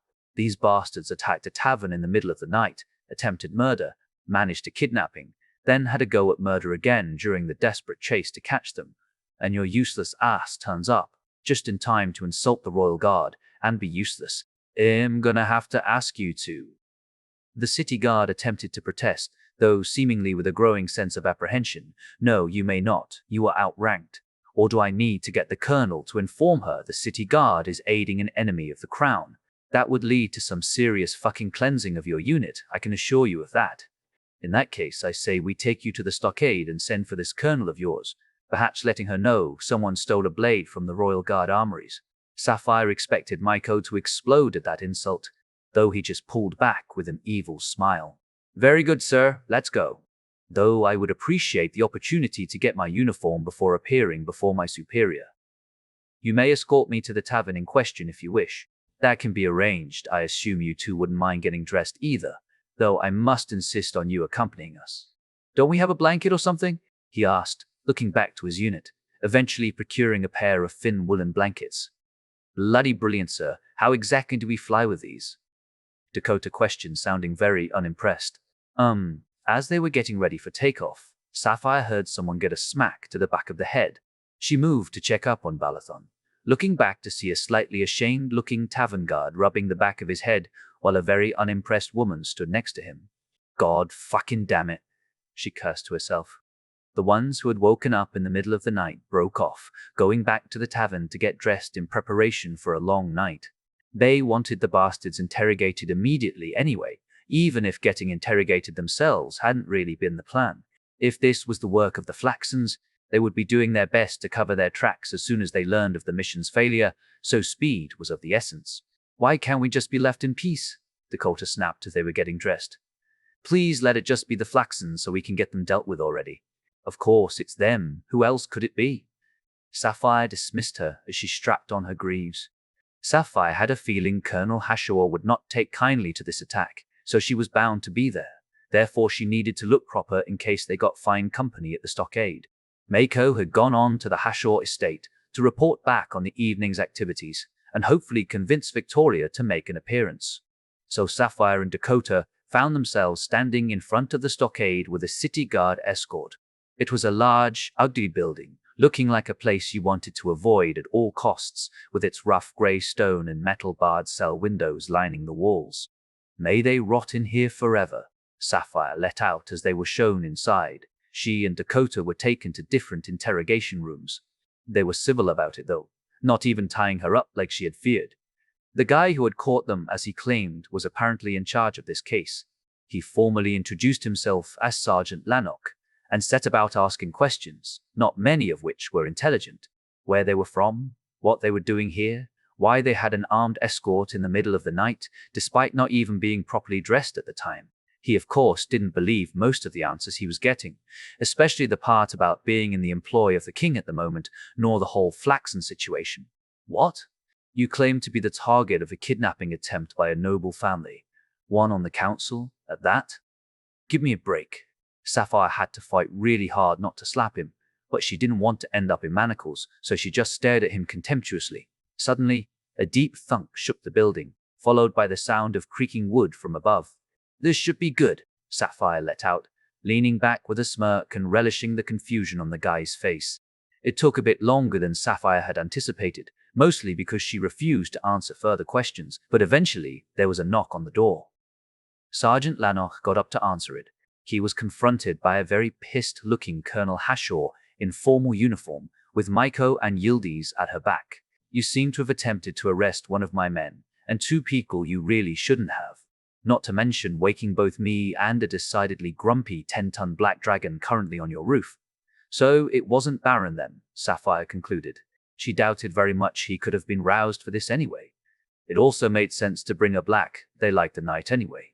Mako had been decent at laying out a string of insults, but Hashor was clearly the source of his talent, as she chewed out not only the sergeant, but anyone dumb enough to make an objection or not. Make themselves as small as they could, including the captain of the stockade, much to Sapphire's horror. It definitely helped that she was flanked by Yildiz, the person who had been tasked with finding out who the mercenaries were, as well as a few other family members. The dragon in question was apparently Tigra21, one of Jarrix's training buddies. Sapphire guessed he was here just as much for a bit of experience then. Is there anyone dumb or useless enough in here to have anything more to say? 2. Very good. Where are the two who actually need questioning? The tavern guards had been allowed to go, though Heiko had stuck around. The sergeant was now looking very small as he led them to the room where the one who hadn't been shot was sitting. The woman who had been carrying Balathon was currently being treated. Do you have even the slightest idea how much you fucked up tonight? Hashaw asked as she strode through the door, the sergeant holding it open for her. Pretty fucking badly, I presume. But what the hell are you gonna do, huh? Gonna execute me? Perhaps clip my wings? Doesn't matter if you're Royal Guard or Tavern Guard, the punishment is the same. So you don't scare me, woman. Or should I say, oh, Colonel, wow. I really did fuck up, huh? Well, Sapphire had to give it to him. He was taking the news that he was likely done for rather well, or perhaps he was just in denial about the whole thing. Oh, I can do worse than that, I think. Sapphire, you wouldn't happen to have learned a thing or two from our friend. Might have done, she admitted, thinking back to what she could remember of Tom's escapades. Sergeant, what is the punishment for his crimes? Well, he failed to kill anyone. Hence, he is charged with attempted murder and attempted kidnapping. So, indentured servitude for quite a while. Unless he could pay for a prison sentence, of course. Right then, how about this? Tell me who sent you and I will pay for your prison time. The colonel then went, looking to the perp. I know you were hired to do this, so while you may be a piece of shit, it's not you that I want. Alternatively, I could start pulling strings until we get some alone time with you and make your life really fucking unpleasant. Sapphire looked slightly nervously to the sergeant, but he was still cowering, so she guessed Hashaw got away with threatening to break the law inside the stockade. It was a generous offer too. If this guy was going away for a long time, paying for it wasn't going to be cheap. You know my choice is death or slavery here. You can't be dumb enough to believe they will let me live if I talk. That depends on who sent you, because if it is who I think it is, they won't be around to send someone to kill you after this. Again, Sapphire was fairly sure they couldn't condemn the entire Flaxen family for something like this. But hey, if it works, it works. You seriously think we take jobs directly? It's not the client that will kill me, dipshit. My boss would. Hashaw was very clearly not pleased with that answer as she turned to the sergeant. Would you agree this man is guilty, on the word of both independent tavern guards, the Royal Guard, and our 2 huntresses of the noble Bismarti keep? Or do you insist on a mock trial for this piece of shit? The sergeant looked a tad bewildered for a second before nodding. Yes, ma'am. I'll have him sent off to the deepest mine I can find tomorrow. No, I want him handed over to the Royal Guard so we may question him as an enemy combatant. You cannot do that, and you know it, the sergeant replied, finally standing up for himself, clearly to Hashaw's great annoyance. Then I want you to get me a telepath. Am I correct in assuming his rights on that matter are no longer in place, even if I can't pull his claws out? Yes, but we don't have one, ma'am. You must understand. A criminal's mind is not exactly the kindest place to be. Weak-minded cowards, Hashaw cursed, looking away, pondering. Fine, keep him here. You may continue with your excuse for questioning. I'll be back. Luckily, not everyone is as weak of spine. I think isn't reached about 10th invitation, but this Haffer. With more that. The H, Pansay. Soria. Nung D, Nung T. Chap 91, you will tell us. There was a knock on the door. A voice Tom didn't recognize yelling from outside. Breakfast is on, if you want any. Coming, Tom replied, stretching out lazily. His head didn't feel too bad, though it was definitely throbbing slightly. He felt a little sick too, and he was quite thirsty, so nothing out of the ordinary. Noting the absence of snoring from his right, he poked at Jackie a bit to try and see if she was awake. Tom? The long, drawn-out reply came. I feel like shit, short on ways to articulate breakfast time. He just patted her on the side as he got up, hoping she would follow along eventually. He only got on the essentials, leaving the armor off for the time being. He had to admit, he too felt rather stiff and sore. As he was doing up his boots, he blinked a few times, his eyes messing with him and refusing to focus. All in all, though, he was doing fairly okay. It was pretty clear the same couldn't be said for Jackie, as she still laid sprawled across the mattress, buck nude and unmoving. I don't want to go, everything hurts, she protested, reaching for the blanket lazily, not even managing to grab it. Oh, come on, you lazy sod, can't be that bad. Tom went as he grabbed her by the shoulder, rolling her over. She just flopped onto her back like a ragdoll, whining loudly. Please don't, dude, that hurt. He picked up her arm, also not receiving any resistance, dangling it around a bit. He let go, watching it bounce off the mattress as she let out a distressed groan. You are a fucking mess, aren't you? He questioned, giving her a light smack on the butt as he started gathering up her clothes and laying them on the bed for her. He picked up her crown, putting it on without much success. It was tilted precariously, mostly just lying on top of his head. Looking over at Jackie, he saw she was at least watching him now as he struck a pose, doing his best to look like a girly idiot. It earned him a chuckle from her as she slowly began moving. She winced as she sat up, stretching everything that could be stretched, right down to her toes. Getting up, she scooped up his helmet and placed it on her head. Even if the horns did kind of ruin the experiment, the tip of the helmet fell down in front of her eyes, making her look like an absolute idiot. Look. I'm the crazed killing machine. Y-A-H-H-H. Bang, bang, bang, she went, doing finger guns and pretending to fire around the room, though she was still rather lacking in the enthusiasm department. Tom really wanted to reply, shoulders sagging a bit at the thought that he couldn't. Jackie took off the helmet and continued doing stretches, even if it was clear from all the wincing and slow movements that she was not enjoying it. How can a night with you leave me in worse shape than the most insane battle I have ever taken part in? She went with some annoyance in her tone. Tom scratched the back of his neck, trying to look innocent as he went about inspecting a very interesting wooden figurine on the window. Screw it, that was so worth it, it's ridiculous. Now, small steps, Jackie, she continued as she started to walk over to the wash basin. She looked truly ridiculous as she inched forwards bow-legged. Tom eventually grew sorry for her, going over to lend a shoulder. And, of course, you're completely fine. I don't like not being the awesome one, you know that, and that's mine, she playfully protested, taking the crown and putting it on. You are just a copper, remember? If only you knew how awesome you are, Miss Silvered Huntress, Tom thought to himself with a smile as he helped her freshen up a bit and get into her clothes. After she had gotten ready and he got everything he didn't need sorted and stowed away, they set off, making it just shy of the stairs. Oh, this is gonna suck, Jackie let out, stopping. Tom pondered the situation for a second before picking her up in a bride carry, going down the stairs with her as she slung her arms around his neck.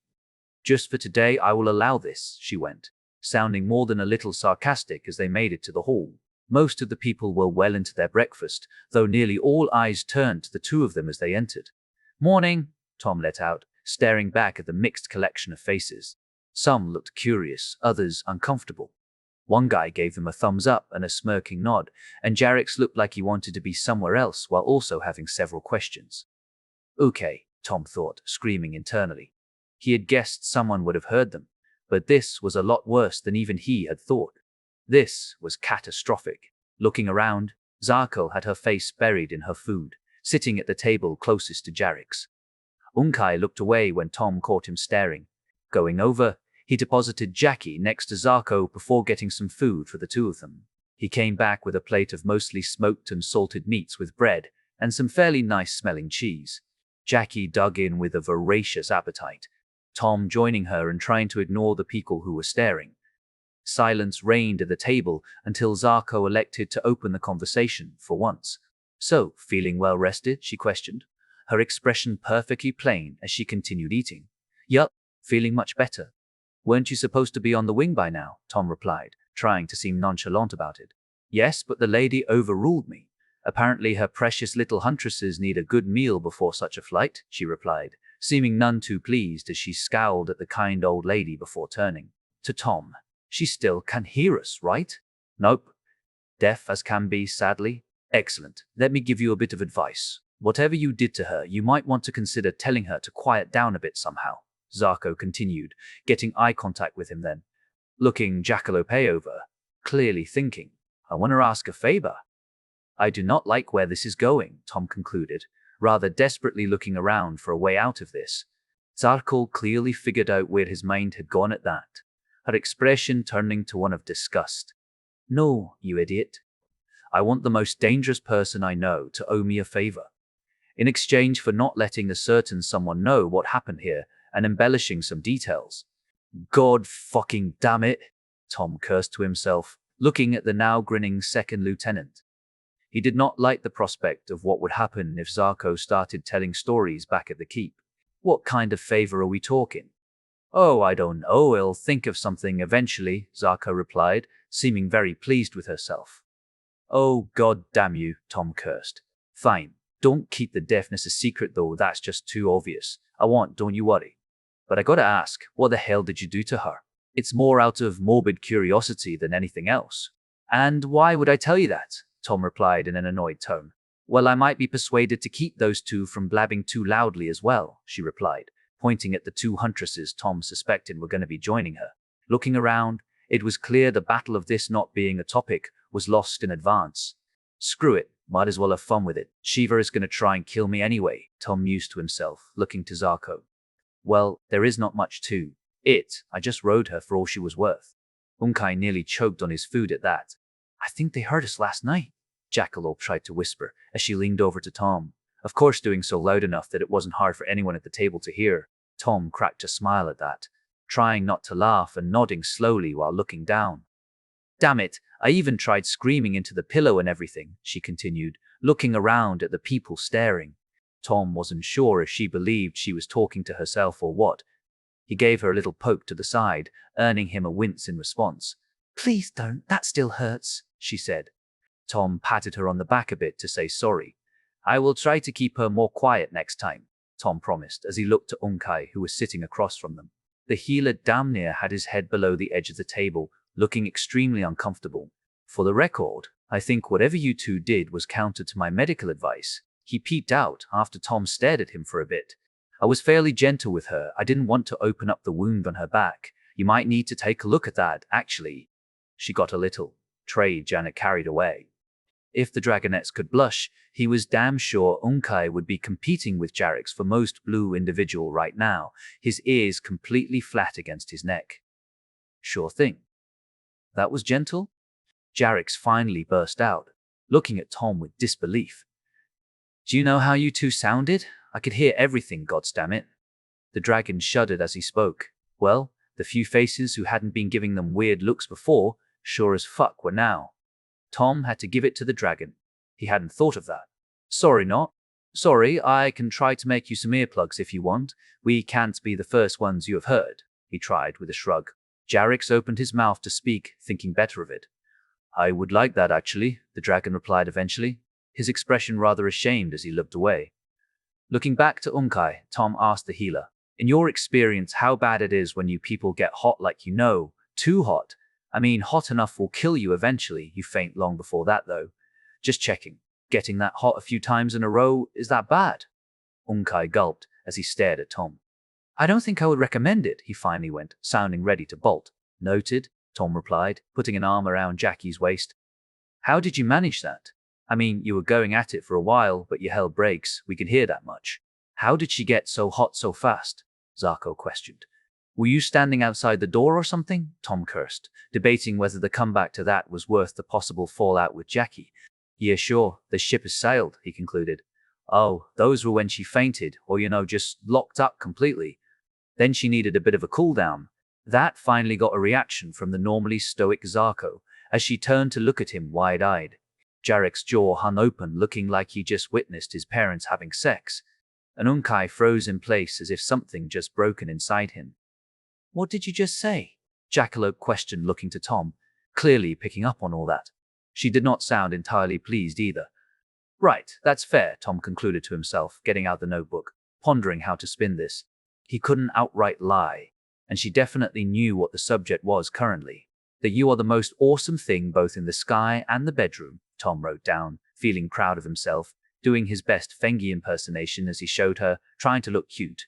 Jackalope looked at the notebook slightly skeptical for a second or two, eyes flicking between it and him. On to you, she finally replied, going back to her food, Tom letting out a slight sigh of relief. More like on top of you, he retorted, chuckling at his own joke. Oh God, Tom, please, Jarix protested, sounding more than done with this conversation. Come on, you're 80 and a combat vet now.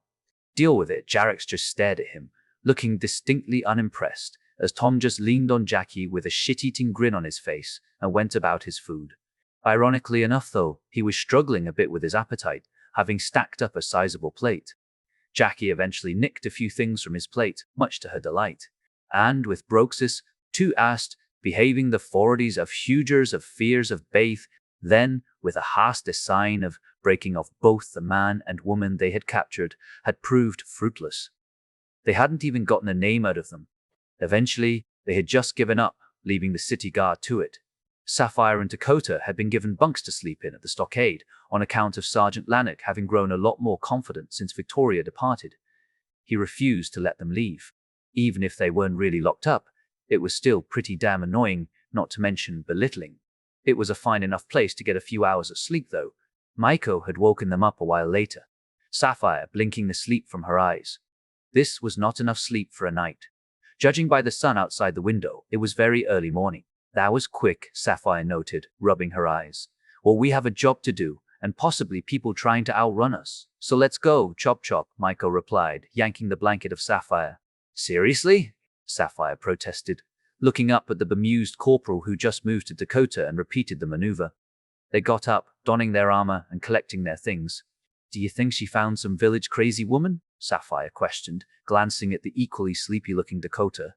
No idea, but we'd better not be late. Let's get down there, Dakota answered, getting to her feet. Sapphire noticed a slight smile on Maiko's face as they made their way to the interrogation room. Both of the kidnappers had been brought there, and the city guard sergeant joined them shortly after they arrived. He was suddenly looking very nervous, not saying a word as they waited. It took a few minutes before a tall, slim woman, clad in the Hashaw family uniform, stepped into the room. Victoria followed behind her, flanked by a captain of the city guard. Meet Inquisitor Joelina Hashaw. She has agreed to assist us moving forward, the colonel said in a distinctly smug tone, as Sergeant Lannock stared in awe. I agreed to interrogate your prisoner Victoria, nothing more. I have work to do, the tall woman replied in an ice-cold tone, and only because the lady required it. Tie them down tight. Suicide is not acceptable. Oh, fuck me, the female kidnapper let out as they began strapping the two of them to their chairs with leather straps and rope. Sapphire had no clue how many Inquisitors there were, but they were rare as could be, she knew that much. Yup, they're fucked, she concluded, not sure if she wanted to watch this.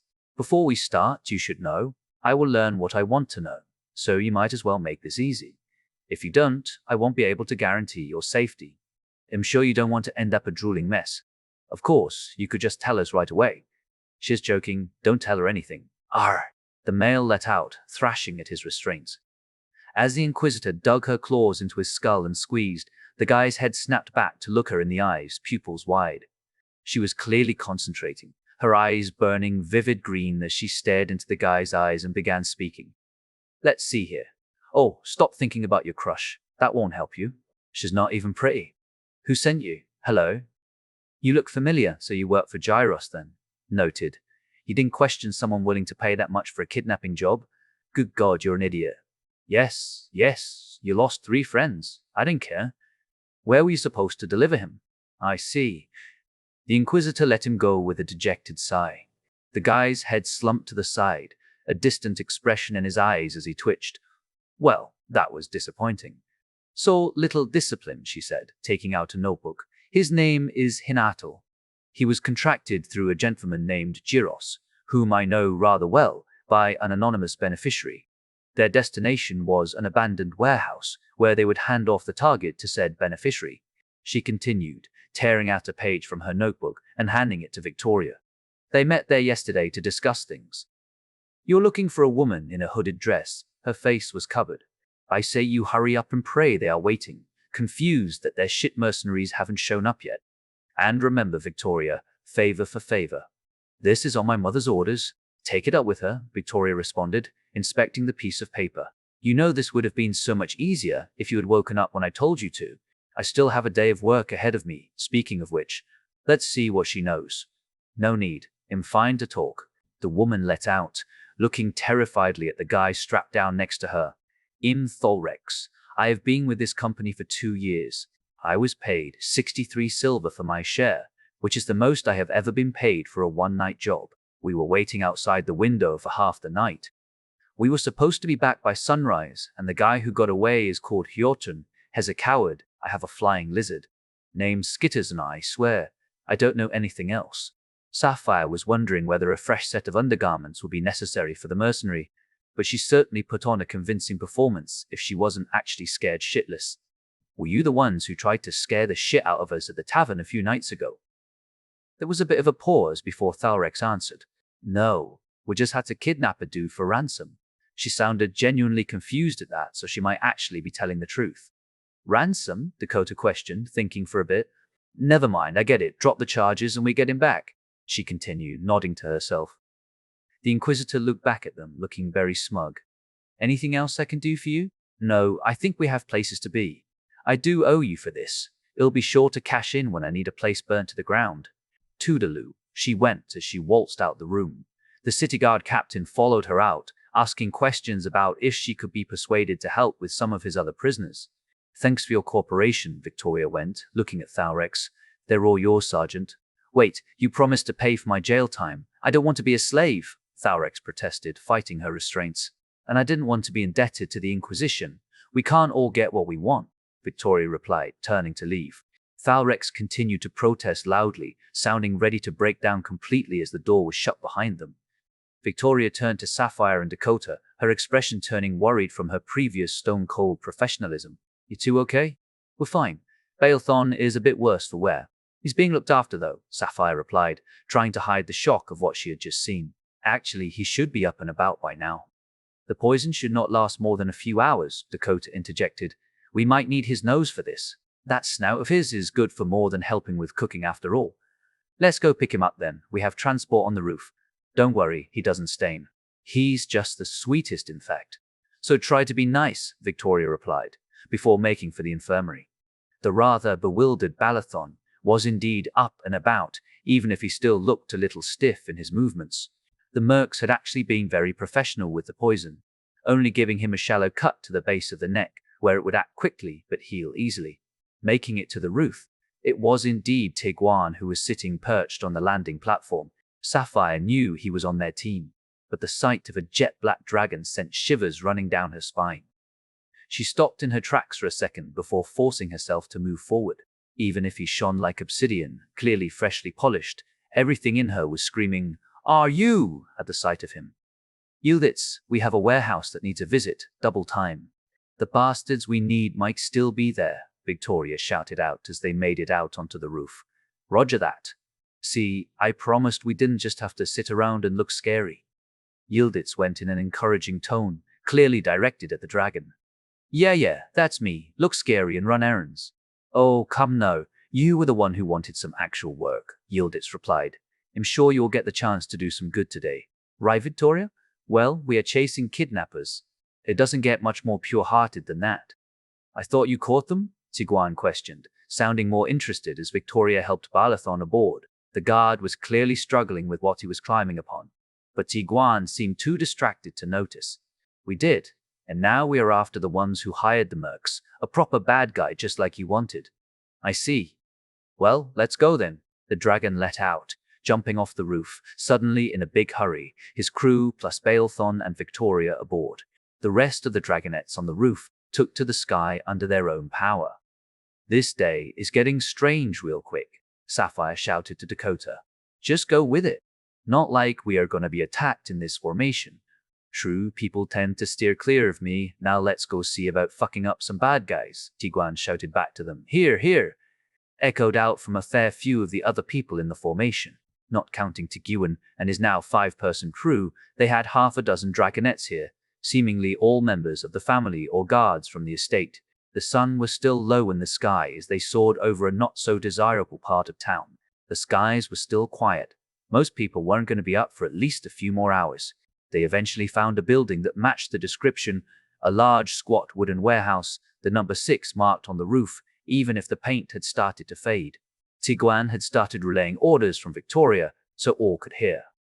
Victoria is running interception with all loose flyers, in case someone runs. I will smash in the front door and give them a bad day. All good? The dragon questioned, looking about the formation, receiving thumbs up all around. Good. Let's go be heroes.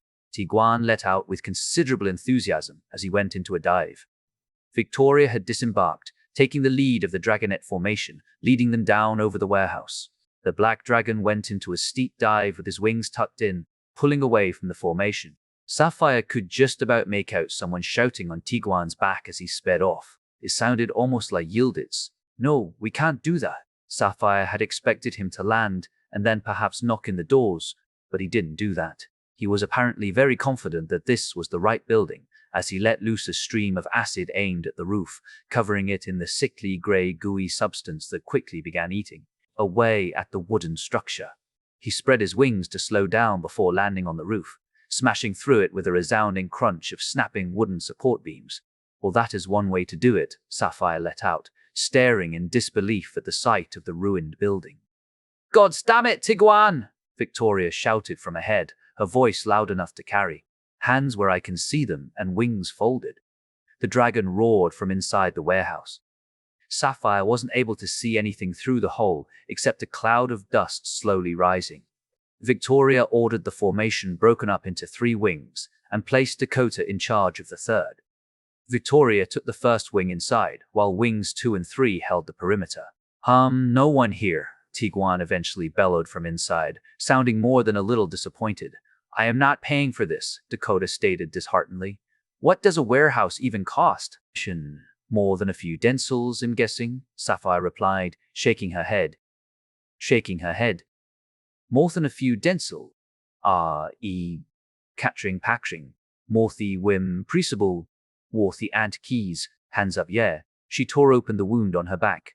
"Therese, a little blood in her lungs again, and she's suffering from some fairly extreme heat fatigue," Quinn stated as the healer finished going over Jackie. Onkai had refused, stating he had other patients to care about. Looking around at the full infirmary, Tom realized that was probably true actually, though he was still fairly sure it was for another reason. "And Josiah didn't fare too well either," Quinn continued. "I'm not going to bother fixing that though. Hopefully, the pain will keep you under control, and a fresh bandage will keep it from getting infected." Tom felt a bit like a kid on house arrest, though he didn't really have a comeback to that. He also felt rather shitty as the healer set about fixing the damage done to Jackie, spending energy that was probably better utilized elsewhere right now. But no, Tom and Jackie it was. When they were done, Tom had carried Jackie back up to their room, even if all the stretches and the quick checkup likely meant she could have walked up the stairs just fine. She even let him tuck her in with a kiss to the side on the snout as she laid there smiling at him, even if it turned a little strained as he turned to leave. She would rest for the day to try and recover. So as much as he wanted to stay with her, she would have to be alone for a bit. It was high time he got some work done. Hence, he had gone looking for Luke. The guard captain had been delighted to have another set of able hands, as there was clearly plenty to do. The day's itinerary was mainly cleaning work, both inside and out. The dragonettes had been more than happy to let Tom try to deal with the soot and dirt from the explosion in the lower levels. He guessed they preferred blood and gore to the black soot, which suited him just fine. "Just don't kill me when I'm done, okay?" Tom joked as he grabbed a bucket of water. "Good one. Like we would survive trying, hey?"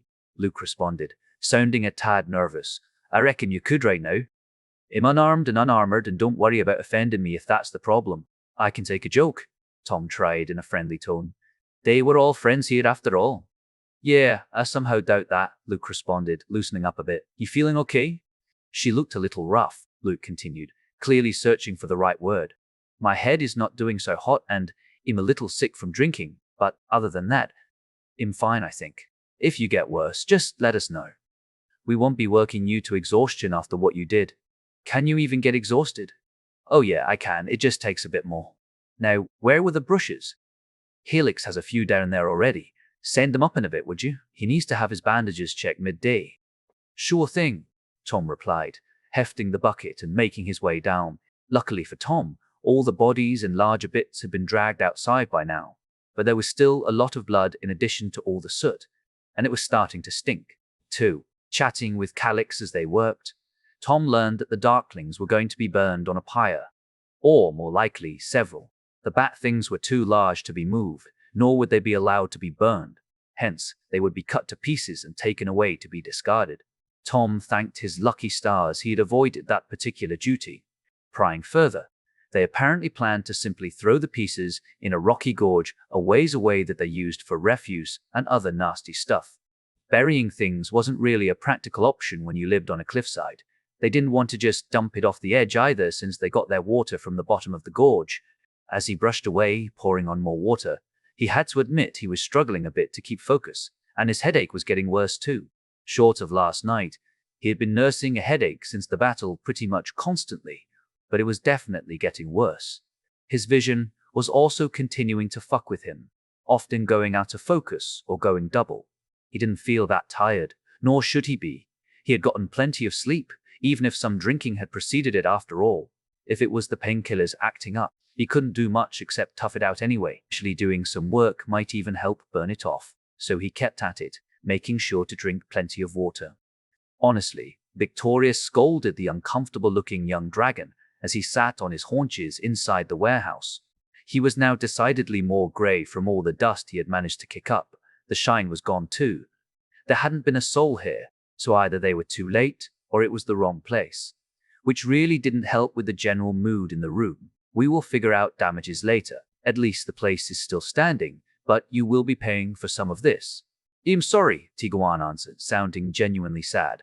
I just thought it would be cool. I know, we'll figure it out. Right now we need to figure out what to do next. Any bright ideas? Victoria questioned, looking to Dakota and Sapphire.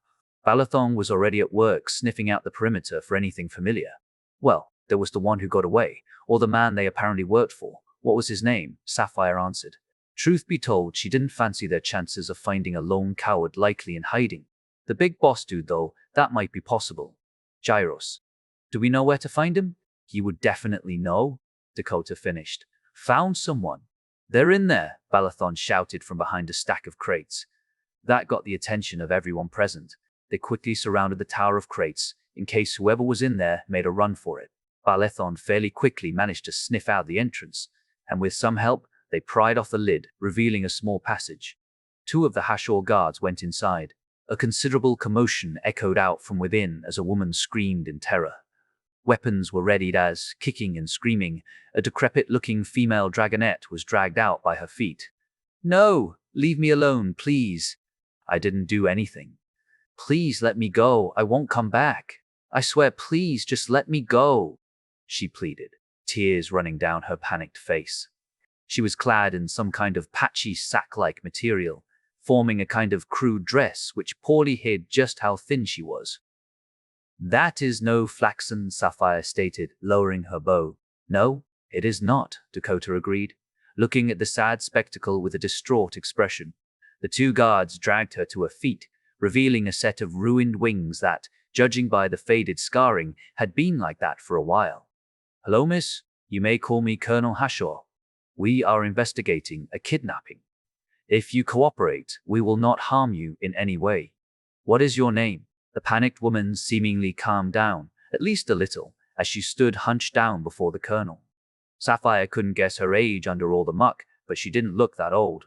Perhaps around Dakota's age, and she was shaking with fear. Ray, that's it. Sorry. No, it's fine, Ray. I don't want to hurt you. Now, we were told some bad people were supposed to be here before sunrise. Would you happen to have seen anyone in here before us this morning? I just tell you and you don't beat me? I won't hurt you, even if you didn't see anyone. I just want the truth. I'm sorry for asking, but would you not tell anyone? Here too, please, I beg of you, the woman went, damn near kneeling before Victoria. I can do that for you, don't you worry. Now, did you see anyone? Victoria responded, clearly doing her best to put on a welcoming face. Still, Ray's eyes were wide with fear as she alternated between looking at the colonel and glancing at the imposing dragon. Tigra21 was doing his best to look friendly, Sapphire noted, as he sat smiling, clearly being careful not to show his teeth. There have been a few people in the last days. I don't know any of them, I swear. I mean it, I swear. The woman went, holding her arms in front of her face as she said so. One of the guards tried to put a reassuring hand on her shoulder. Ray flinched, knocking it away defensively before realizing what she just did. I'm so sorry, sir. I didn't mean it, she pleaded, bowing to the guard too, who just stood there not quite sure what to do. I'm sorry, miss. Didn't mean to scare you, he went, sounding as bewildered as she looked. Ray looked up at him, still very much on edge, though clearly easing up a bit more. These people you spoke of, did you get a good look at them? Yes, ma'am. I can look out the cracks. There was a lady, I couldn't stop looking at her. She had such a pretty dress and gold jewelry. Never seen a dress with a hood before either. Victoria looked to Yildiz, who was already noting things down. Okay. Were there others? There were some nasty-looking people too. I thought they were here to kick me out. They were here yesterday talking about something with the lady. This morning, only the pretty lady came. Oh, the lady also had some guards with her. They looked very pretty too. Sapphire could see a slight smile beginning to form on Victoria's face. This all lined up beautifully with what they wanted to hear. Did these guards or the pretty lady have anything that was easy to recognize? Victoria asked very pointedly. They had cloaks on, but the lady had some very pretty rings. Oh, and she lowered her hood this morning. Her horns had silver bands on them. I've always wanted something like that, Ray answered, her tone turning wistful, the fear seemingly gone for now as she described the lady. You have been a massive help. Would you mind coming with us? We might need you to tell others what you saw. We will clean you up and give you a proper meal for the trouble, Victoria offered, extending a hand to Ray. Ray's expression turned suspicious as she stared at Victoria. You won't put me in jail, right? I don't want to leave my house. They will take my things, she answered, still sounding very submissive. Wait, you live here? Tigra21 questioned, looking at the woman with an incredulous expression and lowering his head down. Ray flinched, quickly hiding behind the guard who had tried to pat her on the back. Tigra21 getting a rather sad look on his face as he raised his head again, taking a step back before sitting down again. I'm sorry. Didn't want to scare you. Can I see your house? I'm sure it's very nice, the dragon tried, clearly doing his very best so sound unintimidating. Ray peeked out from behind her impromptu shield before looking back at the pile of boxes. Not sure your head can get in the door. Sorry, she replied, seeming rather ashamed. Yieldits, can I talk to you for a second? Tigra21 went. The lieutenant nodded and jogged over as the dragon backed into a corner. Don't mind him. He's just trying to be friendly, Victoria continued, as Ray was staring at the dragon. Try not to be scared. He is trying his hardest. Try goodness he is big though. Haven't seen a dragon that close in a long time, Ray answered with a clear nervousness to her voice. I can have someone keep your things safe if you want to, Victoria offered. But we need to get moving. The ones we are chasing might be getting away. You would do that for me? Thank you so much, Mom. Not to be annoying, but... I am truly sorry, Ray went, looking over her shoulder and trying to fold out what was left of one of her wings. Yieldits came jogging back over. Victoria, aren't we going to have to send some people here to fix that? He questioned, pointing at the hole in the roof, still dripping acid onto the stone floor. Well, it's not going to fix itself. One of the other family members went, looking up at the hole. No, of course it won't. We will just have to pay the bill from the owner. Tigra21 did it, so that's your responsibility, Yieldits. It'll grease some hands for you though, don't worry. It's not that, Tigra21 let out, looking at the pile of boxes. I don't want them to take it home. Victoria grew a rather strained expression at that, looking towards Ray. She looked back at her home with a desperate expression. Oh gods, no, she let out, dropping to her knees sobbing. The same guard gave her a pat on the back again, this time getting away with it.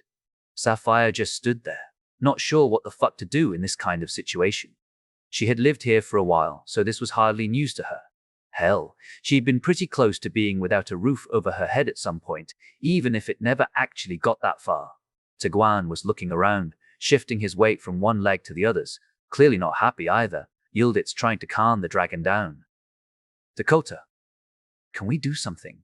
Sapphire questioned, leaning in to whisper.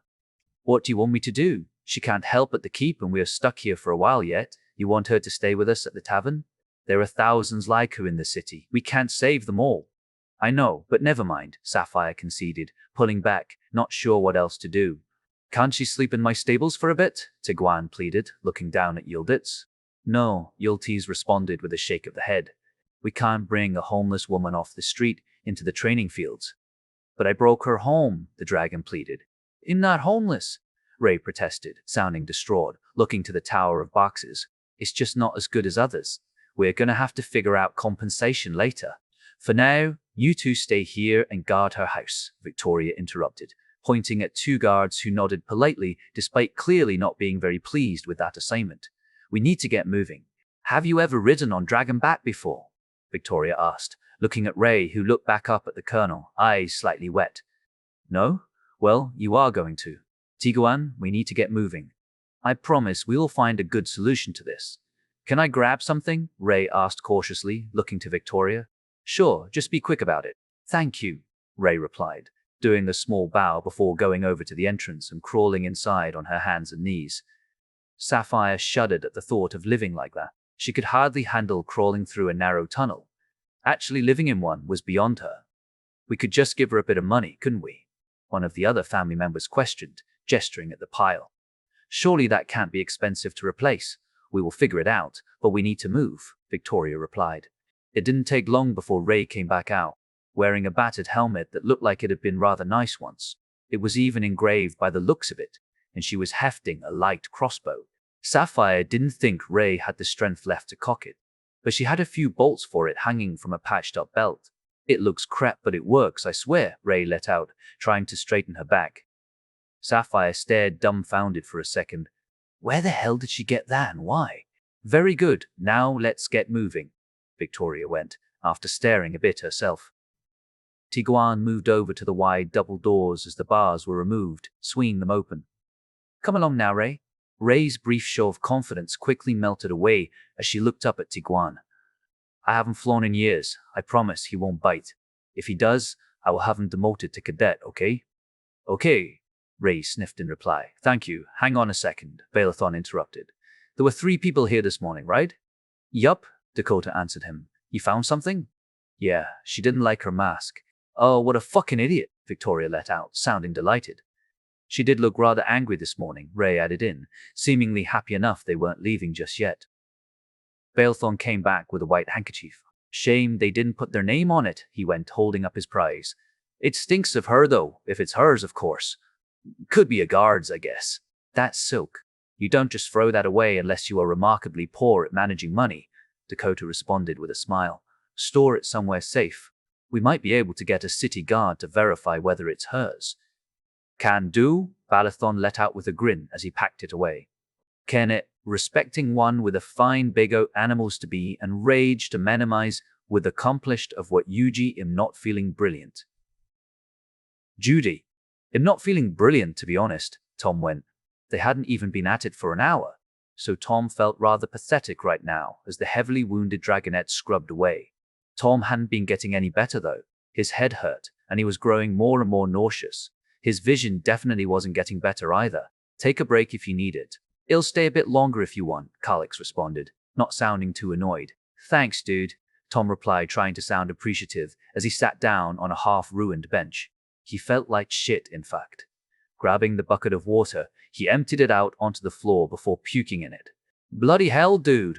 You are sick, Calix let out, as Tom vomited again, now feeling proper sorry for himself. Tom looked up again, finding a worried-looking Calix staring at him. He could barely make out the details on the dragonette's face.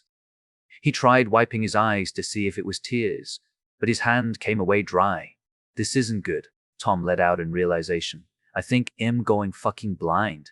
He tried to get up, stumbling to his feet as he felt Calix grab his shoulder. I got you, bro. What's happening? Something's very wrong. Sight's going blurry, Tom answered, trying not to lose his balance.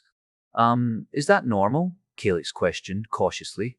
No, it's not fucking normal, Tom snapped at the dragonette. Sorry. Come on, let's get you upstairs. The two of them hobbled up the stairs, Calix letting out some grunts of pain when Tom touched a wound while fumbling around. Sorry. No worries, man. We're nearly at the top of the stairs. Can you see the stairs? What's going on here? The young woman who had washed his clothes asked from somewhere in front of him. Something is very wrong with him. I'll go get Quinn, she replied as Tom heard hurried footsteps running off. This just turned into a shit day, Tom tried to jest. That's the spirit. Now, we go right here, Calix replied, guiding Tom onto the next floor.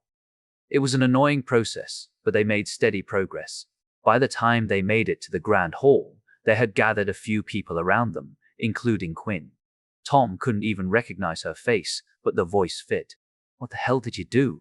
Nothing. I was scrubbing the wall, my vision was a little fucky, and then it just started getting worse. He puked too, Calix added. Is that normal for your kind? The healer questioned.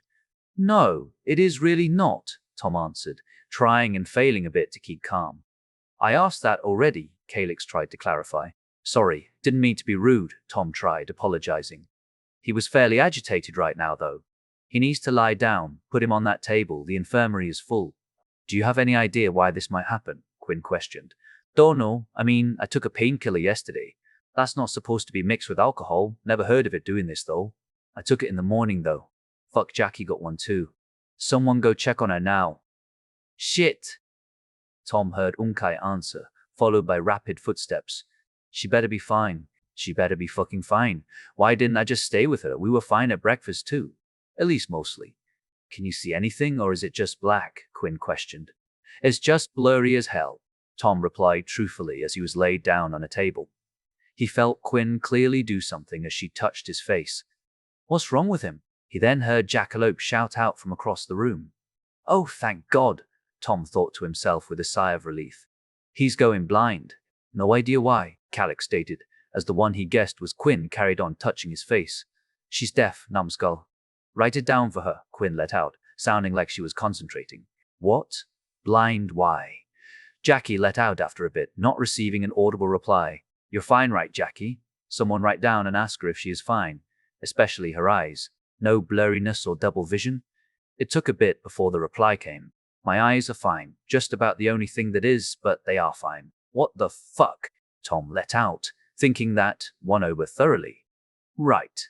I'm feeling sick and something is wrong with my vision. Possible cause, painkillers, alcohol, blood loss, fun time with Jackie, and number C stress. Possibly. He couldn't do shit about the painkillers, but they should have worn off by now, and Jackie had drunk more than him last night. Blood loss didn't do this though, even if it might make something worse, and he had been thoroughly de-stressed yesterday. Do you guys know what? Oh God, I don't even know your word for that. Bad alcohol that makes you blind? There was silence for a bit, no one answering. You haven't even heard of that happening ever? Tom tried again. No, why would that make you blind? Someone asked in reply. Wait. Oh fuck, you don't get hangovers either, Unkai. I need the little flask. On it, came the reply as he heard the healer speed off. What is in that? Did we give you something you are allergic to? The lady questioned from somewhere, sounding very worried. Possibly, I don't know. Fuck it, humans and drinking 101. There is alcohol and methanol, are two words for what you likely just call alcohol. Methanol happens when you distill wrong, or use the wrong yeast, I think, or just leave it in the open. We go blind and get sick from methanol. It's basically slow-acting poison. By the gods, we are so sorry, the old lady let out. Our ale is not that bad, someone protested, sounding slightly offended, followed by a painful sound coming from the same person. You don't get hangovers. You don't know that word either. Convert alcohol as I do. I get a headache and have a bad day for a bit after drinking a lot. Methanol might not hurt you at all, but it can kill me. The mighty killing monster brought low by Jokin's Brewing, someone let out in disbelief. From a by now was a fairly sizable crowd. Someone tell me what it's saying. What's going on? Jackie demanded, desperation creeping into her voice. Tell her, I'm sick. It's going to be fine, Tom ordered. Oh, and some water and a bucket just in case, please. And I need to sit up. Right here, came the immediate reply as Tom felt a metal canteen being pushed into his hand, while other hands sat him up on the table. You better be fine. Else ill? You're gonna be fine, Jackie nearly shouted at him, bumping her snout against his face hard enough that it hurt. Found it, Onkai shouted as he came sprinting over, Tom looking at the blurry shape approaching. Onkai undid the lid, giving Tom the small flask. Thank God I didn't down this yesterday, Tom thought to himself looking up. Do you have something that can keep me from vomiting? This needs to stay down. I can do that. It really won't be pleasant though, Quinn retorted, apprehension clear in her voice. Whatever you have to do, Tom replied, going bottoms up. He had to break a few times, coughing and spluttering as he washed it down with water. Of all the ways to drink whiskey, this had to be the worst. Today, though, it was medicine. Finishing the flask, he handed it off to someone. He went back to racking his brain for what else to do. He knew he was supposed to drink proper alcohol to stop the process. He couldn't flush his blood of the stuff, nor did he have proper antidotes. He had heard someone claiming baking soda helped. Would they have anything like that, though? Thinking back, they used sourdough for their bread, so probably not. Can you clean blood in any way? Tom asked. As in, take something out of it? What? No, Quinn responded, sounding a tad confused. Right, okay, that made sense. They would have done that with Esmeralda if they could. This is not a brilliant situation. I have no idea what else to do. I'm gonna need more proper alcohol. I don't think this will last long. An IV drip would not be bad either, I think. We have plenty of ale and some wine left, the lady answered in a kind of false optimism far too common around hospital beds. And one of them gave me this to start with. Please tell me you have a fast flyer left. Astring, a 7-year night. 9 2U chapter. C. Chapter 93. Scared yet brave, I'll go. Faster than all of you, Jackie demanded after, much to Tom's dismay. Someone had written down the plan for her. Tom, can you please help out here? She's not fit to fly, Quinn pleaded with him. She can't hear me, and I can't exactly write right now. Tom, tell them I'm good to go. I'm just a little sore, that's all, Jackie tried, doing her best to sound endearing. Tom held out his arms, being rewarded by her pushing up against him. I won't. Please don't go, Jackie, Tom went, holding her tight, stroking the back of her neck. I'll go, Luke piped up. Quinn and Gideon are our last two women who aren't wounded, and we aren't letting either of you do this. But he's dying. Let me do it, the young woman who had washed his clothes responded. Tom cursed himself a little for not even learning her name before now. They are all faster than you. You know that, Luke. It's gonna take you forever to catch them. I'm just as fast as you, but you're too young for this. I'm going. They must be taking it easy on such a long flight, but I must go now, Luke stated. What do you need, Tom? High-grade alcohol. Ask Shiva for the pure stuff. That will be easier to carry, and the IV drip stuff. Just tell them the stuff I gave to Nunuk. Unkai, give him the box of sweets. Of what? Luke questioned as Unkai ran off again. It's like hard honey. Be careful with them. 5 is enough to wear out Jackie completely, and they don't last long. Thank you. I'll do my best, I promise. I'm kinda the one thanking you here, Tom joked. Not really, since we kinda poisoned you after saving our arses, Calyx interjected, sounding a little ashamed. Your breath smells funny, Jackalope noted, as she continued to hold Tom close. He gave her a reassuring pat on the back as they waited for Unkai. Of all the things wrong right now, Tom mused as he blinked, trying to see. The flask of whiskey had apparently done something, as his vision at least hadn't gotten any worse in the last few minutes. Here, got them. Give Zarko these when you catch her, and tell her to fly like the fucking wind. Unkai let out, panicked urgency in his voice. What if he doesn't find her? Someone asked from the crowd. Then I crash in the forest and contemplate my failure. Gotta go, Luke replied, as Tom felt Jackie try to wrest away from him. No, Jackie, you're staying here, Tom tried as he tightened his grip on her. Don't worry, I'll catch her. You just wait here. She went with the tone of someone about to do something very stupid for what they thought is a good reason. There was not much Tom could do to stop her, as she put her back into it, ripping free of his grasp. No, Jackie, don't do it, Unkai protested. Give those back. Please, I can. Ow, Luke let out in protest. Get off me, Jackie protested with a strained grunt as Tom heard a thunk of someone hitting the floor.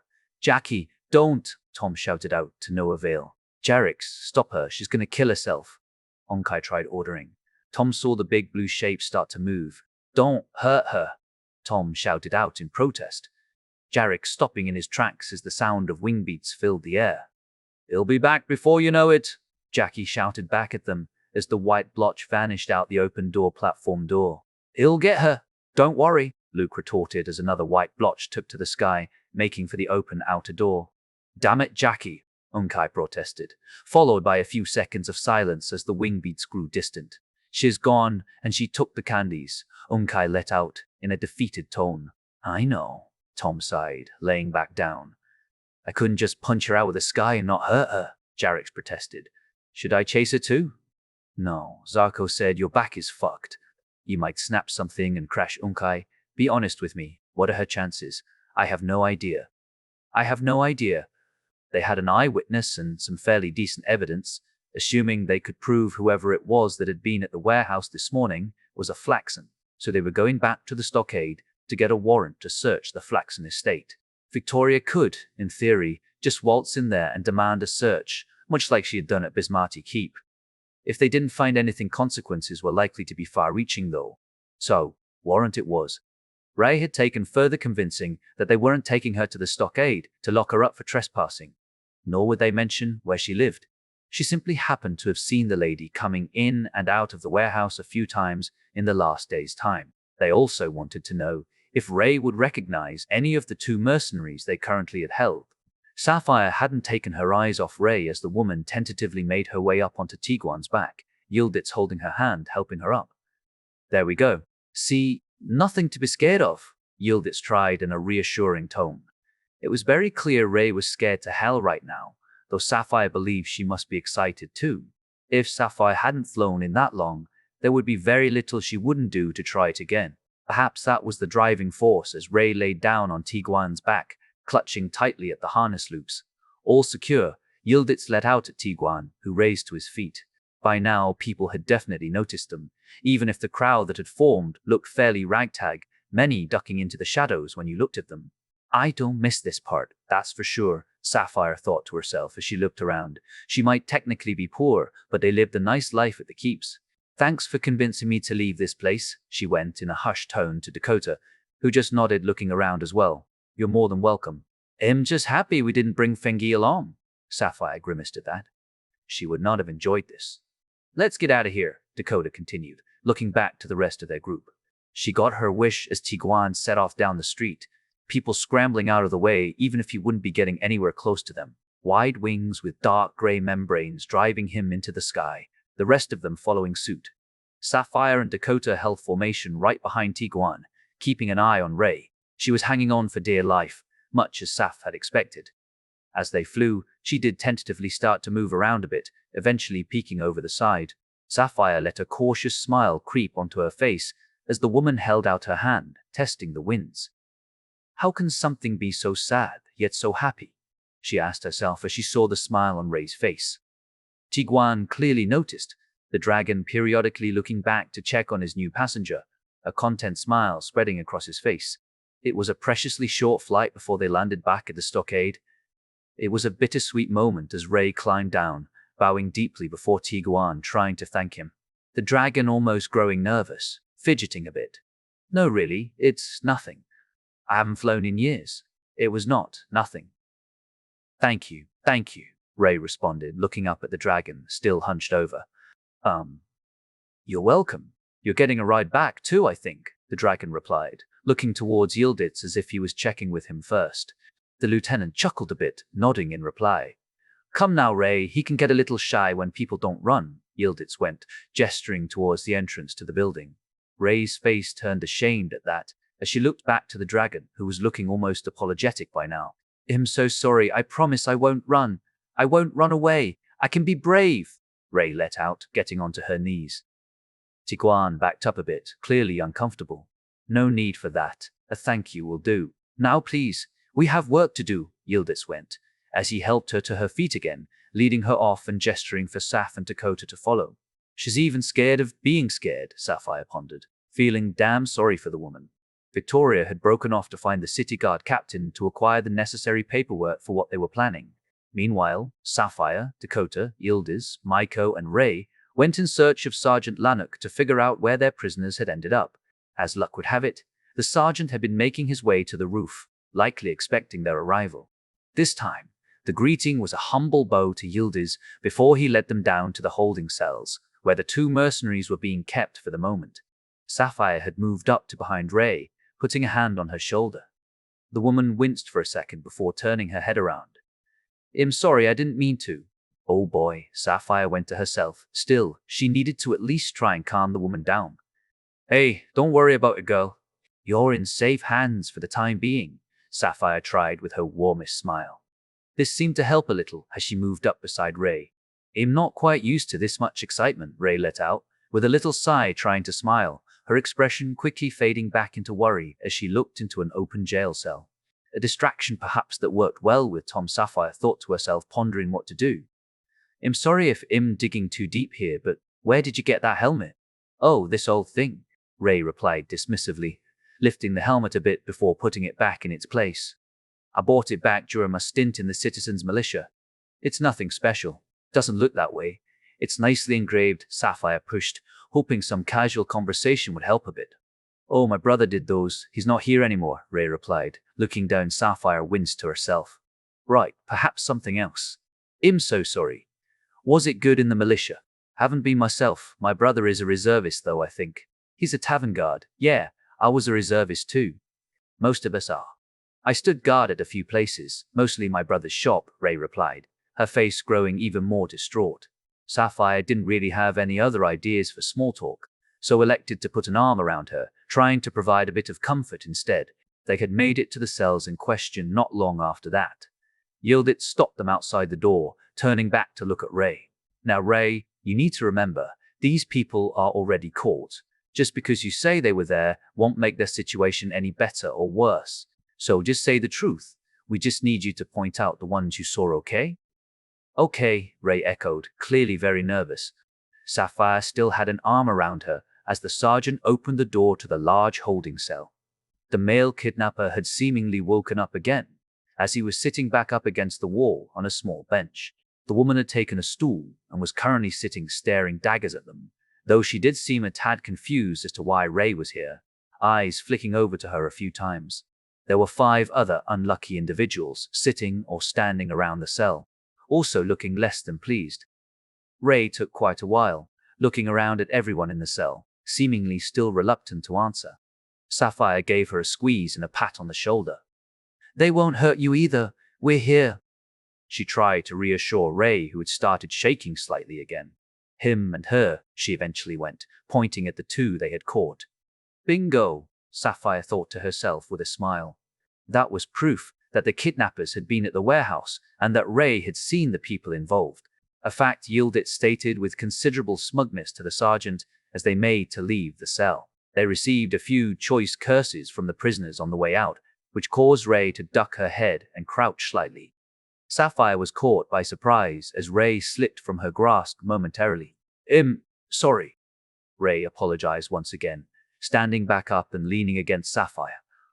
Sapphire wanted to tell her to stop apologizing for everything, but she hardly wanted to put more strain on the poor woman. It's fine.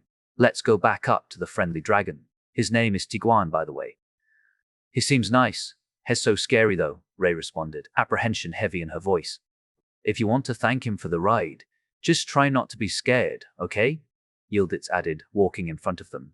Sapphire cursed to herself a bit. She's trying her damn best, okay? I still don't get why he's so eager to please, but can't take a thank you, Michael retorted from behind them. He's not used to it succeeding. We are still working on that part. When I asked him why he joined, he claimed it was to help people be safe, so he could watch them be happy. Whatever lifts your wings, I guess, Sapphire joked lightheartedly. The big, scary black dragon, and he just wants to see people happy. That did make Saph feel a little bad about her first reaction too. You 2 go be brave together then, Dakota gestured from behind, Sapphire giving Ray another light squeeze. Brave together, Sapphire tried, looking at Ray. She was staring at the floor, ears flat against her skull. I'll try, I promise. I'll try, I promise. I lead, would you like tan B, Mr. Clasters, because thome to Sizimer. I retry, I promise. I said with a seed and die. They had moved Tom to the infirmary. They had cleared a bed for him. Drink some bad, whatever, and now the wounded are down a bed fucking hell, he cursed at himself as he tried looking around. By now it had been nearly half an hour, and his sight didn't seem to be getting worse. He felt sick, but the light buzz that was starting to take hold had helped with his headache. She could hardly walk, and now she's going to be flying like a madman. Woman, fuck it. At least she didn't use her wings much yesterday. Unkai. How bad was that wound on her back? Tom tried asking, hoping for a positive response. Well, it was rather low down, so the wing muscles were mostly fine. No way that wound is staying shut flying like that, and after your yep. She was not exactly in good shape. What about the candies? Depends on how many she takes. She's going to be paying for it later, that's for sure. As long as she doesn't just black out in flight and crash. Please don't say that, dude, Tom protested, looking up at the ceiling. I don't know how fast she is supposed to be, but I had no chance, Luke added. She was just gone. No, not against her you don't, Tom replied with a little smirk. She's fast as fuck. The question is if she can keep it up, Unkai protested, raising his arms. She needs to make it back here too, or set down out there in camp. She has no chance of getting all the way home, not at that pace. How far do you think Zarkle made it? Tom questioned. Jackie will find them, right? That's easy. 1.5, maybe 2 hours in. It's going to take them at least 8 without Jarix. Probably more like 10, Unkai replied, clearly skirting around the finding them part. I would say 10 to 12. They aren't in much of a hurry, Luke added, sounding thoughtful. They're going to be taking breaks, and the winds weren't brilliant for going that way either. I'm sure Jackie will find them. She's an experienced huntress after all. You don't get silver for nothing. Luke sounded cheerful, but Tom knew better than to take his word for it. Jackie had saved him twice and given him so much love and care yesterday not to mention the wildest night of his life, and here she was, trying to save his sorry ass again. I'm so fucking useless. Why can't I help her for once? Tom sniffed, feeling damn sorry for himself. Oh, come on, dude. Look around you when you go off to save everyone. Isn't it fair someone has a go at saving you? Unkai dismissed. Yes, but why can't I just save her too? And this is what? The third time? This is so stupid, Tom protested, Unkai taking Tom's hand for some reason. Well, you don't always get what you want. Now let's just try and keep you alive so she doesn't do it for nothing, okay? But she is so far behind.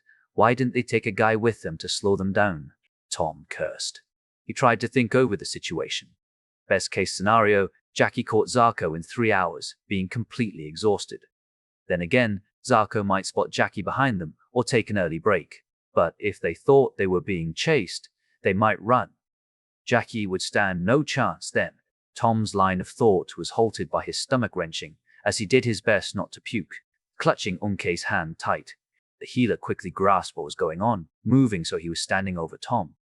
Sorry, dude, this is not going to be nice, Unkei went, letting go of Tom's hand. The healer then grabbed him by the throat hard enough to start choking Tom.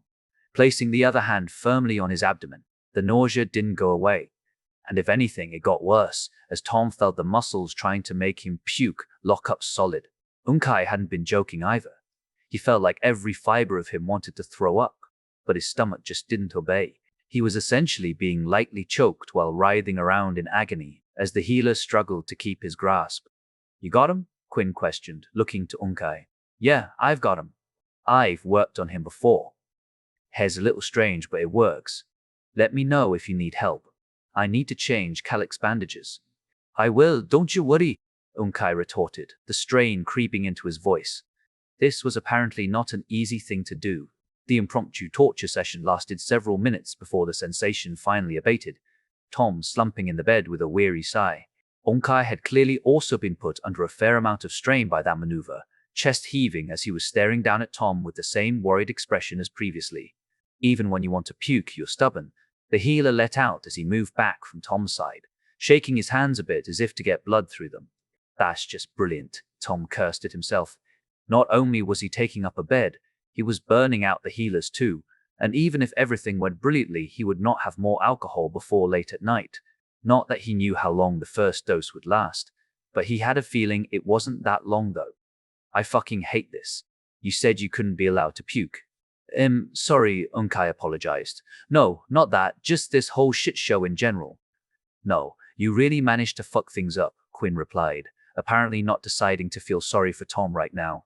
Why would you even drink our alcohol if it's poison to you? I've drunk your ale before without any problems.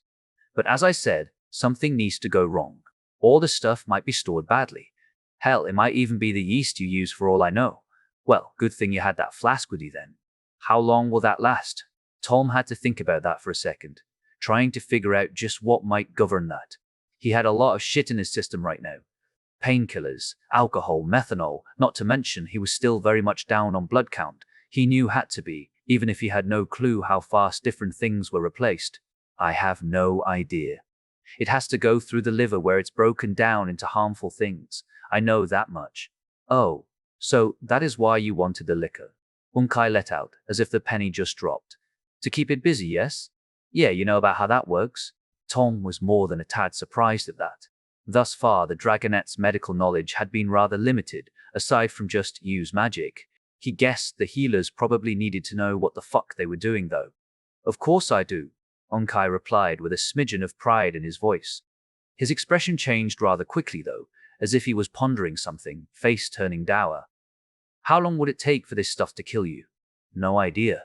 I think my sight goes first, then catastrophic liver damage, and eventually death.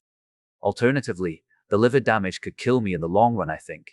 Or a million other ways possibly.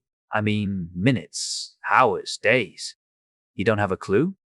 Tom had to ponder that again, trying to rack his weary and by now definitely inebriated brain for information. He had only heard stories of people who got this from homemade liquor or some kind of fuck-up. They were all taken to the hospital and given a bunch of fancy things though. Some of the stories talked about it taking a while though, so maybe hours, I think. No clue how many though. What is it you say, fingers crossed then? Unkai replied, looking to Tom, clearly trying to be optimistic. I would be praying right now if I was you, Quinn added from where she was tending to Calix. Which one would it be for this? Tom questioned, looking into the ceiling. Quinn drew a breath as if she had something to say, though apparently she thought better of it. Calidor. You would need to pray to Calidor, she eventually let out, sounding very disappointed. Ridgages, Bridget sees, knock, mikages, for 4 bridges, moors, abridgages, moors of resid mikages. Hat 94, mork knock. They had to wait for a bit on the roof before Victoria returned, carrying sealed documents. On her heels was the stockades captain, along with a regular city guard. Right, boys and girls, these two will be accompanying us to ensure everything is done properly. And by the book, Victoria said, sounding very pleased with herself. Balathon, if you want to return to the infirmary, you may do so. We have a new sniffer. Captain Bushell here felt impartiality was required on that front. You are the prosecutors in the latest case against the Flaxen family. I do hope you understand the precaution, the captain went, in a very respectful tone directed at Dakota. No, I understand. It is only right, Dakota replied with a polite nod. What about Victoria? Tiguan asked, looking a tad confused. Really? You just had to ask that? Sapphire questioned to herself, looking at the dragon and trying not to let her annoyance show.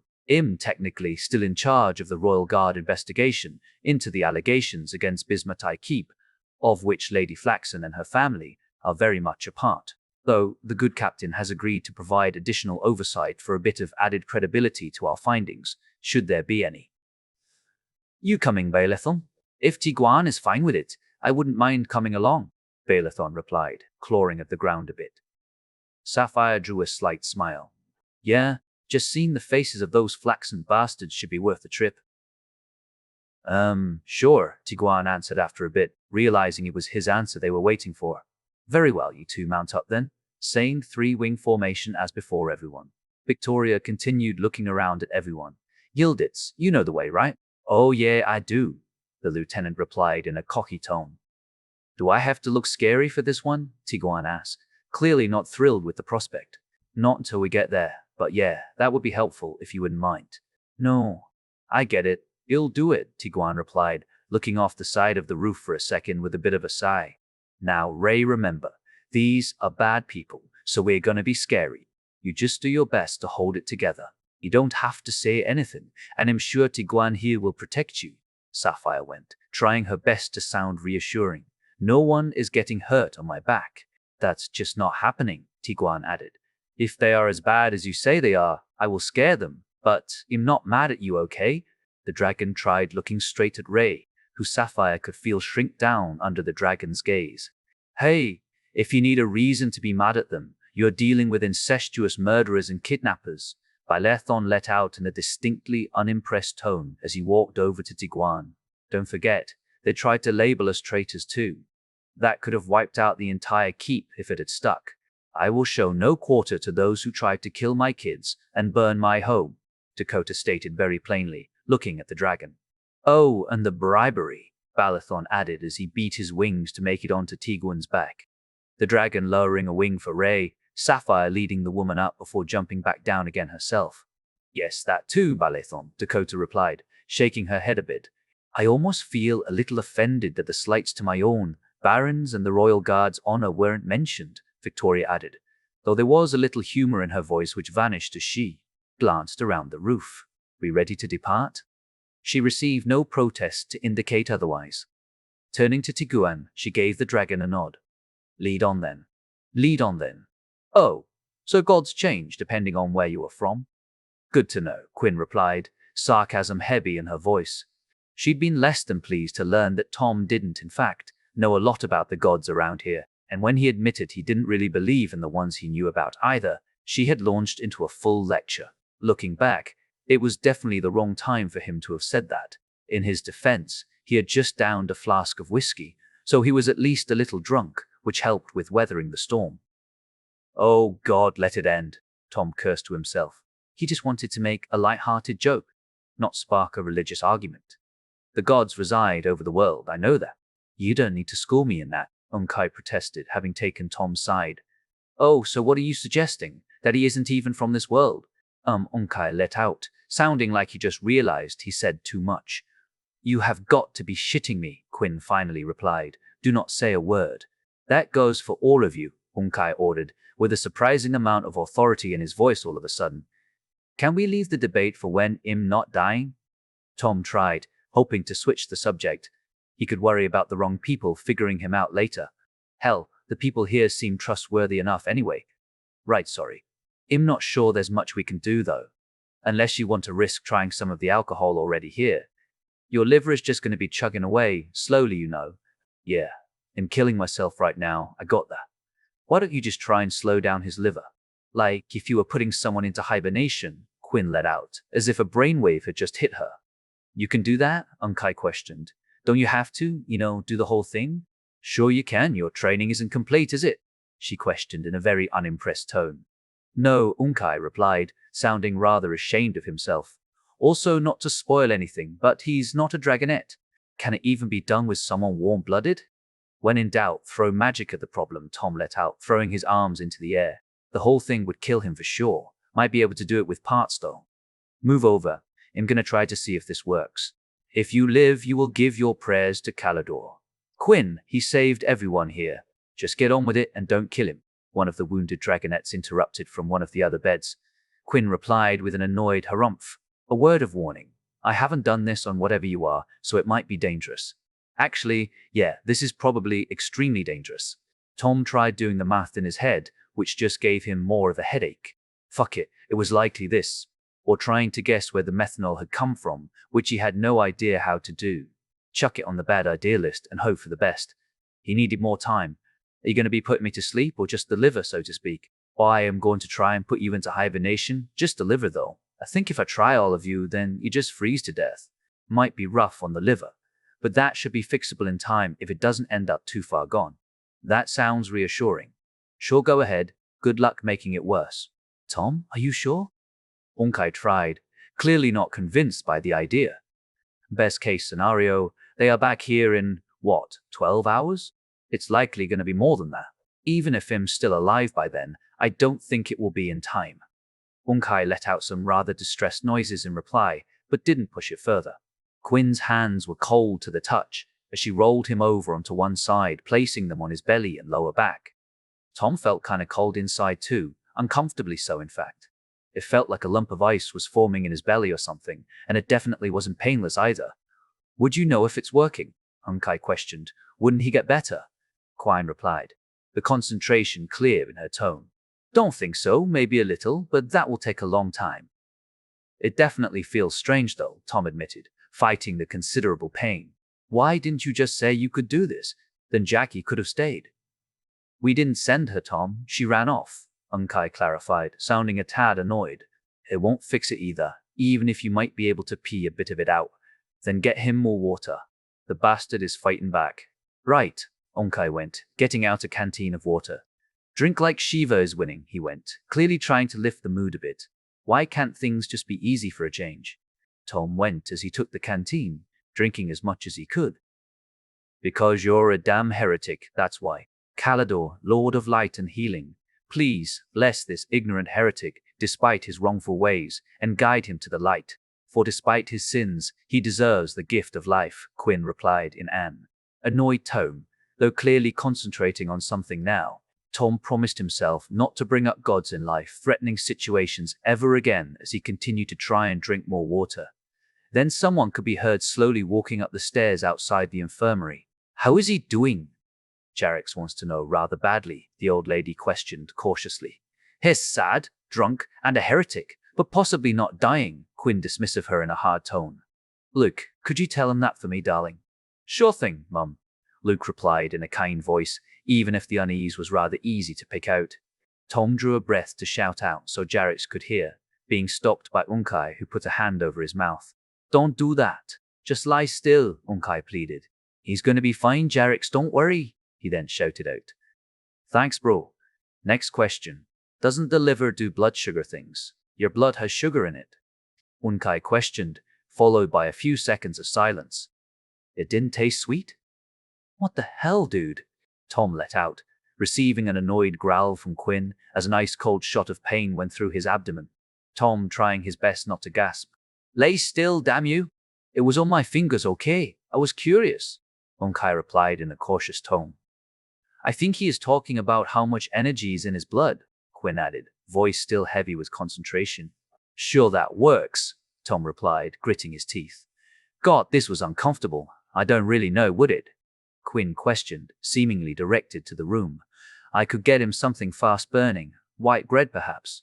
We have a little honey in the stores too, the old lady tried, voice heavy with worry. I think that could work, Unkai replied. Might help with getting him to drink more too. What he really needs is alcohol. We have the wine and ale, the lady tried again. Yes, but one of those did this.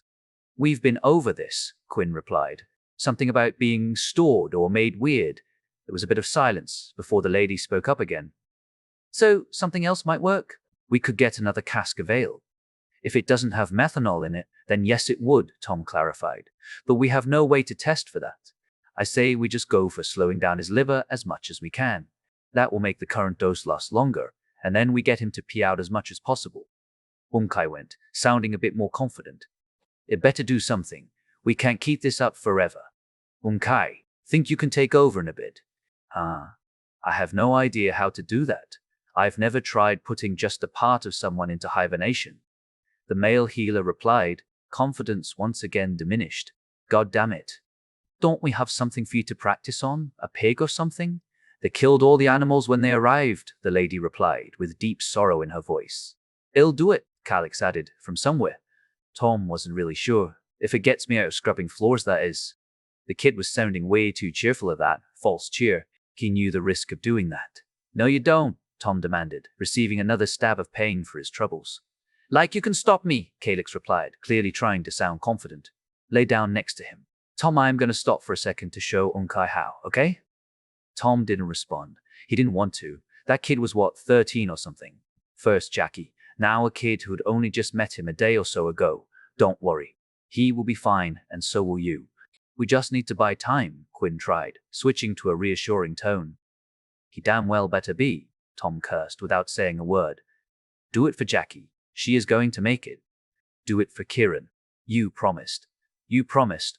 Kota was down you and the Munters. As a found king, Koda was Wuzzers, was Vertsauen center, she was Bertzau. Do it for Kieran. You are gonna be coming down center. We flank him. Everyone tried to look scary. Not a problem, Dakota replied in a cold tone. Gonna be hard not to look smug, Sapphire mused to herself as they approached the rather impressive-looking mansion. It was definitely smaller than the Hashor estate, but it was lavishly decorated and practically screamed wealthy. The estate even included the rather absurd addition of a tall fence, as if to deter intruders or something. Sapphire just shook her head a bit.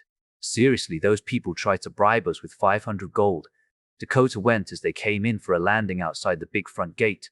Looks like they could have gone for 5,000. I'm guessing they didn't take us that seriously then. Either that, or they believed the court case was going to be cheaper. Well, that was their mistake, not ours, Dakota replied with an evil grin as she looked around at the assembled formation.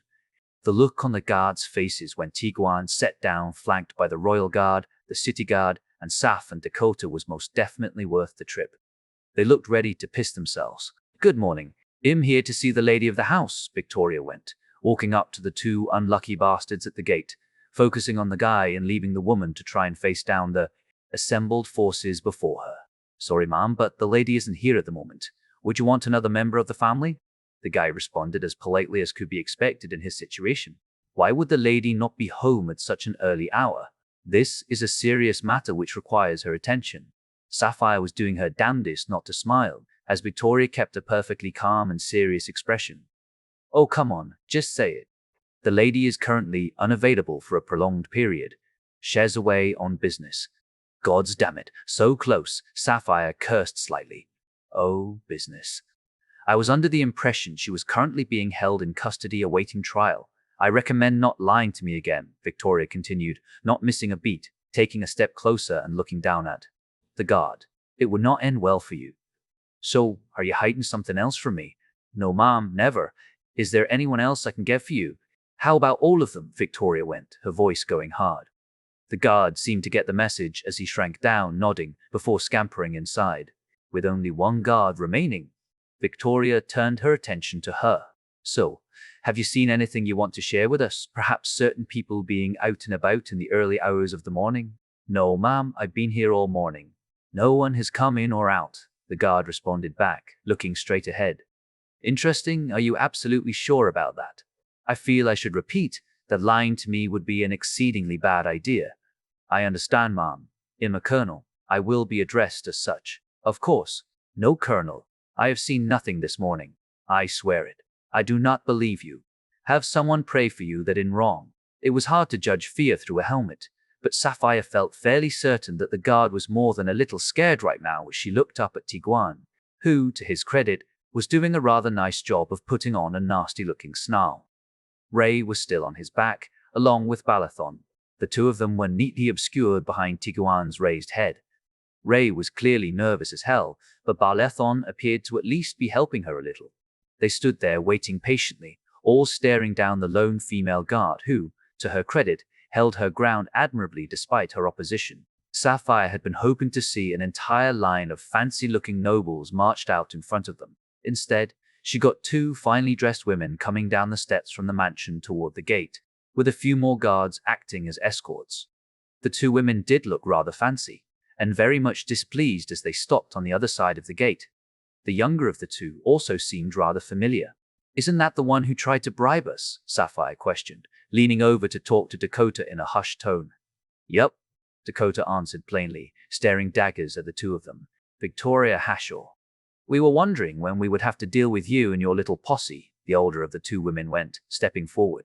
There is going to be a court case, and we will apparently be seeing most of you there, the woman continued, shooting a look at Sapphire and Dakota, which did lead to Sapphire cracking a slight smile.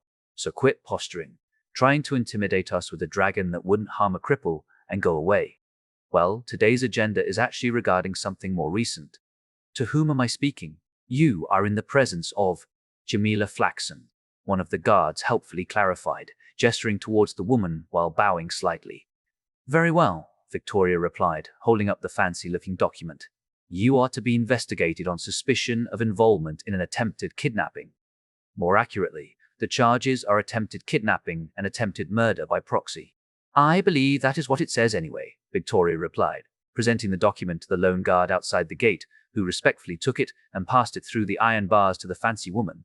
Inside, the flaxen woman glanced over the document for a second before looking rather confused and actually going over it in detail, her expression turning exceedingly angry. How dare you make such allegations? Captain Bushell, do you have any idea what kind of harm this could cause? It's bad enough you keep Our Lady locked up as if she would flee prior to her trial. And Colonel Victoria Hashaw, do the Royal Guard always start bullying good people into submission out of the courts?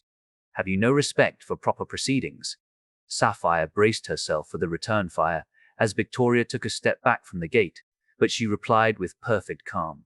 Since your family is already guilty of insulting both my family and the Royal Guard, I shall refrain from further comments. I'm here under the authority of both my station and the city guard. As of this night, a kidnapping attempt was thwarted, and your family has been declared prime suspects, since both your family and the ones targeted are central to the case I'm currently overseeing, not to mention one of my own crew being involved. I am effectively ordered to include this in my investigation of the allegations you placed against Bismarcky Keep. Submit to investigation immediately. This is not a request. We will have your rank stripped for this, Hashaw, the flaxen woman replied, stepping back and gesturing for the guards to open the gate with a fearsome look on her face. Her attempt at intimidation was rather ruined by Tigra21 snapping at her with a deep growl.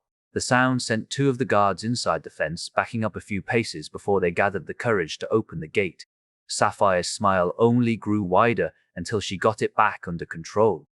It wouldn't do to laugh. She needed to remember what these pieces of shit had done. They were here to ruin these people for all the pain they had inflicted, and they would be merciless. So then, Colonel, are you here to search through our cellars, or do you want to dig up our gardens? The older woman went, clearly trying to put as much venom into her voice as she could manage. No, that won't be necessary. I want every family member lined up out front immediately. Yildiz has a list. So I do mean everybody. Those not present are to be accounted for, so they may be investigated when possible, Victoria stated in no uncertain terms. The older woman scowled at Victoria for a few seconds. Abeline, please take those two inside and start rounding people up. We are apparently to stand inspection, the older lady went, turning to the flaxen that Sapphire and Dakota knew while gesturing at the rear pair of the guards. So what exactly are you planning, Colonel? The older woman questioned, turning back to Victoria as the younger woman went inside with the two guards at a leisurely pace. Oh, we are going to be having a good sniff of everyone here, that's all. I want you lined up abreast, then we are going through the mansion while you lot are out here. Nice and simple. How fitting the Hashaw wants a parade. Adamants. Sex. What's a parade? An entire line of flaxens lined up outside the mansion, all being watched nice and close. There were questions being asked back and forth and a fair few protests, much as they had expected. When they had everyone out in front and lined up nicely, Tigra21 lowered a wing to let Ray down, Bailithon lending a hand. So is that everyone? Victoria questioned, looking at Jamila, who was looking just as pissed as when they showed her the warrant. Yes, Hashaw, everyone's here this fine morning. Very good. Yilditz, take a census, and let's get started, Victoria replied, looking over the line of flaxens standing still. Well, get on with it, Jamila protested. Victoria did not reply, standing there for a second longer before turning back to Sapphire and the rest of them. Now, Ray, same procedure as in the prison cell. We need you to point out the woman you saw. No one's going to hurt you here today. Tigra21 is going to make well sure of that. Thanks, I'll try, Ray answered, clutching her crossbow, which luckily for Sapphire's nerves wasn't loaded. What is this, Hasha? He paid some poor girl off the street to point at someone for you, Jamila questioned, clearly not impressed. Whatever they paid you, girl, it'll pay more. They, didn't pay me, ma'am. Oh, shush, of course they did. Just tell me what it was and we will sort it out, so we... I'm gonna have to request that you do not influence the witness, or I shall have to remove you, the city guard captain interrupted in a hard tone. That did shut up the woman, at least for the time being. Ray, was it? Yeah, Ray replied, shrinking down a little. Very good. I'm Captain Bruno, by the way. Might I recommend that we simply walk the line and then you tell me who it was behind friendly Tigra21 here? Okay, Ray replied timidly. Come on, girl, you can do it. Very good. Now we just take it nice and slow. The two of them walked the line ever so carefully, Ray looking over everyone present. Victoria and Yildiz followed along with Dakota and Sapphire. Yildiz noted down the names of all those present and read them aloud for Ray, while Saf and Dakota looked for anyone they knew. There were a few familiar faces, mostly from Lady Flaxen's entourage that had followed her to the keep, and, of course, the woman who had tried to bribe them. A few of them had copper or silver bands on their horns, and Ray was clearly paying attention to them. The old lady who had come out to greet them even had both gold and silver, though no one here had the golden cappings that the lady had been carrying. It was mostly small, narrow bands. Making it to the end, they turned away, going behind Tigra21 as he turned flank on to give them some privacy. You two walk off a bit, would you? I want your opinions untainted, Captain Bruno went, gesturing at Balathon and the city guard sniffer they had brought. So did you recognize anyone? The captain tried in a soft, calm tone directed at Ray. It was her second to last one. 2 silver bands and the emerald earrings with 2 gold rings in the ears above them.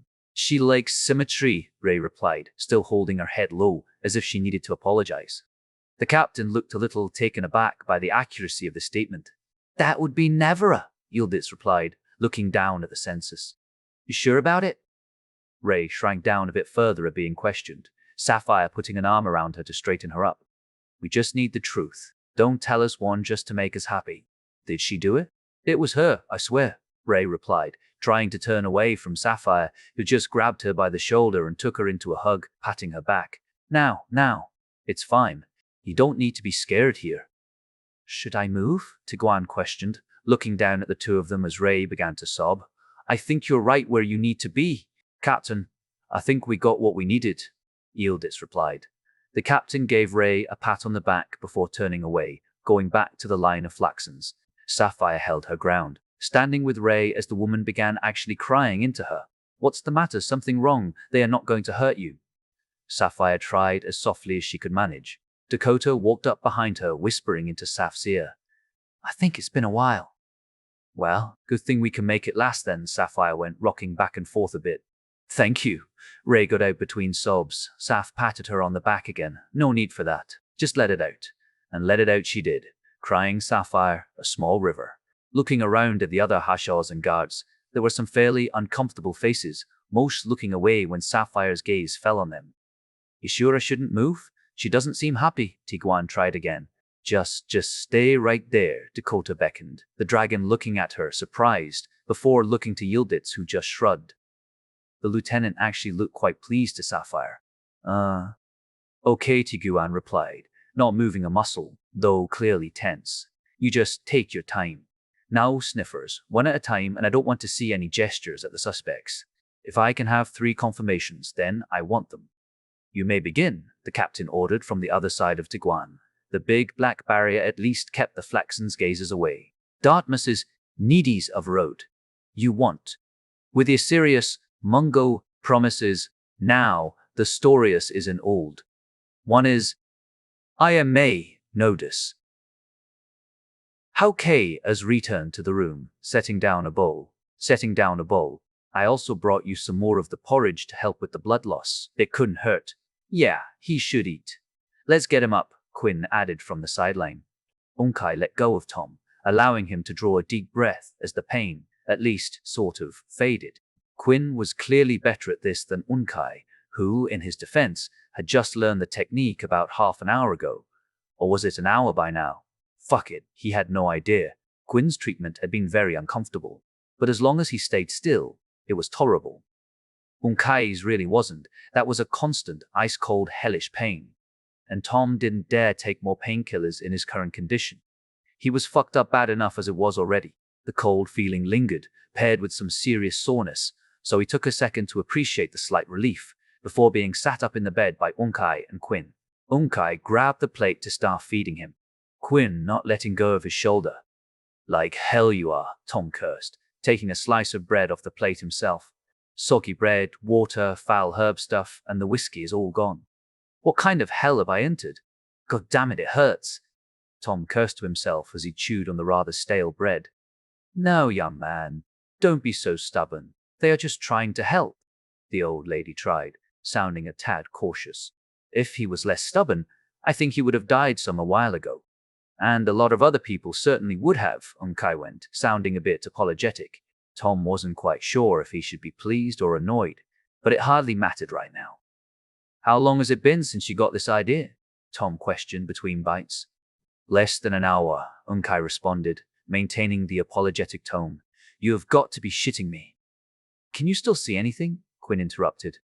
Yeah, but it's not gotten any worse. It will, though, Tom stated coldly. It will come back, right? Or maybe Quinn can fix it, the lady tried with cautious optimism. Don't know. I'm not a healer. It might go completely. Then I'm fairly sure it's not coming back. Oh, bullywug, the old lady let out, sounding distressed. Do your best, okay, Quinn? I believe Jackie would not take kindly to us failing if she makes it. Tom heard the lady walk out the room, her claws clacking as she walked. She won't fail. The question is, if she survives the attempt. Fucking shit they, Tom cursed to himself in a low tone, taking another piece of bread. The captain went in a hushed tone. Yeah, it's her all right. That perfume stinks to high heaven, Balathon replied, also keeping his voice low, followed by an affirmative nod for the city guard sniffer. That was easy, Sapphire chuckled to herself, still clutching Ray tight. Even though the crying had stopped, it was clear she needed this right now. It was the damn least she could do anyway, if they had just found the link to the Flaxens. Sapphire really wanted to see the looks on their faces, though, when the Flaxens discovered they had been found out. How is she doing? Victoria questioned, looking to Sapphire. I think we just need a bit longer, Sapphire replied, looking to the colonel. No, I'm fine. You have things to do, Ray went, pulling back from the embrace with a sniff. Thank you, Sapphire. Call me Saf. Thanks, Saf, Ray replied, looking at the ground. Hey, chin up. You've done well. Now you just sit back and relax while we go sort some things out, okay? Sapphire tried, with a bit more optimism in her voice. Ray sniffed again, but she did look up with a bit of a smile. Happy to help. And help you have. Now let's break the news to these people, Victoria went, still sounding calm and professional, even if her voice had risen enough that the Flaxens could likely hear her. After you, Colonel, Captain Bruno went, gesturing for Victoria to lead the way. The small procession walking out from behind the cover of Tigra21, who swung his head around again to see what was going on. So Jamila, I think I need to address you first.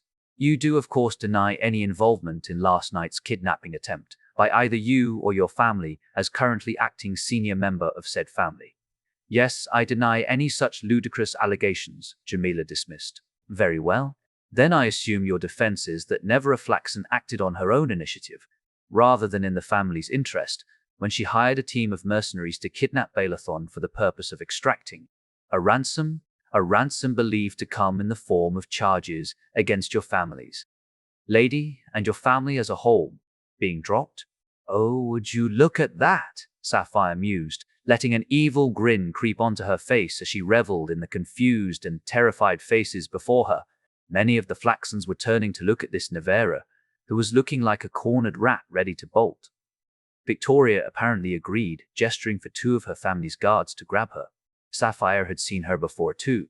She had been accompanying the bitch to the keep. I hope you have some serious proof of all this, Hashor, Jamila protested with the, by now, usual venom in her voice. I have two mercenaries in custody who have pleaded guilty, one after having his mind cracked open like an egg. I have personal effects from Nevera left at the scene, an independent eyewitness who saw the whole thing, and a scent trail verified twice. Your move. I have a discussion with Nevera under four eyes, Jamila replied, her face going strained and tone softening. Best I can do is 6, Victoria replied, though I think the good captain here might interject too. I would prefer to be present as well. Jamila looked around a bit, her eyes landing on Nevera as she was hauled out of line and manacled. Fine, Jamila responded in a tone that betrayed she definitely wasn't fine with that. You two follow me. The rest of you stay out here and don't move, Jamila went, turning to the line of Flaxens before turning to walk up the stairs, Victoria and the captain following, with Nevera in chains. Why didn't you say something? Sapphire questioned, looking to Dakota, who was standing next to her. Neither impartial nor the head of the investigation. She might as well just say it out here then. I'm sure Victoria will crack her though. Tigra21 swung his head down next to Yildiz to try and whisper, at least as much as a dragon can. Yildiz, she's leaning on me, the dragon went, clearly trying to keep his voice hushed, though he still sounded excited to Sapphire. Well then, let her, Yildiz replied in a friendly tone. I know, she's sleeping too, I think. That was quick, Sapphire mused to herself as she continued to look at the line of Flaxens, which had now devolved into arguing and squabbling. From what Sapphire could make out, they were either genuinely surprised or very good actors. Accusations were being flung around of lies and deception, along with arguments over who knew what was going on, mostly being countered by everyone claiming they had no clue. Look at them squabbling like kids, Dakota let out after a bit with a chuckle. It seems they even lie to each other. What a travesty. As time went by, there was still no sign of Victoria returning, and everyone, especially the line of Flaxens, was growing increasingly anxious. Okay, would someone explain what's going on? I remember you three. What happened? The woman who had tried to bribe them let out, sounding confused, though Sapphire reminded herself that could easily be fake. Sapphire was about to speak when Dakota beat her to it. You want the whole story, or just last night? Well, we know you executed Dashu for no reason, and then you apparently insulted the lady so much, she struck one of your huntresses and disrespected the colonel. Abeline, was it? Dakota tried, receiving an annoyed nod in reply. I think we had better start from the beginning. Your dear Dashu made a deal with some nasty individuals who led a small army of darklings to our doorstep, betraying Archeon the dragon he was serving in the process. Then he proceeded to let them into our keep, betraying us. Oh, come now, that is ridiculous, a smaller-looking guy protested from the line. Shut it, Twiggy, Sapphire shouted at him, very much so not pleased with Dakota being interrupted. Not to mention, she had heard those protests too many times by now. Dashu was tried and plead guilty to all charges, Dakota continued, holding a pause to look at the Flaxens, clearly testing for another response. None came, though. We executed the traitor and thought that was the end of it. Volzan was given the responsibility of telling everyone back here what happened. Then, over a month later, your lady shows up and spends several days berating and insulting everyone she comes across, making accusations of treason, gross ineptitude, and other curses that should not be repeated. We were slightly baffled at the intensity of her response for a while. That was until my oldest childhood friend, Esmeralda, figured out Dashu was, in fact, your dear lady's lover. Dakota held another dramatic pause, expecting outrage from the assembled dragonettes before her. What she got was a lot of gawking faces and a few turning to each other to nod in agreement. What the fuck? Sapphire questioned herself at the display. That explains a few things. Sen, Tenu, Abeline went, gesturing to Dakota, who took a second to get going again. Right, yes. Anyway, Essie made her discovery known for all to hear, which Lady Flaxen clearly didn't appreciate. So much so, in fact, that she stabbed Esmeralda with a dagger coating in green dragon poison. That did get a response from the Flaxens. Fresh accusations of lying and treachery flying out. You were seriously suggesting that Our Lady attempted to murder someone in plain view? Silence, you useless cretins. She stabbed her in the damn greeting hall in front of more than 10 people. Sapphire shouted at them, trying to overpower the cacophony of accusations. She even pretended to get into a fight with Essie first, just so she could get in nice and close before stabbing my friend in the gut like the fucking coward she is. She even drank her antidote beforehand, pretending to calm her nerves with alcohol. And now that we come here seeking justice, you tried to bribe us, threaten us with mercenaries hunting us in the night, and now you've even tried to kidnap one of us. So excuse us if we don't like you very much, nor your constant denials right to the face of those who have seen every little thing you have done. He tried to kill my friends and my family, so shut the fuck up. That at least yielded a bit of silence as the bickering stopped, all eyes turning to Sapphire. But we have done no such thing. We merely wanted the charges dropped. 500 gold should be more than sufficient for assaulting someone, combined with the insults rendered, Abeline protested, breaking the silence, though her tone was not the rash, disrespectful one so commonly employed thus far. Are you deaf? You didn't assault us, you tried to wipe us out and damn near killed Essie. She's still sick, and the charge against us was treason. A charge which the bitch you call a lady tried to back up with fabricated evidence. You will not refer to Our Lady as such. And what is this false evidence? One of the guys that had accompanied the bitch to the keep questioned harshly, clearly not convinced. Oh, you fucking know, you piece of shit. Sapphire cursed to herself. Well, for starters, she lied to the royal guard that darklings had been spotted at our keep, to try and trick Baron into burning it down for good measure, Dakota interjected in a calmer voice than what Sapphire could currently muster. I think that is all for the trial, though. Today, it's the whole hiring people to break into a tavern to kidnap someone and then try to kill us when we gave chase to get our friend back. But we didn't hire anyone, right? Someone, Sapphire didn't know, questioned, turning to their fellow Flaxens and receiving nods of approval. So the mercenaries paid for themselves? Maiko interrupted with a sarcastic chuckle. What if you paid them just to set this all up? The same guy replied again. Sapphire drew a breath to have another go at him when she felt someone very lightly patting her shoulder. She quickly swung her head around to see Ray standing there cautiously. It's all good, right? She went, looking at Sapphire reluctantly while clutching her crossbow tight to her chest. Sapphire let out the breath she was holding, forcing a smile onto her face. Yeah, it's fine. We just need to wait for Victoria. And apparently, these idiots think we hired mercenaries to kill ourselves. But how about you? Oh, I'm fine, Sapphire replied, drawing another deep breath, letting it out with a sigh. No, you're not, Ray went, this time taking Sapphire into a hug. Looks like the cripple likes you at least, someone joked from the line of Flaxens. Sapphire stiffening a bit as she felt Ray let go. I'm sorry, I didn't mean to embar. Oh no, you don't. You don't apologize for existing. Come now, I think it's more friendly back here. Sapphire cut her off, leading Ray back around Tigra21 for a modicum of privacy. I see why you didn't need to pay her. You just gave her a ride, didn't you? Whoever the asshole was continued. Oh shit. I have only just met you, but I wouldn't mind seeing you unhappy, Tigra21 went, craning his head over the asshole. Sapphire turned to look and saw a terrified-looking guy looking up at a now genuinely angry dragon. Think your friends here are willing to prevent me from making your day very unhappy? The answer was clearly no, as the people next to him took a few steps away. She's just a cripple, relax, like your scales by the way, freshly polished? I would shut up if I were you, Yildiz warned calmly. No problem, the guy let out, shrinking down as Tigra21 bared his teeth. An asshole, but not a complete idiot then. What a shame, Sapphire cursed, continuing to lead Ray away. But I am a cripple? Ray tried, seemingly confused. He wasn't even that mean. Hey, if I have learned anything in the last few months, it's that you don't need to fly to be incredible. So chin up and don't take shit from anyone, okay? What do you mean? Behind a breeze? Yes, mast, not sickered. Sheep advise of the breeze. Mast dies, ungone.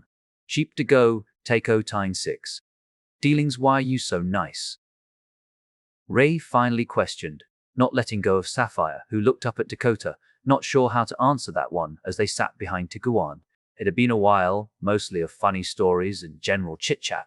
People can be assholes for a lot of reasons. For Tigra21 here, it's because of how he looks. For our three friends here and the Flaxons, it's because of what they know and did. With you, I'm afraid it's because it's easy, Yildiz replied, sounding a tad somber, looking up at Tigra21. Hell, remember when I was assigned to you at first? He continued, looking up to Tigra21. You were so mad I honestly thought my mother had killed your parents or something. Tigra21 replied reluctantly, not taking his eyes off Ray. She was an asshole though. Yeah, the world wasn't nice to her, so she's not nice to the world. You doing well though. I was a little scared. I just got your mother in a scaled down package. Thanks, Tigra21 replied disinterestedly as Ray looked up. What did they do to you? Oh, it's not too bad. I just don't go out during the day much. I sneak around scavenging what I need and take it back home. I guess I'm an asshole too, actually, Ray tried with the most cautious of smiles. You're a thief? Tigra21 questioned, as if not understanding at all. But thieves are bad guys, the dragon went, as Ray scooted back on the ground a bit, eyes going wide again. I don't want to. It's not easy, I swear I don't want to. Don't worry, it's fine, we understand, Yildiz replied, interposing himself, clearly trying to calm her down before turning to Tigra21. We talked about this, big boy. Not necessarily, okay? Sorry. No, please don't cry, the dragon replied, looking to Ray. She did keep it together, just. Coming over and leaning into Sapphire, Tigra21 looking at the ground, slightly ashamed. Sorry. Oh, would you two stop apologizing, Victoria added, sounding less than impressed. Neither of you did anything wrong, nor are you assholes. They want the three from Bismuth Keep, a voice called out from behind the big, black, breathing barrier. It was such an odd sensation to feel safe hiding behind something so damn scary looking. Sometime today, I think. Yeah, we heard you the first time, arsehole, Sapphire cursed herself. It's one of the guards, Tigra21 relayed down to them helpfully after taking a look. Should I try to scare him too? He tried, looking to Ray, as if he wanted her opinion. No, don't bother. This is our fight. He's not the target, Dakota replied after a second of Ray looking around confused. Right, you stay here, Ray. We need to go sort this out, Sapphire went, giving her a slight slap on the shoulder. Good luck, the timid reply came as Sapphire got to her feet, turning to walk back around Tigra21. It's all true, right? Ray questioned delicately, hope clear in her voice. What you said earlier, every word of it. He can't fly and never could, Sapphire clarified, looking back to the cripple. Yeah, his people fly anyway. They just need a little help. Not to mention, he's damn near a hero, she continued with a wink as she continued to walk. Sapphire had guessed if anything could cheer up a cripple like Ray, it had to be stories of someone who could never fly in the first place, and it seems she had been right. I still don't get that, Tigra21 added, sounding like he had just given up trying to understand it, a sentiment Sapphire wholeheartedly supported. That mindset might not have helped her in trying to explain the crazy human stories, but that hardly mattered. Ray had looked like she had completely forgotten the shit show going on around her. It wasn't until Saph was in the middle of the story that she realized the unhappy ending on the horizon. Ray was likely going to be staying here. There was no place for a cripple at a frontier keep. Saph knew that as well as anyone. She just couldn't bear to tell Ray that, though. She was smiling, and properly smiling at that. Even if it was not going to last, she at least deserved a bit of happiness for what she had done for them. Perhaps she and Tigra21 could arrive at a happy ending. Sapphire at least hoped so. As Sapphire cleared Tigra21, she saw Balathon, who had been doing his best to win a staring contest with some of the Flaxons, the odd insult and accusation thrown in for good measure on both sides. Follow on, bellboy. I'm sure their eyes don't work anyway. Sapphire went as they passed him. He didn't break eye contact with the current target, though. He joined up behind Saph and Dakota, walking up the stairs to the mansion. Follow me, please. And do wipe your feet on the mat. The flaxen guard went as he turned away to go inside. I guess we shouldn't be surprised they can't even teach the doorman manners, Dakota replied, feigning disappointment. Was it you who escorted the little piece of shit to the warehouse this morning? No, ma'am. I do my job, which means making you wipe your feet. You're doing a shitty job then, Sapphire added, making a point of going around the doormat, with Balathon following her lead. Dakota did at least wipe his feet half-heartedly. The guard didn't seem to care, though, not even turning to look at them as he led the way down the corridors. The inside was exactly as Sapphire had expected. Precious metals used everywhere, thick, luxurious carpets, paintings of people looking stupid decorating the walls, and various doubtlessly expensive things on display everywhere. There were a few actually nice paintings, though. It wasn't much of a walk, and the guard was clearly taking them straight somewhere, rather than leading them around to show off the mansion like Sapphire had anticipated. They ended up at what Saf would describe as a lounge. There was a low-set table with sofas around it, on which Victoria and Captain Bruno could be found, sitting opposite Jamila and this Navira, whom was still in chains. Jamila looked very serious and more contemplative, unlike the previous angry, snarling face she had worn, and never had clearly been crying for whatever reason. Sapphire pulled a slight smile at that. Looks like someone learned about the consequences of one's actions. You called for us, Dakota opened, respectfully, standing at attention. Yes, take a seat, please, Jamila replied, her tone as serious as her expression, waving away the guard. The trio did as instructed, sitting down on the very nice, comfy sofa. Would you mind repeating your statement? Victoria then went, her eyes locked on the manacled woman sitting across from her. I was tasked with hiring the mercenaries by the lady herself. I did it, she replied, not looking up from the floor. And why did you do it? Jamila snapped, clearly not happy right now. She promised to make me next in line if I did, the woman continued, beginning to sob into her hands. Sapphire could hardly feel sorry for her, though it did present an interesting conundrum in regards to the rest of the Flaxen family. And yours, Jamila, Victoria continued, switching her gaze to the older woman. I sent Abeline to try and bribe you into dropping the charges. That was decided by the family council. This was not. How could you? You have ruined us, you selfish little brat. Sapphire began wondering if this was all a stage show. If so, they were doing a good job acting. The bitch had pulled too much shit like this already for her to believe this bullshit blindly, though. So then you're blaming this all on her, or what? Sapphire questioned coldly, glaring at Jamila. And Our Lady. She is apparently the one who ordered this. Yes, she told me to. I can't disobey her. We have to obey her, Nevera pleaded, jumping at the excuse. She is in prison, and the family council has been making those decisions since that happened. Which you damn well knew, Jamila snapped back. So you are admitting guilt on behalf of her and the lady, but not the family as a whole? Dakota questioned, looking at Jamila. On the matters of the kidnapping, yes. And on the matters of what your lady did before that. That will be decided at the trial, for which I hope we will not be present. What's that supposed to mean? Baileython questioned. Sapphire would like to know that too, actually. Having these charges leveled against us cannot be allowed. It simply cannot. The matter will have to be placed in the hands of the family council, since I am not yet the lady of our family, Jamila replied, shooting a sharp look at Nevera. Though there is widespread agreement that, as I said, these charges must not hit our family, and especially so if they are found to be true.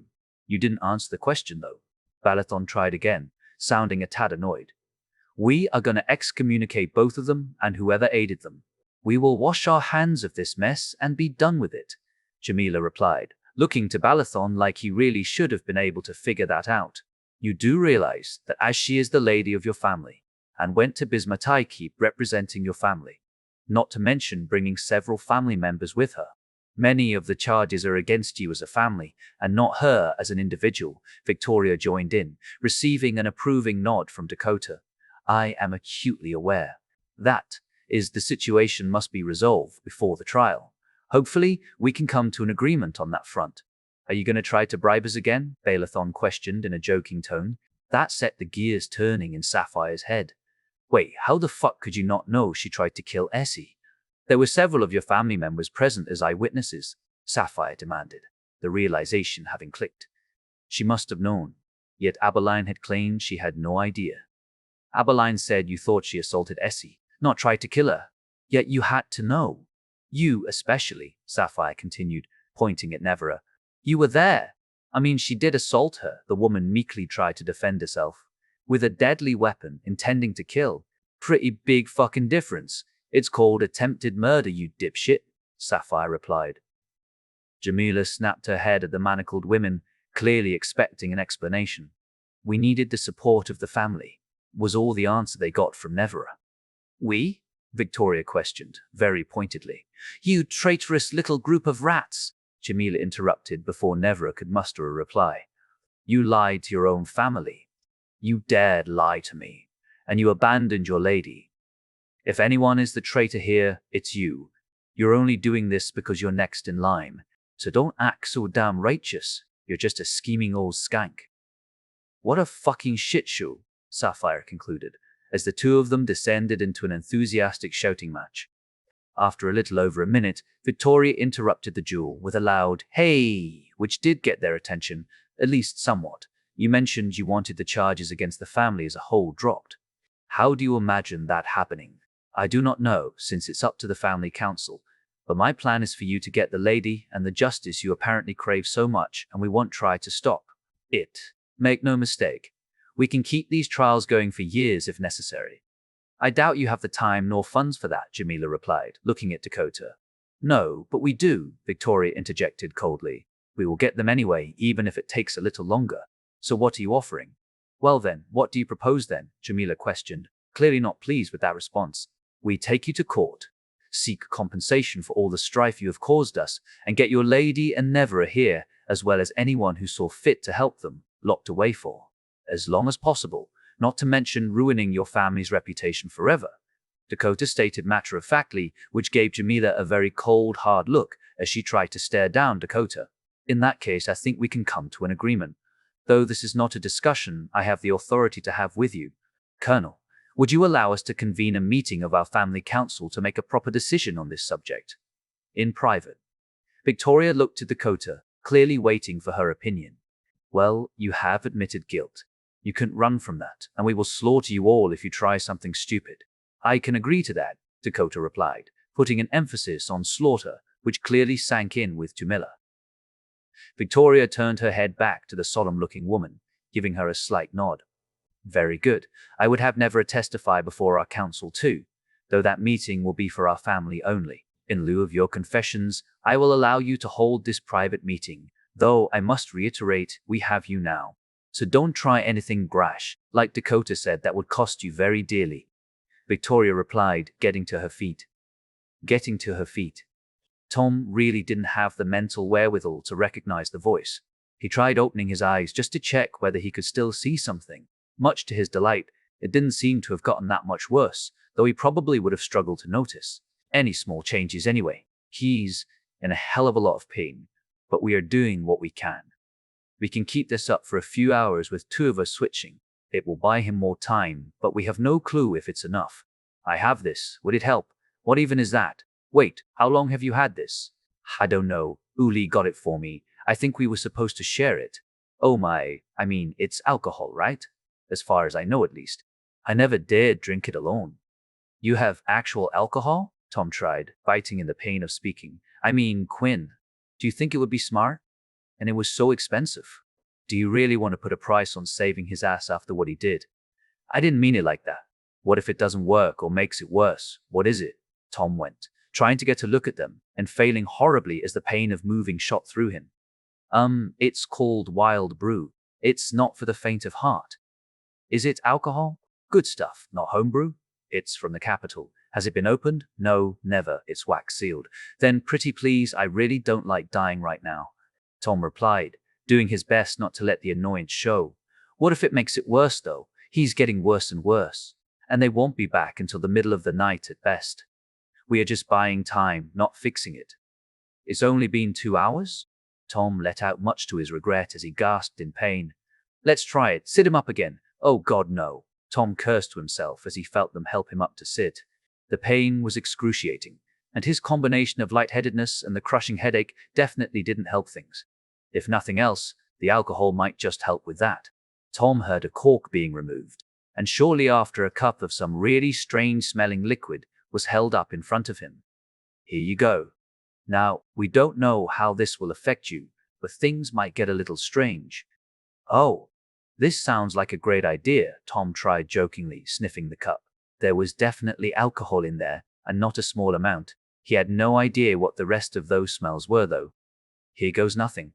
There goes nothing. Sapphire questioned Balathon as he returned to the lounge. They are doing good. Ray was actually petting him, if you would believe it. She didn't want to come inside, though. Are they still at it? Sapphire didn't need to reply, as another series of loud shouts rang out from the room. Honestly, they could just as well have invited us to take part if they are going to shout like that, Dakota went, shaking her head. Do any of you also think it's all just for show? I mean, they had to know the lady did it. Sapphire tired again. She just couldn't believe it would be this easy. It might be, but what do we want? Aside from the lady's head on a pike, or getting her locked up forever, of course. What about their house? I wouldn't mind living here, Balathon replied. They need to stop coming after us, that's for sure, Sapphire added. And money is always nice. We just want them humiliated, though they seem to have fixed that on their own. Additionally, we want some very public apologies, but that would likely follow the excommunication anyway, Victoria added, seeming quite pleased. Sapphire couldn't help but feel burning. This place to the ground would be nice. But bleeding them dry would be good too. How about having all of the ladies' entourage thrown in prison? That would be good. They didn't do much apart from lie to us and their family. Hardly prison-worthy. Almost a shame they didn't get a chance to spout those lies to the court, Victoria replied. Food's here, one of the Hashel family guards went as he and another guard came walking over with a variety of packages. Oh yes, thank you, I'm starving. What time is it even? Balathon questioned, sitting up on the sofa. Early afternoon, one of the guards replied. And we still haven't heard from home, Sapphire added, looking to Dakota. No, we have not, Dakota replied, giving a polite nod to the guard as she took her package. As Sapphire took her package, she could honestly not figure out what to make of all this. Things weren't right back home, and she couldn't help but feel things were going too smoothly here. Sure, it had been a night from hell, but they had found the kidnappers, gotten confessions, and now had the Flaxen family taking turns screaming at each other next door while they ate a delicious, if very late, breakfast. I take it that means Jarix hasn't returned from his scouting run? Victoria questioned, looking at Dakota. No, and they should have been back yesterday at the very latest. I don't know what kind of threat could hit a frontier keep that could bring down a dragon, not to mention your little demon. The guard, handing out the food, added, Tom, Victoria clarified, looking at her. He's quite insistent on that front. Still, this is concerning. You are sure your little earpiece is working? I talked with my mother only last night. It was working beautifully. Troubling. We might have to send that messenger anyway then. Anyway then? I see PT pink unicorns dancing on rainbows. He's not getting better, is he?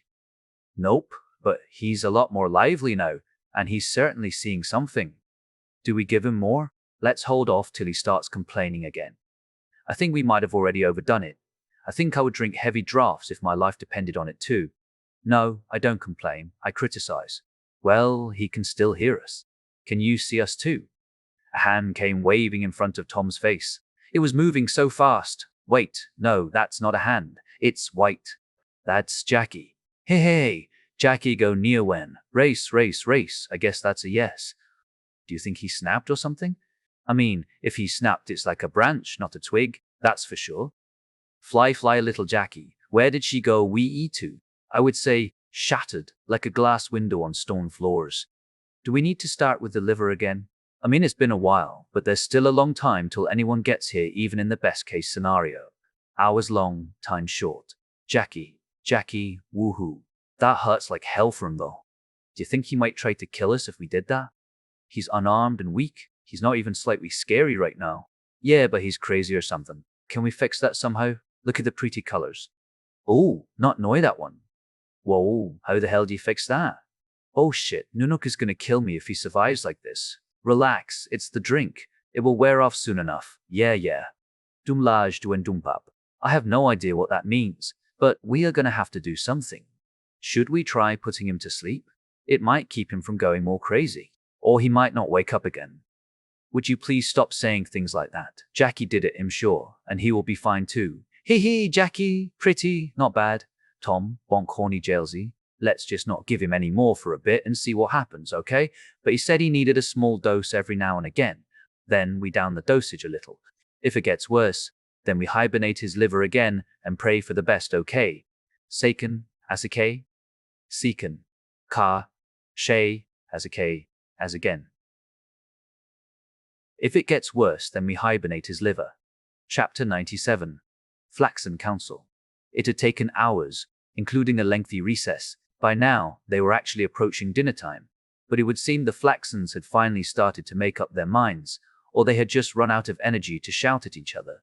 Saf and the others had spent the time discussing what might be going on back at the keep, what kind of demands they would have for the Flaxens, and how exactly Victoria was supposed to be repaid for all this. They insulted both my family and the Royal Guard. We won't seek compensation beyond what we will wring out of the Flaxens.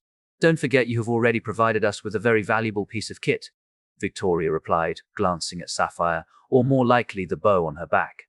Well, you are certainly always going to be a welcome sight at the keep going forward, Dakota replied lightheartedly. Sapphire knew her well enough to know Dakota was worried sick right now about what was going on at home. I might take you up on that at some point. I need to know how Jarix is doing after all, Victoria replied in a friendly tone. Sapphire tried not to look upset by the mention of that. They are perfectly fine. They probably just got beat up a bit. Besides, our work is not quite done. There is still the trial. Even if it's likely going to get easier now, it still has to be taken care of. Then there is Ray, of course. What do you mean? Balathon questioned. I mean, the warehouse is a bit problematic, sure. But she doesn't seem like a troublemaker to me. No, she's a witness. That makes her a target, Servianitas, the Hashor family lawyer, replied. He had arrived not too long ago to help with whatever settlement the Flaxens were planning. She's going to need to testify at Lady Flaxen's trial. They might try to prevent that. Or the lady herself might, at least. Though her right to private conversations is definitely going to be revoked following this. Oh no. The cautious voice of Ray went from behind them, Sapphire swinging her head around in surprise to look at her, not having heard her coming on the soft carpet. I can just hide again, they won't find me, I promise, she stammered out in reply. Sapphire let out a pained sigh, looking at the crippled woman. No, you won't. We're going to keep you safe, no need to worry about it, Dakota was quick to reply. Didn't Tiguan talk about wanting to let her stay at his stable? I mean, if it's just for a bit, Balethan added. We could just get her dressed up a bit and put her things down as evidence. You want to stay with Tiguan for a while? Victoria questioned, looking at Ray, who once again looked like a deer staring down its doom. I would just remove the Flaxen's ability to hurt her, Lady Hashor interrupted before Ray got the chance to respond. From her position leaned back in a comfy chair that had been dragged over. Could we get away with just locking them all up in here? And confiscate their weapons too, of course. I'm sure they have something I want, she questioned, looking to the lawyer, who had a rather pained expression right now. No, ma'am, that's not going to be possible unless they agree to it. Nor do we know if the lady has further confidants outside of the family itself. Very well, hide her with the dragon then. It's not like he's going to grow a spine today anyway. So sure, he seems nice. And you will hardly find a safer place to be. I say, we do that then, Victoria added, looking to Ray and talking in a softer tone. Was there anything else? I don't think you should wander around in here. I just wanted to ask what I should do for the food. Absolutely nothing, but you should stay with Tiguan, it's safer. Joa, would you mind showing her out? Victoria continued, looking to one of her family guards, who politely nodded, walking over to Ray, who looked even more surprised. Oh, thank you. Thank you very much. It was delicious. Don't mention it, Victoria replied with a smile, looking back to the ones around the table. Sapphire gave Ray a wave as she was led back outside. As if on cue, the doors to the big chamber where the Flaxens had been holding their family shouting match were opened, Jamila and a few other members coming out. Jamila was looking rather pleased though, so Sapphire guessed she had gotten her way. You took your sweet time? Personal affairs in order? Sapphire went, not being terribly respectful, more or less. I'm delighted to inform you that I now do have the authority to negotiate your terms with you. If you would be so kind as to take a seat, Jamila replied, apparently not letting Sapphire's little remark get to her as she gestured inside the room. Who are you? she questioned, looking to Viantius. The family lawyer, pleased to make your acquaintance. Now, shall we get to it? Sapphire spent the next hour or so switching between reveling in the angry and distraught faces around her and worrying about home as time went by. Jamila had indeed been made the new lady of the Flaxen family, and as such was leading proceedings. Dakota and Lady Hashaw had presented their demands for dropping the case, Victoria weighing in every now and again. Jamila's smug expression had well and truly vanished over the last hour as the demands kept coming. They had to argue over every copper, but they were getting there. Well, if you can't pay in gold, then I want that instead, Lady Hashaw went pointing at a very fine-looking armor set that was standing beside the podium where the new Lady Flaxen was standing. You cannot be serious. Would you strip us of our history too? Jamila cried out. Sapphire was wondering just how much more they could ask for. The Flaxens were clearly rich, but the reason why was becoming staggeringly obvious. They didn't part with anything willingly. No, I would strip you of something I want and that you don't need, not to mention just how much more good it would do in other hands, Lady Hashaw retorted with smug superiority. And you seemingly lack the funds to actually pay what we want. Your halls are strewn with such equipment, Hashaw. These are relics of our family's history. Oh please, your history is one of sitting down counting your money, interrupted only by putting down the odd uprising, when you don't pay what you should have, and yours one of running around threatening the ones who displease you into giving you what you want, and then failing to defend honest folk when traveling, not to mention the frontier keeps now at your side. We won't fulfill your kleptomania. You may have a proper set, but not that one. Oh, you definitely helped with the frontier keep situation. Baelthan's sarcastic comment earned him a lot of angry glances from the Flaxens, though he didn't seem to mind. Lady Hashaw didn't reply immediately, instead leaning over to whisper with Victoria for a bit before straightening back up in her seat. 2 sets then, and 2 blades. 1 for each offended party. Perhaps it can help alleviate some of the damage caused to Bismarcky Keep in light of the late Dashu Flaxen's actions. I am of the understanding you have a few sets in your possession. We'll be taking our picks. Do you have any idea what you're asking for? They are worth a fortune. Assuming you haven't slacked on maintenance, I would pay roughly 1,500 gold pieces for the armor in question, and perhaps 500 for the blades. We will allow you to deduct half that from the amount owed. You won't get more than that selling them at this short notice anyway. Jamila looked ready to descend back into a murderous tirade before letting out a deep sigh, calming a little. Will this conclude your demands? Lady Hashaw had another whisper with Victoria before looking to Dakota, who leaned over to Sapphire. Are they discussing what I think they are? Dakota questioned, sounding like she didn't want to believe it. And we get to choose, Sapphire replied, trying her best not to sound giddy. This was an insane day. We got anything else to ask for? Do they have an enchanted bow, perhaps? Do we need one? Dakota questioned rather pointedly. I think the money would be better. Fair. We would consider that satisfactory, when combined with the funds, to exclude the Flaxen family from the case laid against Ursula, the former lady of the Flaxen family. Very well, Viantius, was it? I trust you have the list? Lady Flaxen questioned in a defeated tone, looking at the lawyer. I do indeed. For the Bismarcky family, 1 set of enchanted armor to be picked from the Flaxen family armory, 1 blade likewise requisitioned, 2, 400 gold to be paid in full, and a further 500 gold to be paid in fine goods, excluding liquor and honey, and with a premium of 1/4 placed on fine metals.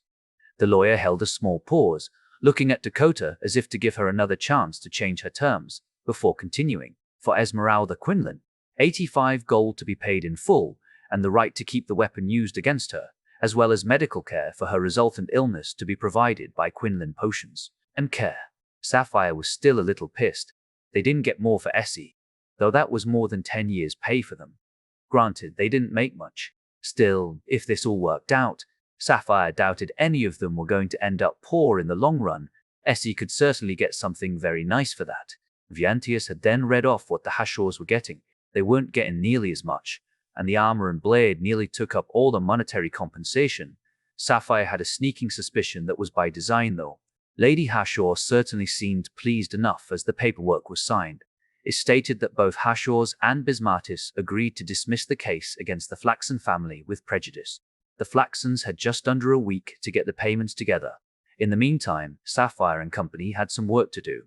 First stop, though, was the Hashor estate for a nice dinner and general celebration that everything had gone according to plan. Convincing Ray that she too was invited inside for dinner had proven a slight challenge, but the reassurance that she could stick with Sapphire and company for the evening and that Tigra would be in the courtyard throughout did assist considerably. They had even managed to find a set of fairly decent clothes that she could have, the litany of thank yous taking nearly a minute to subside when she was finally convinced they were hers to keep. Dinner was not something too extravagant. Sapphire guessed it was just a regular family meal, spiced up a little for the occasion. The lady had held a short speech, mainly just to bring everyone up to speed on the day's proceedings. In other words, we bled them dry and humiliated them thoroughly. Well done, everyone, the lady finished, lifting up a glass for a toast. Ray had been seated next to Sapphire, taking up the end of a table with Dakota and Barlathon opposite. The food was very fine-looking, though Ray seemed to be struggling a little with the utensils. Sapphire politely looked away while she figured it out. It's been a while, Ray let out in a nervous tone. Oh, don't worry about it, Sapphire tried reassuringly, as Ray seemed to get the hang of it again. They all enjoyed the quality food, not talking much over their meal, in contrast to the Hashors. They were chatting loudly, cracking jokes at the Flaxens, and just generally having a good evening.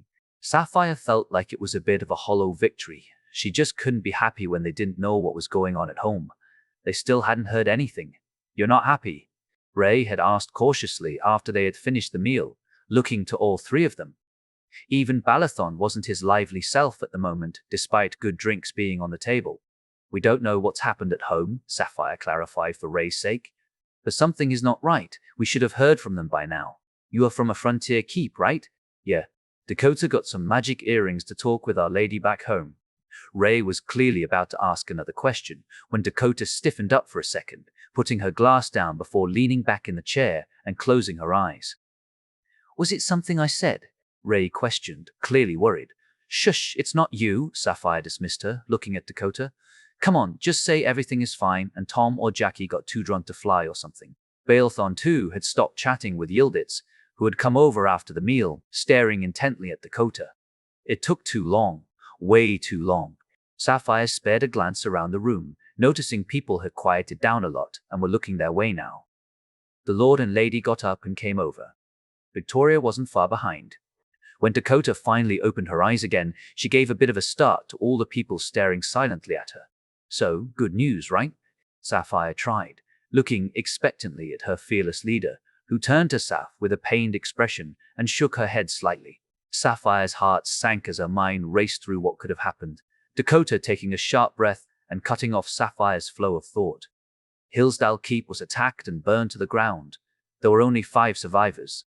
All children, discovered by Jarix in a dugout, Dakota stated, a tear creeping into her eye. There was silence in the room, only broken by a singular cough. They didn't see the people at the other keeps often, but they still knew them. Dakota more so than the rest of them. She had often had dealings with them if a keep needed something the others had. Deriva was attacked too, though they managed to hold out. They have 6 dead and many wounded, and they have also lost all their livestock. They were saved by a daredevil rescue by Jarix, Jackalope, Zarko, and Tom.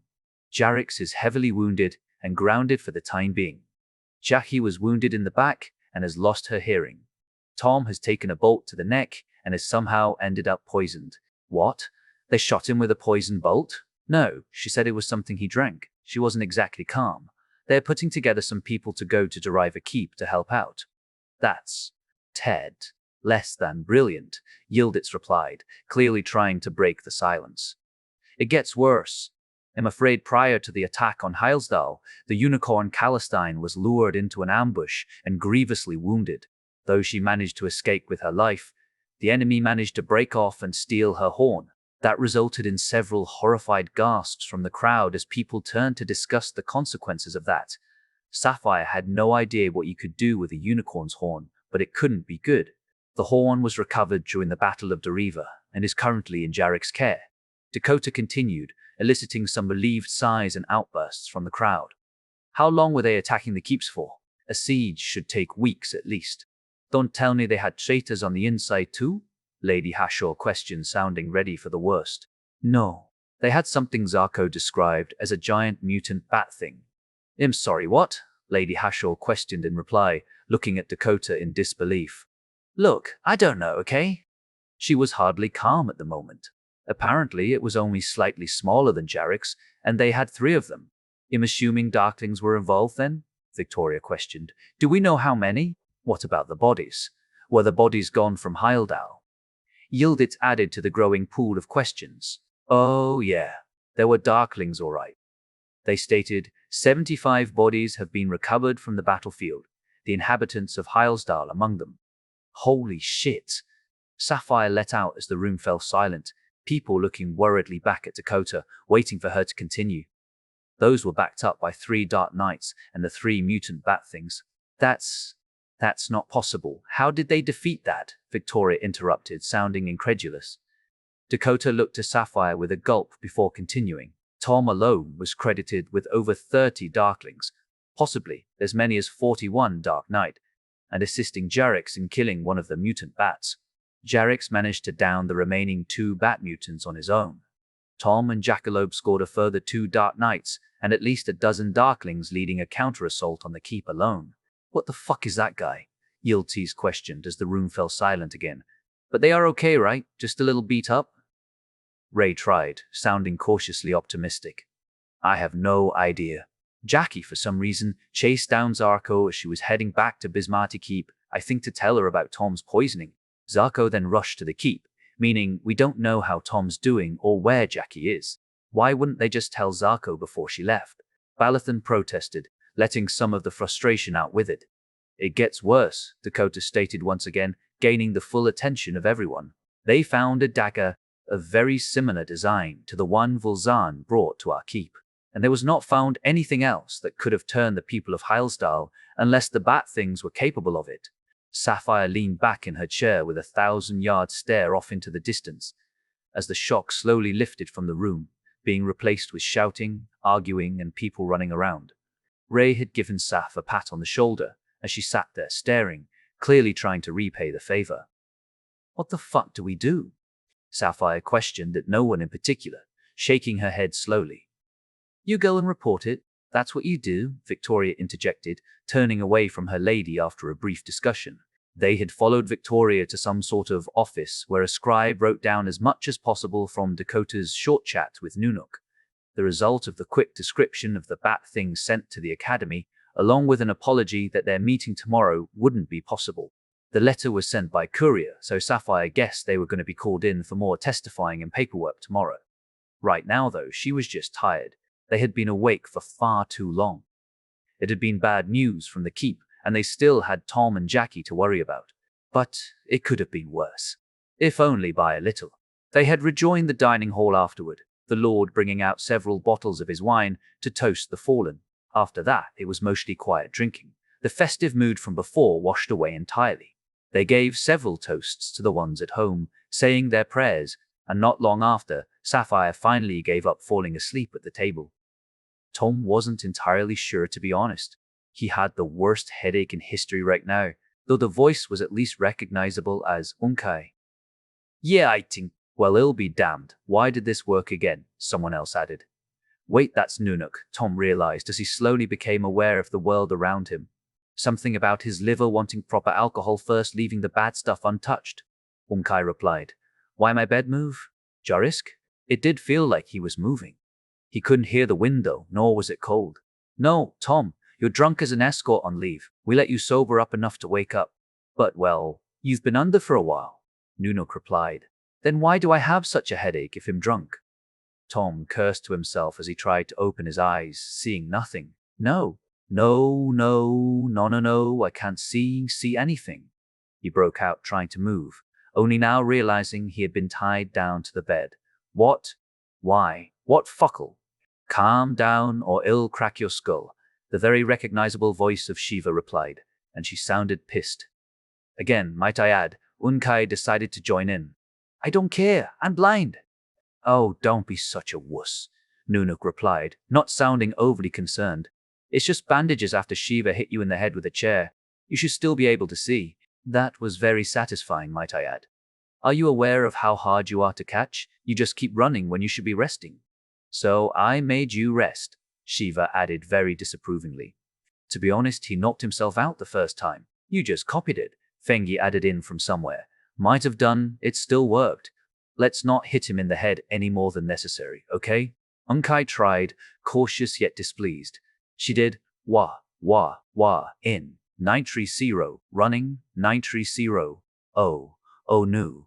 It dawned on Tom that the last point he could sort of remember was discussing something about more of that wild brew stuff after that. It was only a few scarce glimpses. Just be glad the children were in bed. When we got here, Luke and Fengi were trying their damnedest to pin you down.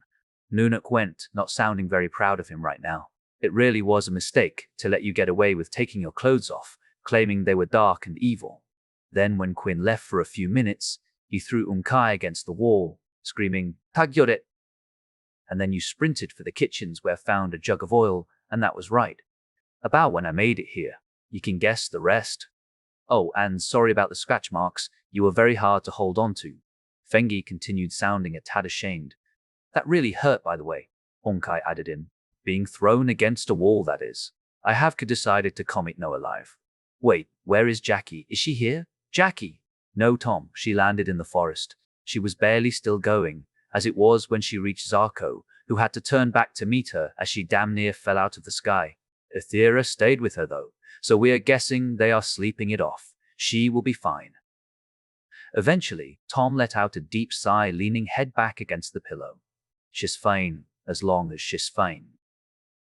Speaking of which, Shiva started, voice turning ominous. Why is my daughter deaf and half dead in the middle of nowhere?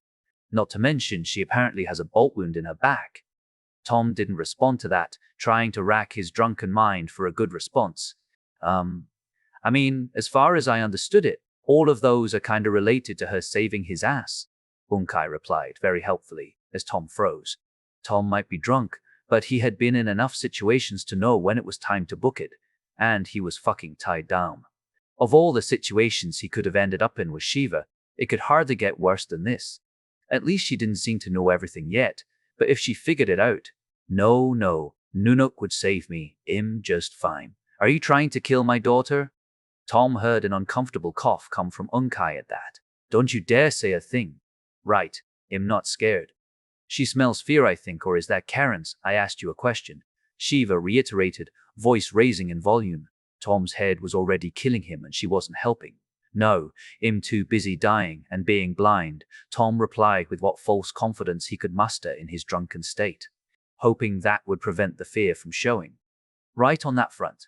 Now that you are actually awake and apparently not crazy, untie him. If he runs, don't go for the head again, Nunuk went, cutting Shiva off, who replied with an annoyed sigh. Tom felt the restraints be taken off as he was sat up in the bed, the all too familiar pain from his stomach region returning in full as well. Here, drink this. It's watered down, don't worry. Moonshine, my favorite, Tom replied, weakly taking the cup. He really didn't feel like he needed more booze right now, but rather, they keep track of it than him. Gonna be a proper alcoholic after this. Tom tried jesting to himself as he downed what he could from the cup. So what? You were just gonna let him lie here after what he did? Shiva questioned, still sounding rather pissed, though this time Nunuk appeared to be the target. Yes, that's exactly what's going to happen. He's not leaving that bed more than necessary until I say so. If you want to help out, then you help by looking for Jackie. Now, Tom, your eyes will be fine, we've seen to that, though it might take a while to get them back to normal. I've done plenty of eye work over the years though, so don't worry. Yeah, a puma would be blind by now if not for you, Fengi added in, sounding like she felt the mood needed lifting a bit. I'm more worried about your head being damaged, to be honest. Though judging by some of the decisions you have made as of late, I'm guessing that has already happened. You were supposed to scout for us, yet you leave us alone with no message of what's going on. Nothing to pass on to the King Dakota, or just letting us know we aren't about to be wiped out. Then you apparently decided to have a party, rather than send someone back home immediately to alleviate this, which leads to you becoming perilously sick, placing Jackie's life in danger, and forcing us to leave the keep. There better be a good reason. I don't think he's quite ready to answer that one, Nunuk, Unkai interrupted, to Tom's relief. 1. I was not in command. Zroko. Zoknen. Zako was 2, 5 kids there more here. That will do for mem. Tom replied, feeling proud of himself holding up the cup. Now can I get bandage off? No. They're staying for at least a few days, and, idiotic as it seems, you apparently need to keep drinking. Almost enough to make you jealous, Shiva added as Tom consigned himself to his fate, taking a draught of burny liquid. God, it burns, and the smell. Tom retched as he continued to drink the life-saving liquid. Are you gonna puke? Unkai questioned. Fuck no, lay me down, I be good. That turned out to be a blatant lie, though this time he was allowed to puke in a bucket rather than receive the more painful solution, before being forced to replace the precious medicine that had just left him. I think he needs some time, Unkai stated with pity in his voice, with which Nunuke had agreed. Shortly thereafter, the room had gone mostly quiet. Tom laid there trying to go back to sleep again, fighting the headache and just the general case of everything and hurting failing miserably. Jackie is fine. Of course, she's fine. Everything's just fine, he kept telling himself, feeling the bandages getting a little wet with a smile on his face. Of course, she's fine. On his face.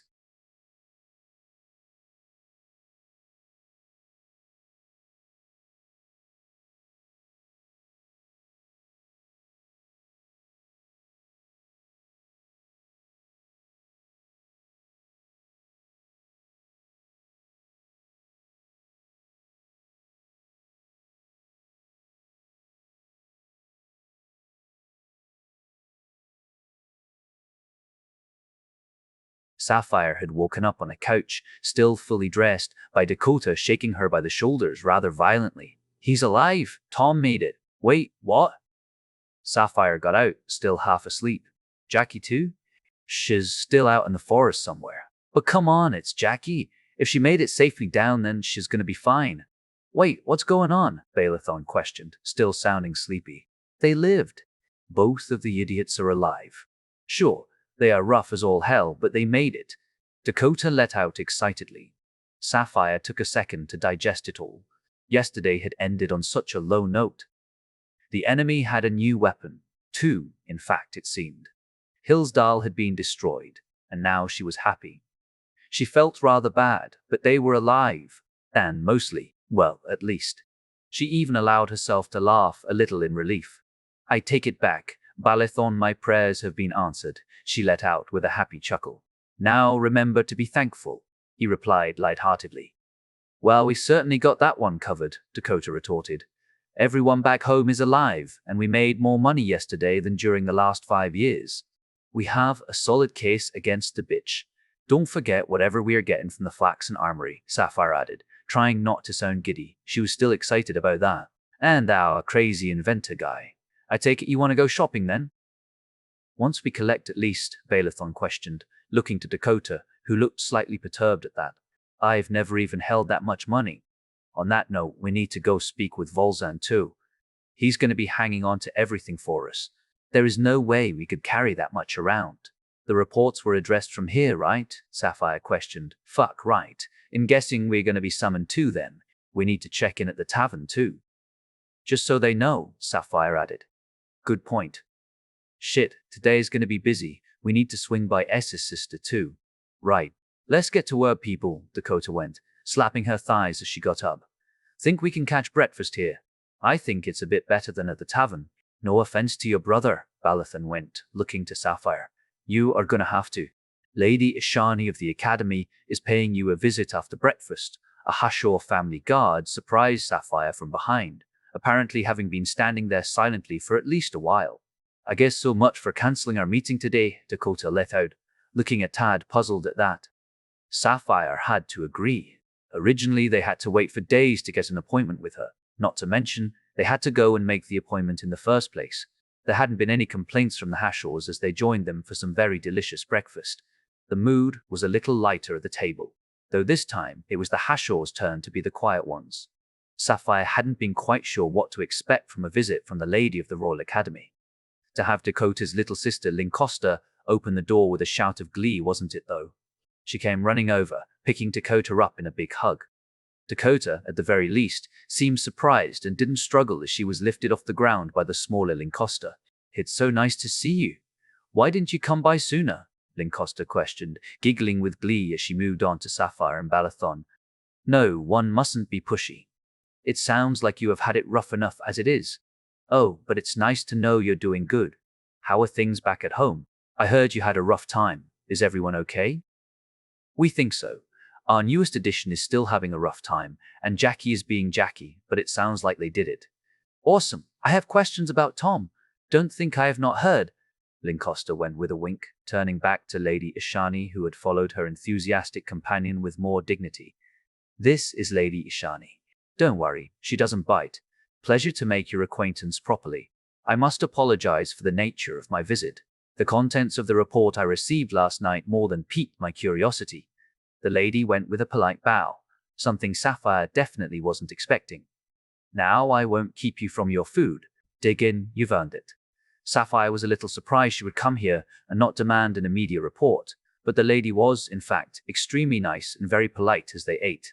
She gave them the time to bring Lancaster up to speed as best they could, following everything that had happened, which by now was turning into an extremely long list. That did take a fair while, especially since Lancaster had a plethora of questions about just about everything. Looking at the lady, Sapphire cracked a smile as Lancaster continued her questioning, currently interrogating Dakota about how Tom's insides differed from theirs.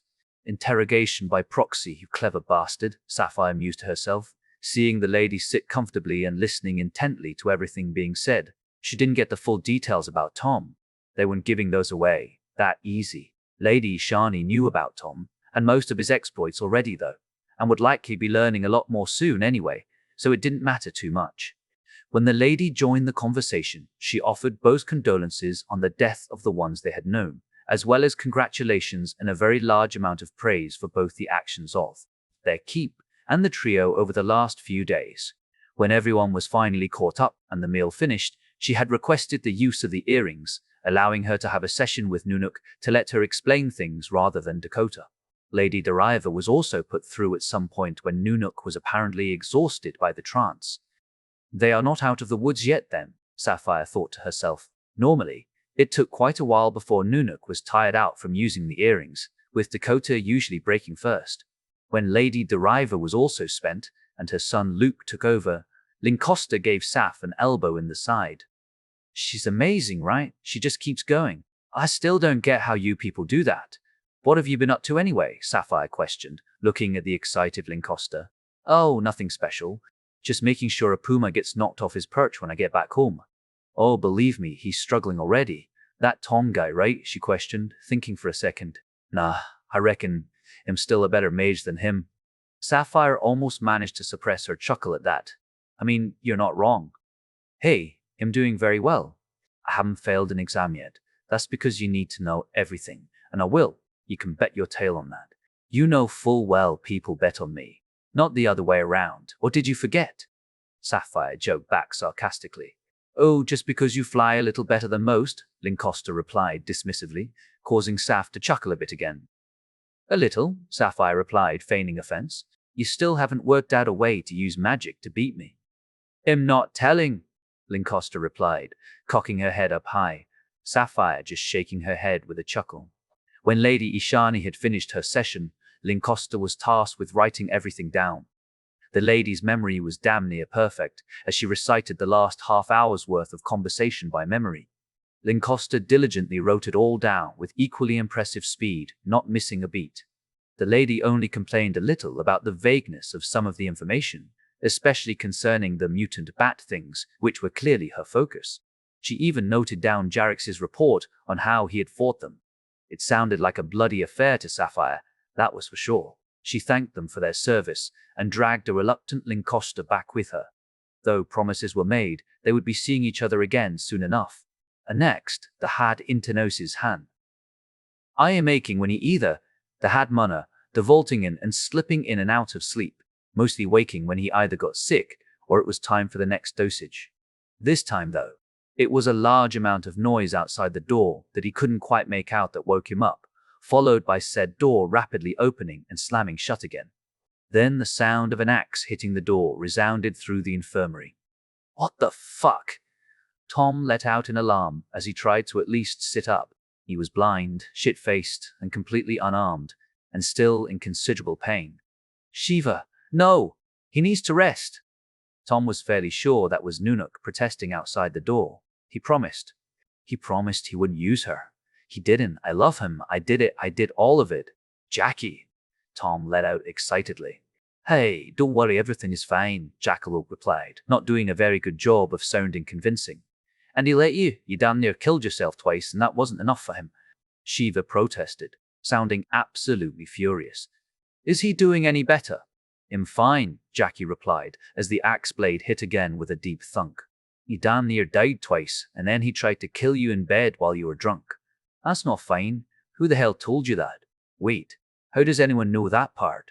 Oh shit, Tom thought to himself, his heart sinking a little. The entire keep could hear you two, and Unkai was asked for his medical opinion. He says, and I quote, "You acted against all medical advice." That little weasel looked ready to run when I asked him, and I've never seen a dragon shrink like that. Shiva snarled as the axe came down again. And then you go on some insane mission while wounded, eating enough sugar honey or whatever to land you in bed for a week. I'm doing great, thank you very much. I only slept for a day, not a week. Okay, maybe a little more than a day. What did you do to make Unkai tell you? I asked nicely. Now get away from the door. I'm going to geld him for this. Over my dead body. Hit that door again and you're gonna hit me. Shiva, stop her. That's an order, Nunuk shouted out. She sounded like she was outside too, meaning Jackie was holding the fort from inside, so to speak. You don't get to choose who I want, and I want him. He's awesome. Now fuck off. He's gonna get you killed, Shiva pleaded, anger falling, though only slightly. Says the one with the axe, Jackie retorted, emphasizing just how absurd that was. I have no clue what's going on, some poor guy from one of the other beds declared, sounding rather terrified. Just family issues.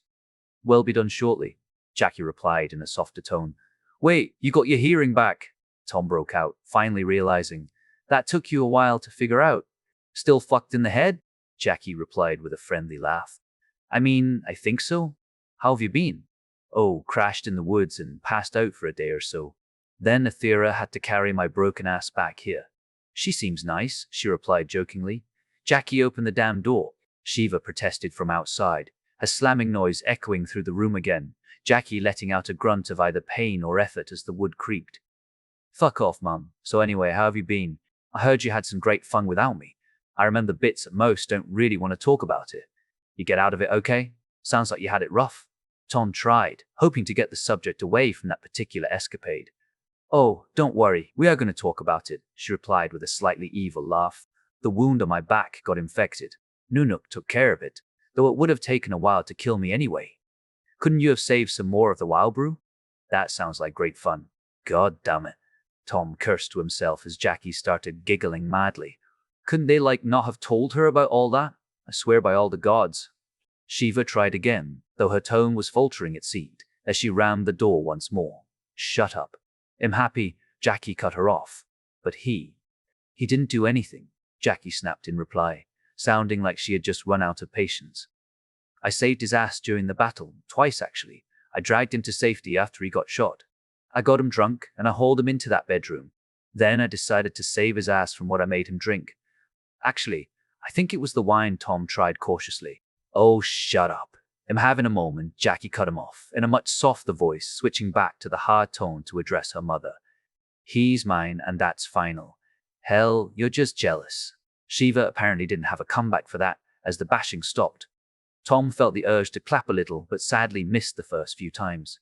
If only the blasted bed would stop moving so I could fucking hit, he cursed as he tried again, his hand being grabbed by Jackie. You are not well at all, are you? She questioned, her voice growing concerned. Everything hurts and I'm drunk as all hell and I still can see anything, Tom replied, sounding almost proud.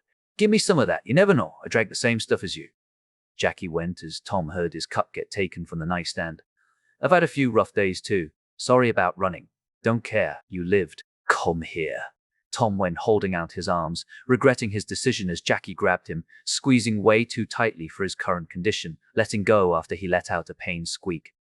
Too tight. Too tight, Jackie. Shit, sorry, I'll just sit here again, keep watch and all that. Jackie replied as Tom heard a chair move on the floors. How long have you been here? He questioned.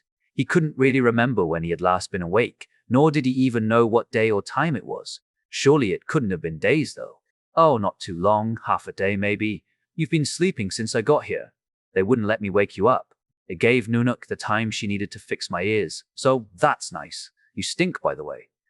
Hey, dying isn't easy. They really fixed your ears just like that? Tom replied.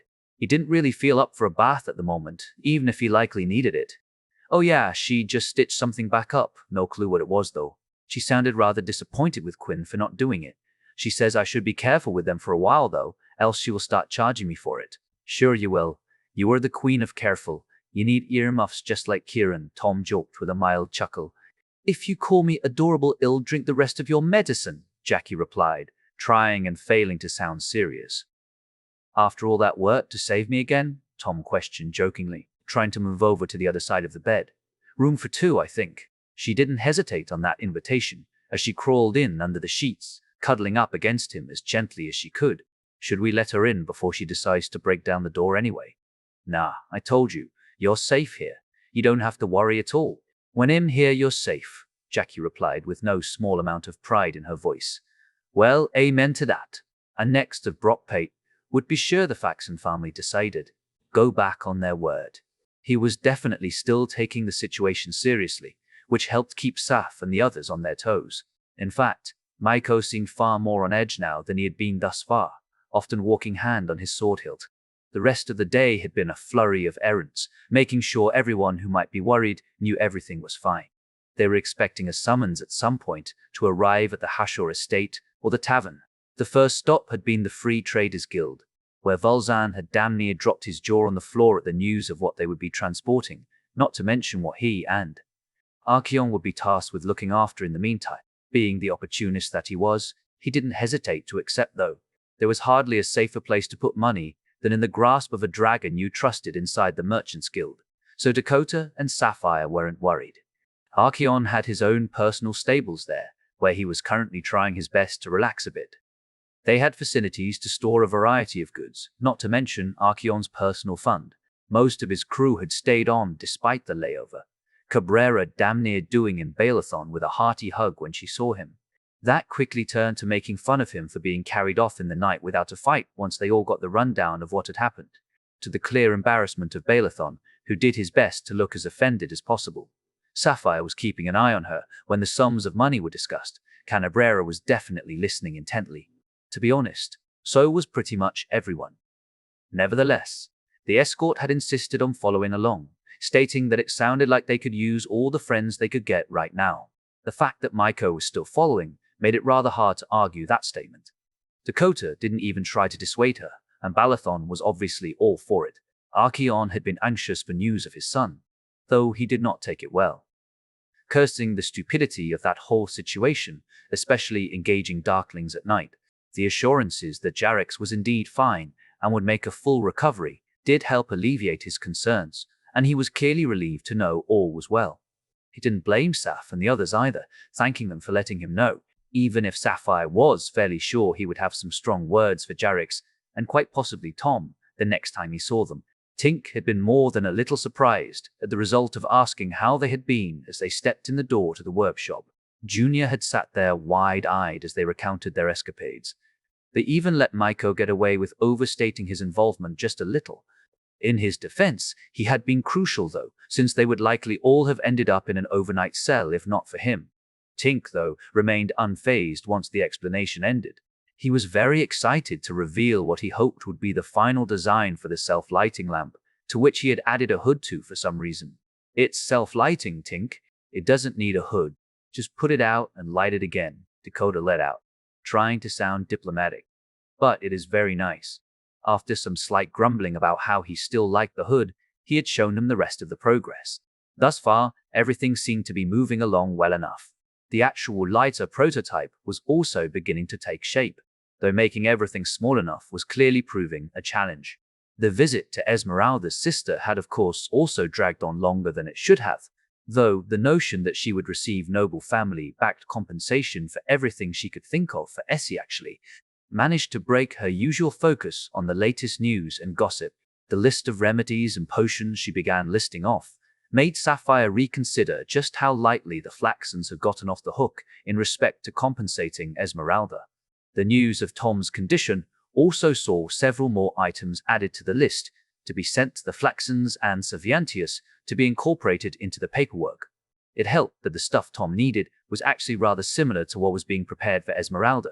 Ignis did curse the fact that these things couldn't get there sooner, though.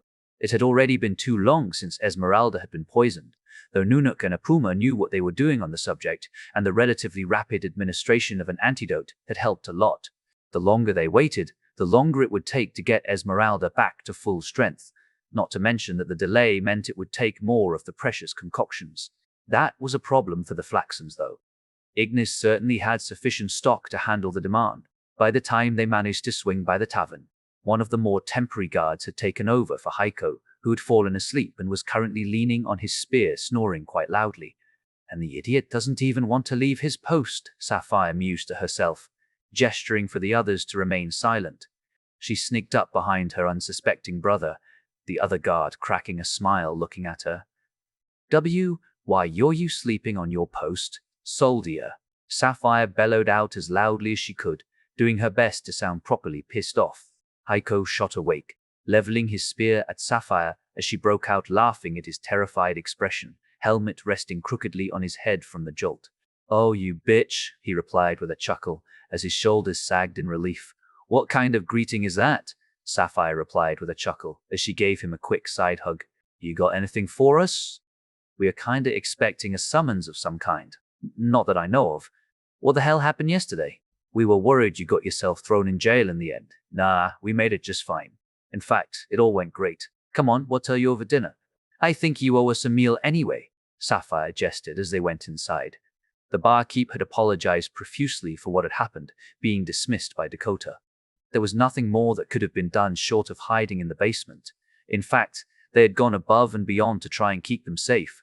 Heiko had let fly a line of deadly curses against the bitch at the news. She was indeed the one responsible for this shitshow. He made a bit of a show of it as per usual, but Sapphire knew him well enough to know that it was mostly empty threats. "How about the kids? Do you know who made it?" Heiko questioned after the cursing subsided. "Yes, the list of casualties was sent to the city guard and the coroner's office. We're not going to be delivering that piece of news," Dakota replied solemnly. "It's not like we could even find half of them anyway. Besides, we have way too much to do," Balathon added, clearly trying to drag the conversation onto something less depressing. "Speaking of which, we need to swing by the Hashors again just in case the summons ended up there. I can't imagine they don't want to report in person after that one. I've never even heard of Frontier Keeps being attacked like that. Short of in times of war, that force could have posed a danger to just about anywhere that doesn't have dragons or a lot of defenders," Dakota added, clearly pondering the prospect. "Yeah, that sounds insane. Too bad you were here bringing down that bitch of yours. You're missing out on all the fun," Heiko went, giving Sapphire a punch to the shoulder. "Oh, you know, they wouldn't have dared attack if I was there," Sapphire replied jokingly. "Yeah, they would have been scared of getting bullied to death," Balathon tried in response, as Sapphire switched her gaze to him. "Careful now, remember why you survived last night." "Yeah, rounds are on me tonight," Balathon let out uncomfortably as he clearly reminisced about that experience. "Damn right they are," Sapphire replied, leaning back in her seat. "Were you just locked up, or were you out, so to speak?" "Oh no, I remember everything." "Well, you won't get to drink away the memory tonight.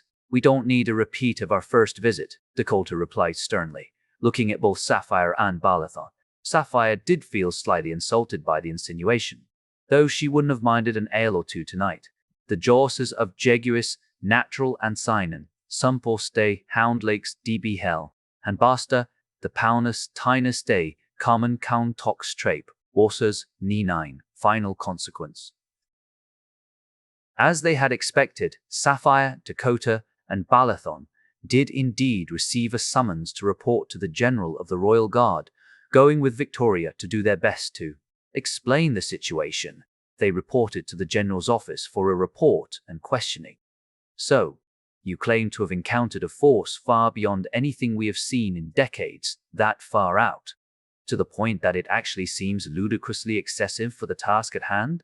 And yet you managed to not only miraculously save 5 children from a fallen keep that had been picked clean, but also save another keep currently resisting this overwhelming force without taking a single casualty. Yourselves? The general's expression was incredulous as she looked over the 4 individuals before her. No, ma'am, Jarrex found the kids, one of your own, and we very nearly lost 2 of our own in the following battle, not to mention the damage Jarrex sustained. He clearly gave everything he had to save the keep, the inhabitants of the keep, acting with both honor and bravery, going above and beyond his assigned orders. Dakota replied in her well-trained diplomatic voice. Yet we have no way of verifying with either Zarko, Redexi, or Jarrex at the moment. Most convenient, the general replied, still not letting go of her suspicious tone. Jarrex did in fact verify the report this morning, though it happened through Lady Deriva and her son, Luke Deriva, Victoria added, also using a very respectful tone. Sapphire elected to just shut up so she didn't insult the general by accident. But honestly, after all the shit they had gone through, to be accused of lying of all things was more than a little insulting. And how do you know that was Jarrex's testimony? Because these people have been through very thorough scrutiny as of late, and we have failed to find a single fault with neither their actions nor intentions. I guess you can thank the falsified accusations against them for that. Secondly, the report fits very well with what I would expect from Jarrex. I have been overseeing his training on and off for nearly a decade, General, Victoria replied, not budging on her position. Another recruit, more passionate about honor and glory than following orders, the general replied with a sigh. And what of this new threat then, if they are indeed real? Jarrex was seemingly capable of taking down no less than 3 of them by himself. So then, what gives? Limited combat potential, poorly led? The battle was fought at night. Surely that should give them a nearly insurmountable advantage. Element of surprise, Victoria stated, as if that was blindingly obvious. It said so in the report. One of them didn't even get into the air. The second was overpowered in a frontal assault. The third was only dealt with on account of support from his crew, after having inflicted very serious damage to him. The general replied with an annoyed grunt, looking back at the report. What kind of threat would you classify them as then, Colonel? It is a well-known fact that bats can see at night. If this is true for these monsters, then I can only assume it makes them capable of not only flight, but full-on maneuvering during the night, even at low altitude or through treacherous routes. It would explain their ability to dodge our patrols. A scribe, who was noting down everything being said, let out calmly while scribbling away. It would, the general agreed with a sigh, and their mediocre combat performance would explain why we haven't seen them deployed actively yet. That, and the enemy likely wants to keep them a secret. But they match the descriptions of the damage caused to some of the other frontier keeps. Fine, they exist. We will have to find a way to combat them then. But you can't honestly expect me to believe those numbers aren't exaggerated. 75 Darklings and 3 Dark Knights. I mean, come on, Colonel. I have read enough battlefield reports to know those numbers rarely mean anything. What would you put the actual numbers at?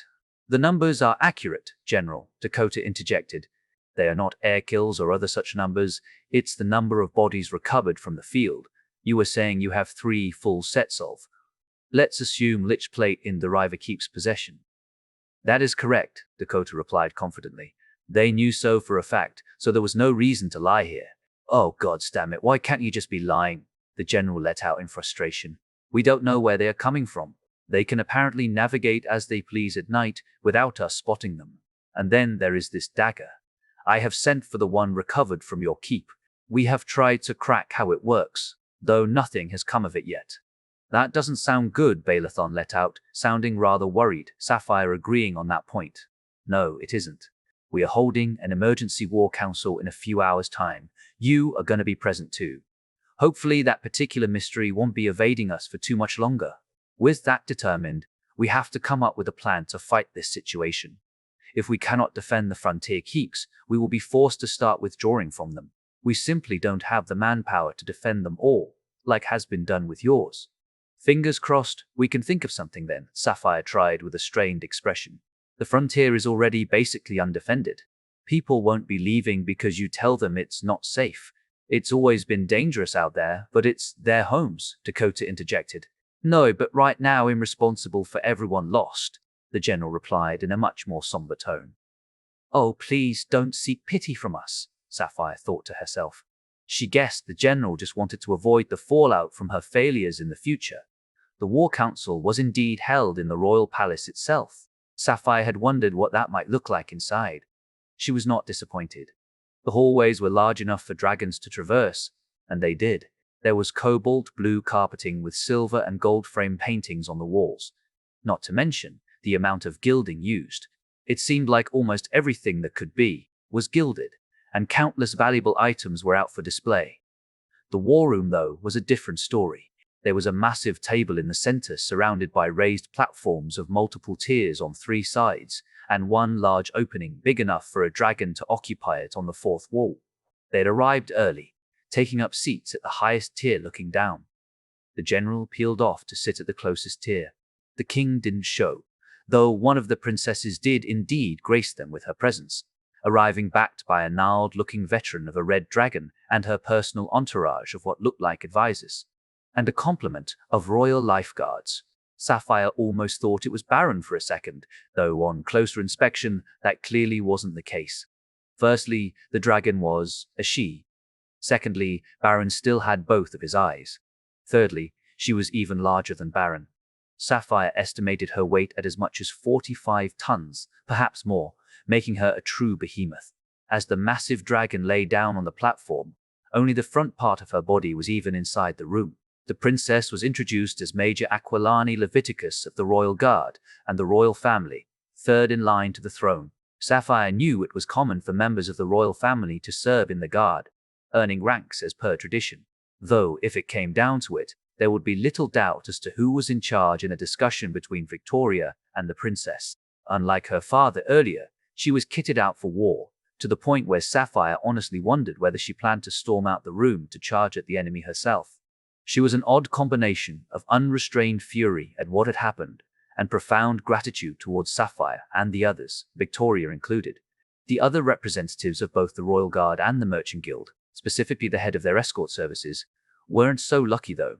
Even the general of the Royal Guard wasn't above her wrath, as she dished out insults and accusations of both incompetence and cowardice that this situation had not been discovered earlier.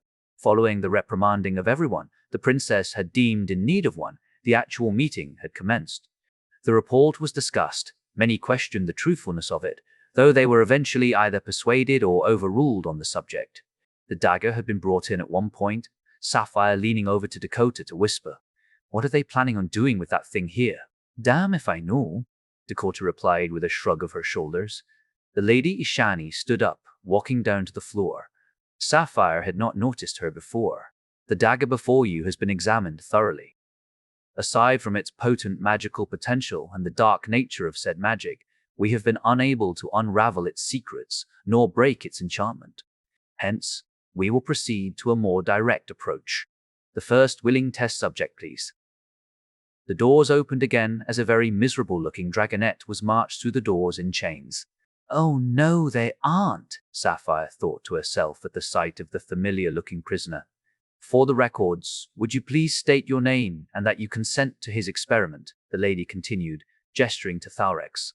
"I, Thalrex Lifmore, consent to this experiment in exchange for having my criminal record expunged."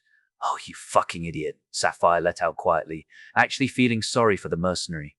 Her sentence had been indentured servitude for a number of years, likely in the mines. Sapphire didn't know the final number, but it wouldn't be life. Surely it wasn't worth dying over. "Don't say anything. We are not here to make demands." "It's her choice," Dakota went, putting a hand on Sapphire's shoulder to calm her down. Her voice wasn't entirely calm either, though. "I would rather have seen the bitch take this one. She will do, though," Balthin added, not sounding overly concerned. Thalrex had been placed on a stretcher and tied down tightly with leather straps and chains. Sapphire held her breath as a figure in a religious robe came into the room, accompanied by 4 chanting individuals carrying censers. "Is that what I think it is?" Sapphire questioned, eyes locked on the central figure with her stark white horns and solid blue eyes. "Yup," came the response from Dakota, her eyes also fixed on the high priestess. The censer carriers stopped their chanting, stepping back and muttering prayers.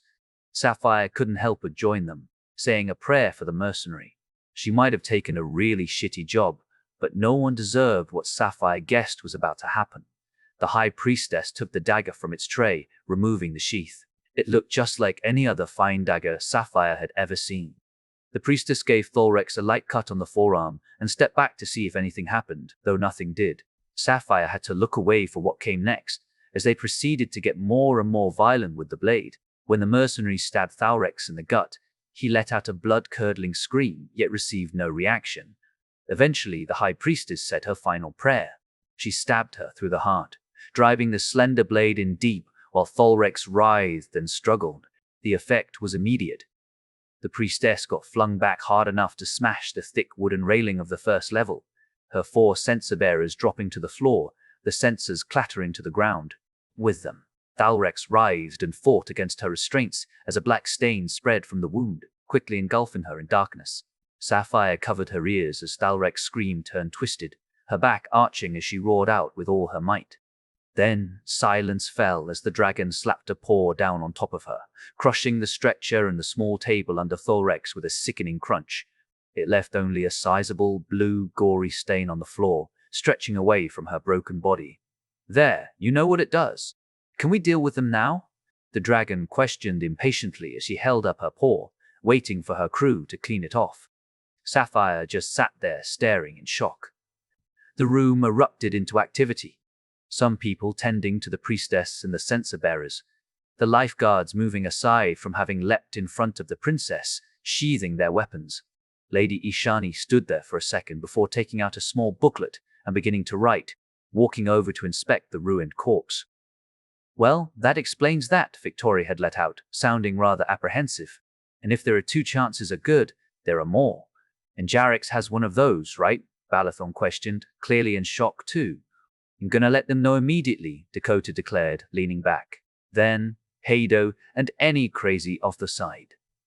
Some was 3 held and Pete's, the couple of man, it is new understide. This is the summik, it is trop to Zevany." Jackie hadn't left him for most of that time, though it helped that she really needed the time to recover too. The statement that she had needed to be carried back wasn't a joke either. Apparently, she and Ethera had climbed a tree to get enough speed to get the 2 of them airborne. She had pushed herself far beyond anything that could be considered a good idea, and she had paid the price.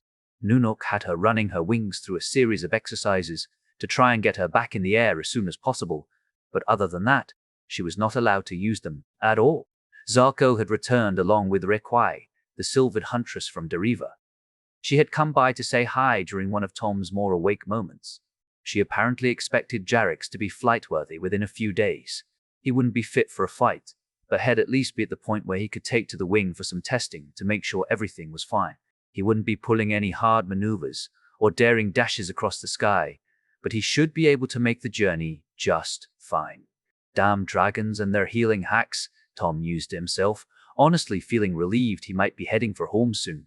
Kiran had to be worried sick, nor did Tom feel particularly inclined towards staying in an infirmary bed any longer than necessary. He certainly wasn't adding anything to the defense of Deriva in his current state. To say he was ready to return home wouldn't be an overstatement either. Lady Deriva had agreed that Bismutai Keep's inhabitants had done more than anyone could ask of them already, including leaving their keep perilously low on defenders during such an evidently dangerous time. When the hangover finally hit, he found himself blessing the fact his eye bandages hadn't been taken off yet, in addition to reciting the few prayers Quinn had forced him to learn. The hangover had him puking till there was nothing left and shaking and shivering badly enough that Jackie had called for one of the healers more than once. Tom had been through plenty of hell during the last few days, and now he had both Jackie and the promise that it would soon be over to help him through it. Yet it somehow seemed even worse as he clutched up tight against Jackie, begging her not to leave him. "Him not going anywhere, not this time. You said it goes away, so just sleep it out, dude," came the soft, caring reply as Jackie curled up around him, stroking his sweaty face. "You need water, dude. It's like you're leaking all over," she went with a snicker as she grabbed a pitcher from the nightstand to help him drink. "See, Huxley?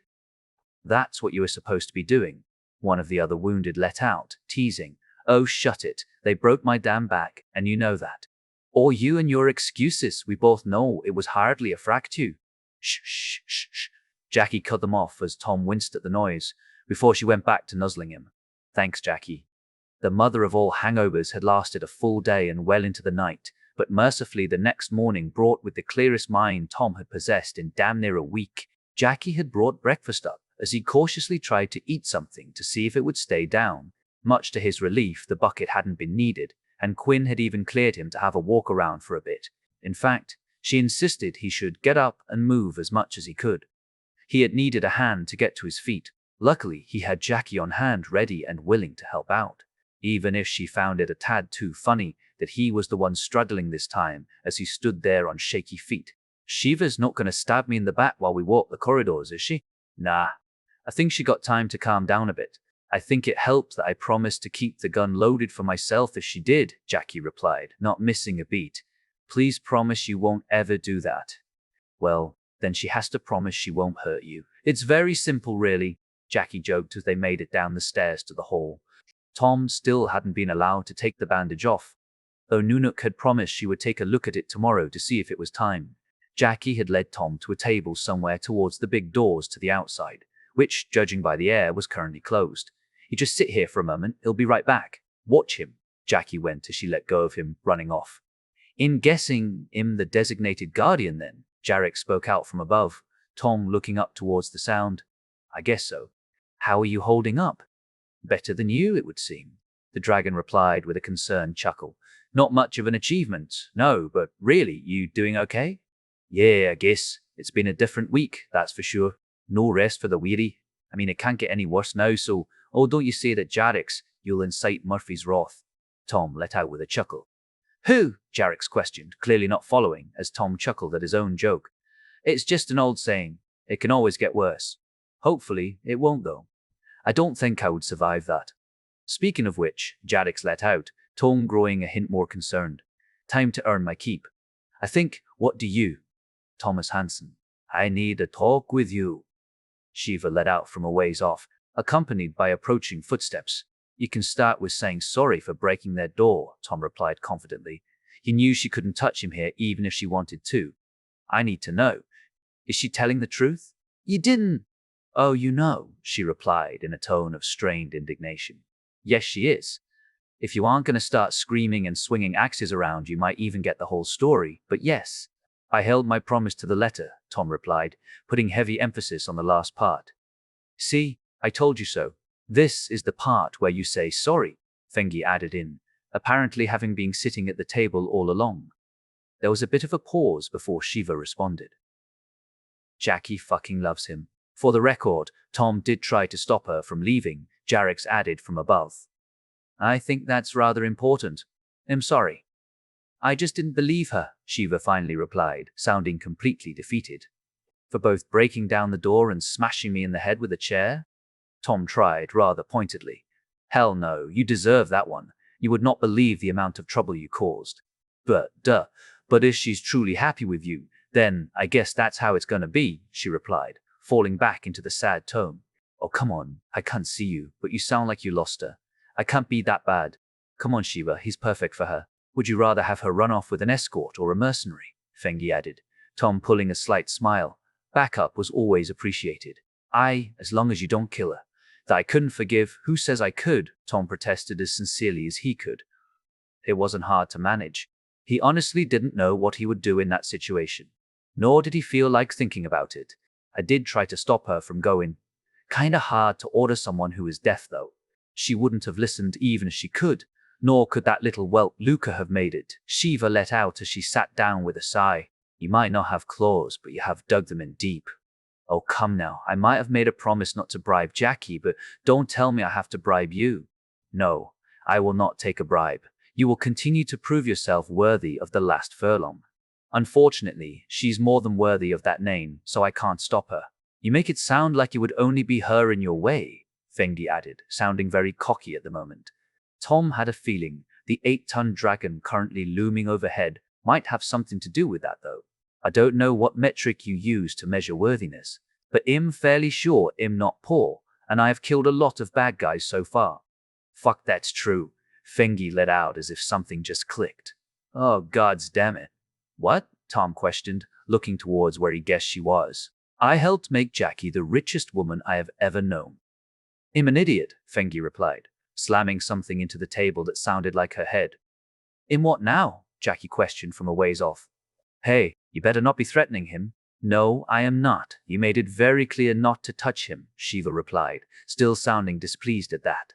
Damn right I did, Jackie replied as she sat something down on the table, sitting down next to Tom and taking him into an embrace so they were both facing Shiva. Jackie, have you realized how much Tom is worth? Jarek's questioned from above, sounding genuinely curious. He's worth a hell of a lot to me, she replied, clutching Tom a little closer. And you won't get in the way of that, she then snapped at Shiva. She hasn't figured it out, Fengi went, sounding more than a little incredulous. Jackie, he's the richest person you have ever touched. Now come on, if anything. I'm an expense at the moment, Tom protested. There was a big difference between having a lot of money and having some stuff that was worth a lot after all. Technically speaking, he was fucking broke. Jackie shifted him over to the side a bit, Tom guessing that she was looking him over. Didn't think of that, Mom. Aren't you supposed to give a girl something just because? Dad gave you that ring, right? You're not getting married. What? No, I meant just kind of want a gift. I did save you 3 times, Jackie replied with a snicker. 4 if you count yesterday, Tom had to admit. That, yeah, he kinda owed her on that front. Rather badly, in fact. What kinds of gifts exactly? Like some jewelry may be a nice thing, Fengi added, seemingly not quite over her earlier outburst. Well, I did bring a bit of jewelry from home if you want a ring or something. Tom tried, thinking it over. Nah, I would rather have a thing. Can I keep the revolver? Jackie replied with tangible excitement in her voice. I guess that works, Tom admitted. An annoyed grumble emanated from Shiva. Yoos! That's so much better than a stupid ring! Tom heard the sound of the revolver getting unholstered. Did you sleep with that on? Tom questioned. He hadn't heard her strap it on this morning, so she must have. Yeah, duh, I told my mother. I'd shoot myself if she killed you. Wouldn't be much of a threat without the gun, Jackie replied with tangible spite in her voice. Lethal jewelry, Jarek added with a deep chuckle. Shouldn't you give him something too, though? Right, I should. What do you want? I haven't got anything you haven't got. You saved my ass 3 times on this trip. Possibly 4. And you want to give me a present? Tom questioned, trying to make it sound as absurd as possible. I think I have to. Don't die on me and don't shoot yourself. How's that? That applies to you too, and you better damn know that. But no, seriously, there must be something. Well, you're a huntress. What about a nice trophy? Oh, I have plenty of those. Oh, I have plenty of those. Se. A 3-strong formation is to be dispatched to track, and if possible destroy, any enemy-held positions in the area, starting with an exceedingly thorough sweep of the forest on the island in light of what happened to the local unicorn and her current condition, the general clarified, pausing for any objections. Very good. Young Tigra21 is to be deployed to enact security for the rebuilding efforts of Hylesdal, as well as running transport operations for the Corps of Engineers from the guild assigned to the project. The free trader Archeon shall also be employed in this role once his current itinerary is complete. The keep is expected ready for inhabitants by next spring. If he agrees, Dakota added in, we do not speak for him, we are simply his current employers. Understood. Furthermore, Jarek is to remain deployed to Bismutai Keep until such a time as this situation is resolved. Tigra21 is to be drawn from the city's defenses, though in light of our latest cuts to said defense force, the remaining 3 are to be drawn from the forces relocated to long-range patrol duties. Am I correct in understanding Colonel Victoria Hashor has volunteered to lead this formation with Baron? Yes, General, though again Baron has yet to be asked, of course. Oh, he's not going to pass up this chance. The large female red dragon chuckled deeply enough that the room reverberated with her. I bet he's willing to do anything to get out of flying boring patrols with no hope of action. His opinion won't matter either way. You 2 are the most experienced being transferred to patrol as it is, not to mention the rather useful crew composition you have, following your time training our latest additions. Colonel, you are at liberty to choose your remaining complement from the other forces getting transferred, the General finished, leaving no further room for debate. Yes, Ma'am, Victoria replied with a quick salute. Nice to see you taking action for once, General. The Princess went, seemingly poking a bit of fun at the General. And nice of you to promise not to force my hand by running off with our best units. Your contribution to our defenses is most appreciated. Council dismissed, the general replied, sounding slightly sarcastic, leaving the princess chuckling as she turned to leave. The rest of the room rose to their feet and began making their way to the exits, Victoria escorting Sapphire and the others down the wide corridors. Are they really going to be rebuilding Hylesdale this year already? Sapphire questioned, looking to Dakota as they walked. Apparently so. I'm guessing they want another stronghold on the island just in case. I think the Hillsdales have family back here too. They might be interested in taking over the family home. I wouldn't want to go live where my family was just slaughtered, Balathan replied, voice heavy with apprehension. Then they will find someone worthy and willing and send them out instead. Dakota dismissed him. The important part is, things are about to get even more busy back home. We might be able to make some money selling building materials to them. Are you seriously thinking about making more money right now? Sapphire questioned, trying to emphasize the absurdity of that. We have way too much to do already. Right that we do indeed. I've been thinking about that actually. With our current influx of funds and the amount of projects on the horizon, it might be time to go looking for some more faces for the keep. You want to hire more people? We have the room, and now we have the work too. Why not? Or what about Tink and Junior? Think they would be willing? Balathan questioned. If you tell them more about Tom, then I think so, yeah. Don't they have work to do though? Sapphire responded, pondering it. What about Ray? I know she's, Poss. And she can stay with Tiguan now, nor could she do that forever. I think Tink can get the things we need done before we leave, then he can continue his work at the keep. Might even help take a bit of the load off Tom. As damn well earned that, Dakota replied, sounding thoughtful. As for Ray, that doesn't matter if we have the work for her on the ground. I, for one, think she would complain a lot less about kitchen duty than Jackie. Sapphire felt a sigh of relief leave her body. She liked Ray, but she was the kind of person you normally couldn't get away with helping. This situation was everything but normal, though. And for once, she thanked the gods for its absurdity. What about another Huntress or two? You girls haven't been the best at staying airborne as of late, Balathan added, clearly trying to be funny. Sapphire didn't consider his attempts successful. Someone is getting dropped next time, she replied dryly, but it might not be a bad idea, especially if Jarrix is going to be staying in the winter. No, I agree. I say we go watch a game then someday. We got lucky with you last time. Yeah, we already tried the street girl approach. Ray might be sweet, but she won't be rivaling Fengi in the air anytime soon. Balathan tried again. Dude, Sapphire snapped to him. Honestly, man, Dakota agreed, shaking her head. Oh, come on, it was a good one. It's not like she's here, Balathan tried to defend himself, holding out his arms wide. No, but she will be so. You better learn to behave with decency. Your tongue has a tendency to slip. Tiguan is heading out as soon as possible, so you lot are swinging by the training fields tomorrow morning. You pick up Ray and wave goodbye to Tiguan. I recommend acquiring the medicine for Esmeralda and Tom today. If you could also convey the request to Ark, that would be appreciated. If he agrees, tell him to accompany you to the training fields. By then, I will have the paperwork in order. Victoria interrupted rather sternly. Of course we will let him know, Dakota replied as they made their way out of the grand structure. This is a never-existing comprax to the texture of fiscal spode, rot, and the 7, Radian Abrud, Reunion Accoridi, Reunion.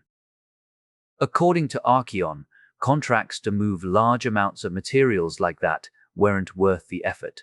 However, once the notion of bringing materials to Bismutai on the side was brought up, he at least agreed to entertain the offer.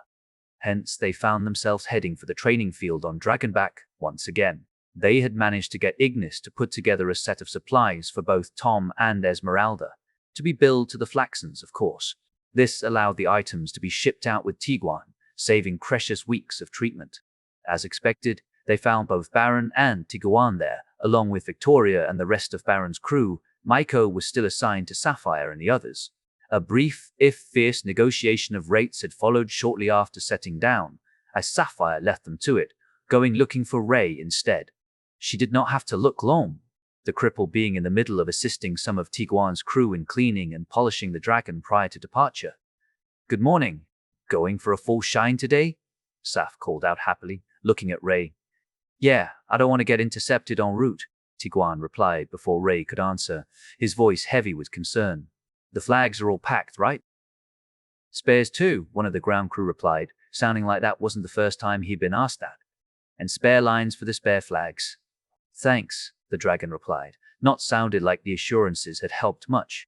I'm sure you will be fine, and both our keep and Deriva will know you're coming, Saf tried, looking up at the dragon. I know.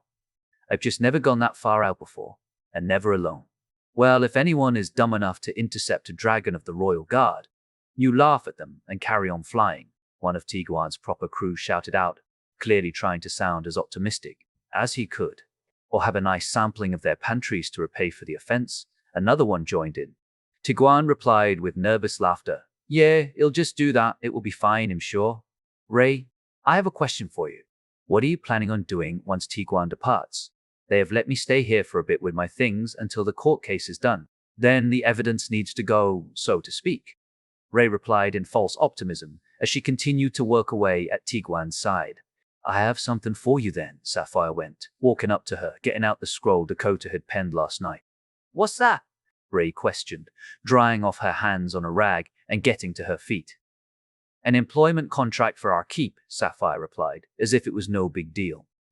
Ray's eyes went wide before launching herself onto Sapphire, who staggered back a few steps, wrapping around her with both arms, legs, and tail, not saying a word. See?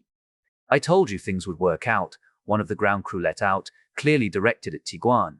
Calm down, you haven't read it yet, Sapphire went, patting Ray on the back as she refused to let go. I don't care, I'll do it, came the reply as she finally loosened her grip, dropping to the ground. Thank you, don't mention it. We need more hands, and we need hands that can be trusted.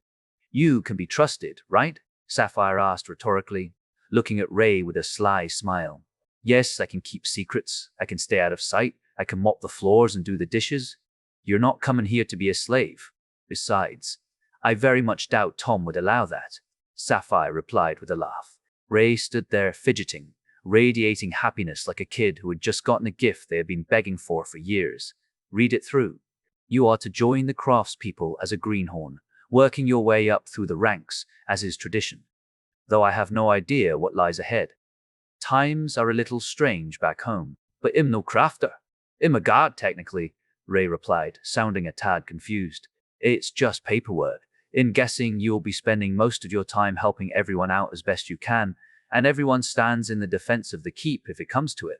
I can do that, no problem, Ray replied giddily as she took the scroll, reading through it. I haven't signed anything in years. She clutched the scroll close to her chest, looking to Sapphire, who held out the ballpoint pen she had borrowed from Tom. What's that? Ray questioned with a head tilt. A pen. You better get used to strange things. Let's go inside and get it signed, shall we? Oh yes, it'll be right back, she went, looking to Tiguan as she turned to half-run inside the stables. Sapphire looked up at the black dragon, giving him a wink. Thank you. The dragon went with a slight head bow, Sapphire giving a quick bow in return with a flourish and a laugh before she followed Ray inside. This for a casters of our different fairy as a ninth casters, and taxed for Alpia of the casters on the member that an his arm. We Jews day you, the arrived to a sick chat in the hall. Nunuk had arrived with Zarko and set about bringing Tom up to speed on what had been going on while he was out. To say he was surprised didn't quite cut it. What do you mean kidnapped? What the fuck is wrong with you people? Tom let out in protest. It's not like this is common. The bitch apparently decided to play even less fair than we anticipated, Nunuk protested, in a more diplomatic tone. Well, why don't we just blow her up then and see how they respond to that? Would you just calm down for a second? They are fine and she will pay for this, Nunuk tried again, gaining an edge to her tone. Oh, she better.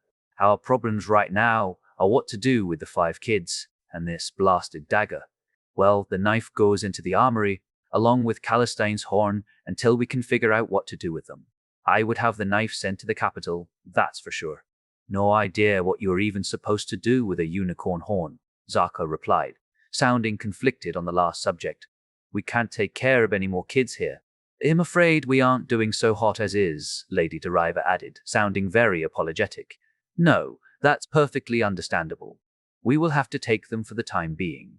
They are apparently planning on rebuilding Heilsdal as quickly as possible. If their extended family ends up taking it over, they might go there. Alternatively, we might have to send them to the capital, Nunuk stated. They have family, right? We're not just sending them you know where, Fengi questioned, sounding very worried, almost pleading in fact. Hylesdal is an old family. I'm sure they have some people who can take care of them out there somewhere, Nunuk replied, clearly trying to comfort her. How quickly can they rebuild the keep then? Tom questioned. That was an interesting proposition to him. He knew that Bismati was ancient and that new keeps weren't built too often. The walls were still standing, so it's mainly timber work, and they are right next to the forest. Then there is the furnishings, tools, equipment, and supplies. I believe they are expecting to be done in time for winter, so it's ready for spring, Nunuk replied plainly.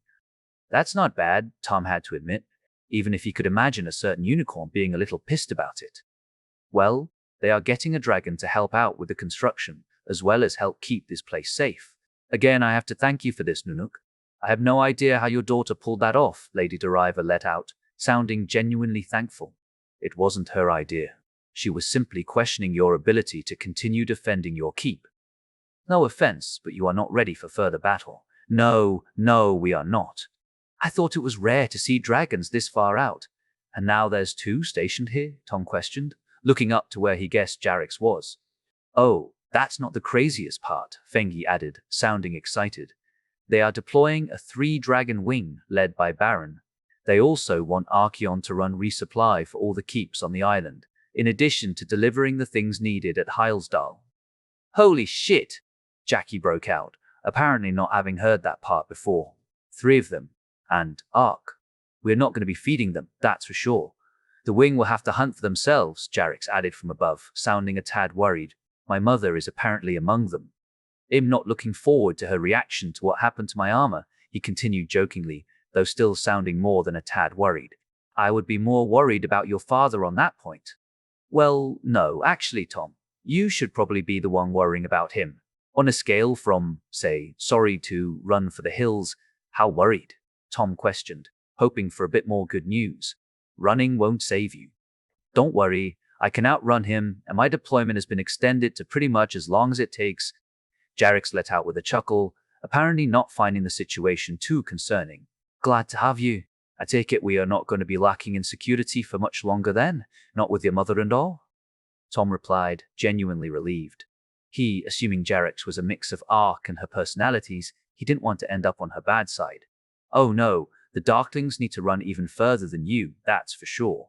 She will give chase to the edge of the world if she has to. Jarix replied with a fair amount of pride in his voice, even if he was clearly still jesting a bit.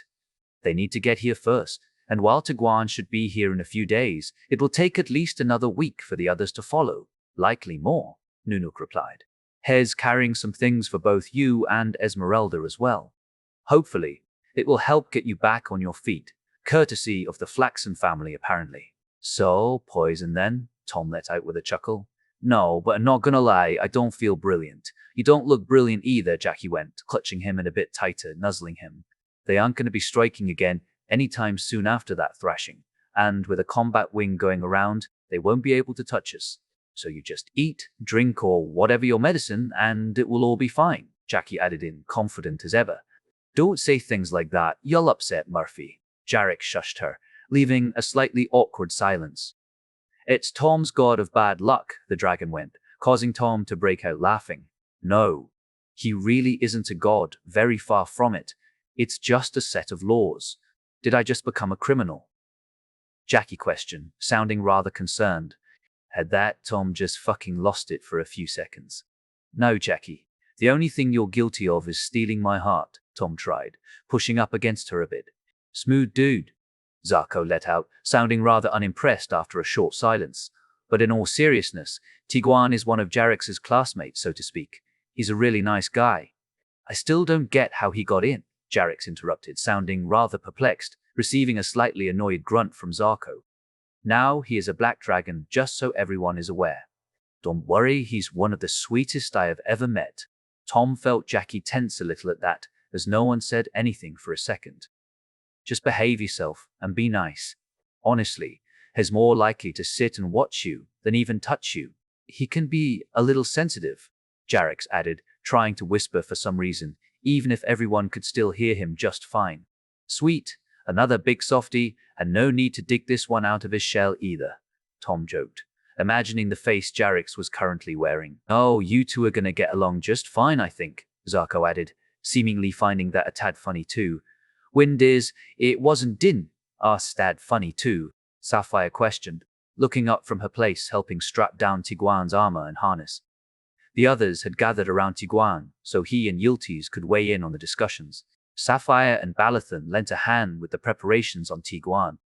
Oh, that's Glira, the black dragon replied, looking to the monster of a blue dragon now slowly trotting over towards them. Also known as the reason why Jarix is so damn awesome, the dragon continued, sounding a tad starstruck. Wait, that's Jarix's mother? Sapphire questioned. Oh. Yeah, didn't you know? Tiguan retorted, sounding unsure if he just said too much. Didn't get much of a chance to talk with him before leaving, Sapphire replied, eyes locked on the dragon. She was long and lean like Archeon, but she was even larger.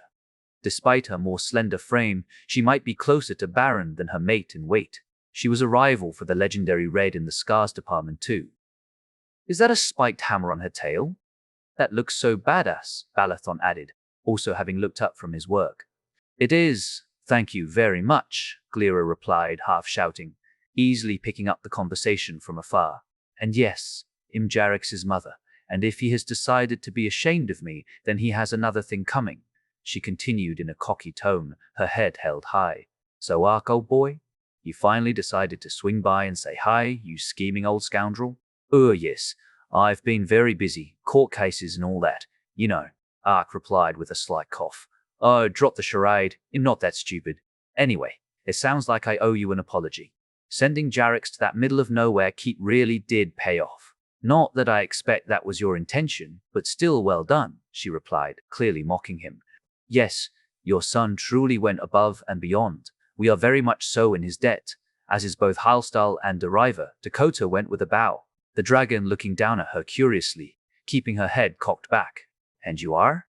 Dakota Bismati. Glira took a second to think, looking almost like she was expecting more. Oh, that's right, I forgot what it was called, she said. Well, make no mistake, I didn't want him to go out there. I had other ideas for my son. Still, it worked out most marvelously for all involved. I do have a few questions for you now that I have you, though. Glira lowered her head to Dakota's eye level as people backed up to give her space. I have heard some rumors, though I am, of course, entirely certain that they are untrue. I merely want your reassurances. By all means, Dakota replied, no longer seeming quite so calm and collected. Is it true you have my son plowing your fields and filling your pantries when you should be providing him hospitality in exchange for security? The dragon questioned, very pointedly baring her teeth ever so slightly. Dakota was suddenly looking very small. Those rumors are true, I'm afraid. To my knowledge, Tom has elected to put Jarix through an extensive training program, she replied, clearly fighting to keep her cool. Glira stared at her for a second or two before she broke out in raucous laughter. I knew it! Victoria! Remind me that Baron owes me 25 gold, the blue dragon said, drawing her head back and looking toward Archeon. Her outburst left the staggered and probably half-deaf Dakota standing there, wondering what had just happened. You should have taken that bet too, but no. Gambling never pays off, Glira continued, laughing all the while. Even if you don't have faith in your son, at least have faith in your ability to teach him to do an honest day's work. They even managed to get you to pay for it, so it's a net loss already. I know you like those fancy terms. I said I won't place bets on our son's future, thank you very much. And I do believe in him. I believe he has the ability to get himself killed, which he apparently damn near managed, Ark replied, sounding rather offended. Could you at least be a little worried? I still think the notion is absurd, Baron added, seeming disinterested as he looked away, Victoria trying in vain to catch his gaze, shaking her head. One of these days you are going to learn not to make those kinds of stupid bets. You just never win, Victoria went, still looking up at the dragon who refused to acknowledge her. Hey Baron, another 25 says Jarix will refuse to come home once he gets settled in.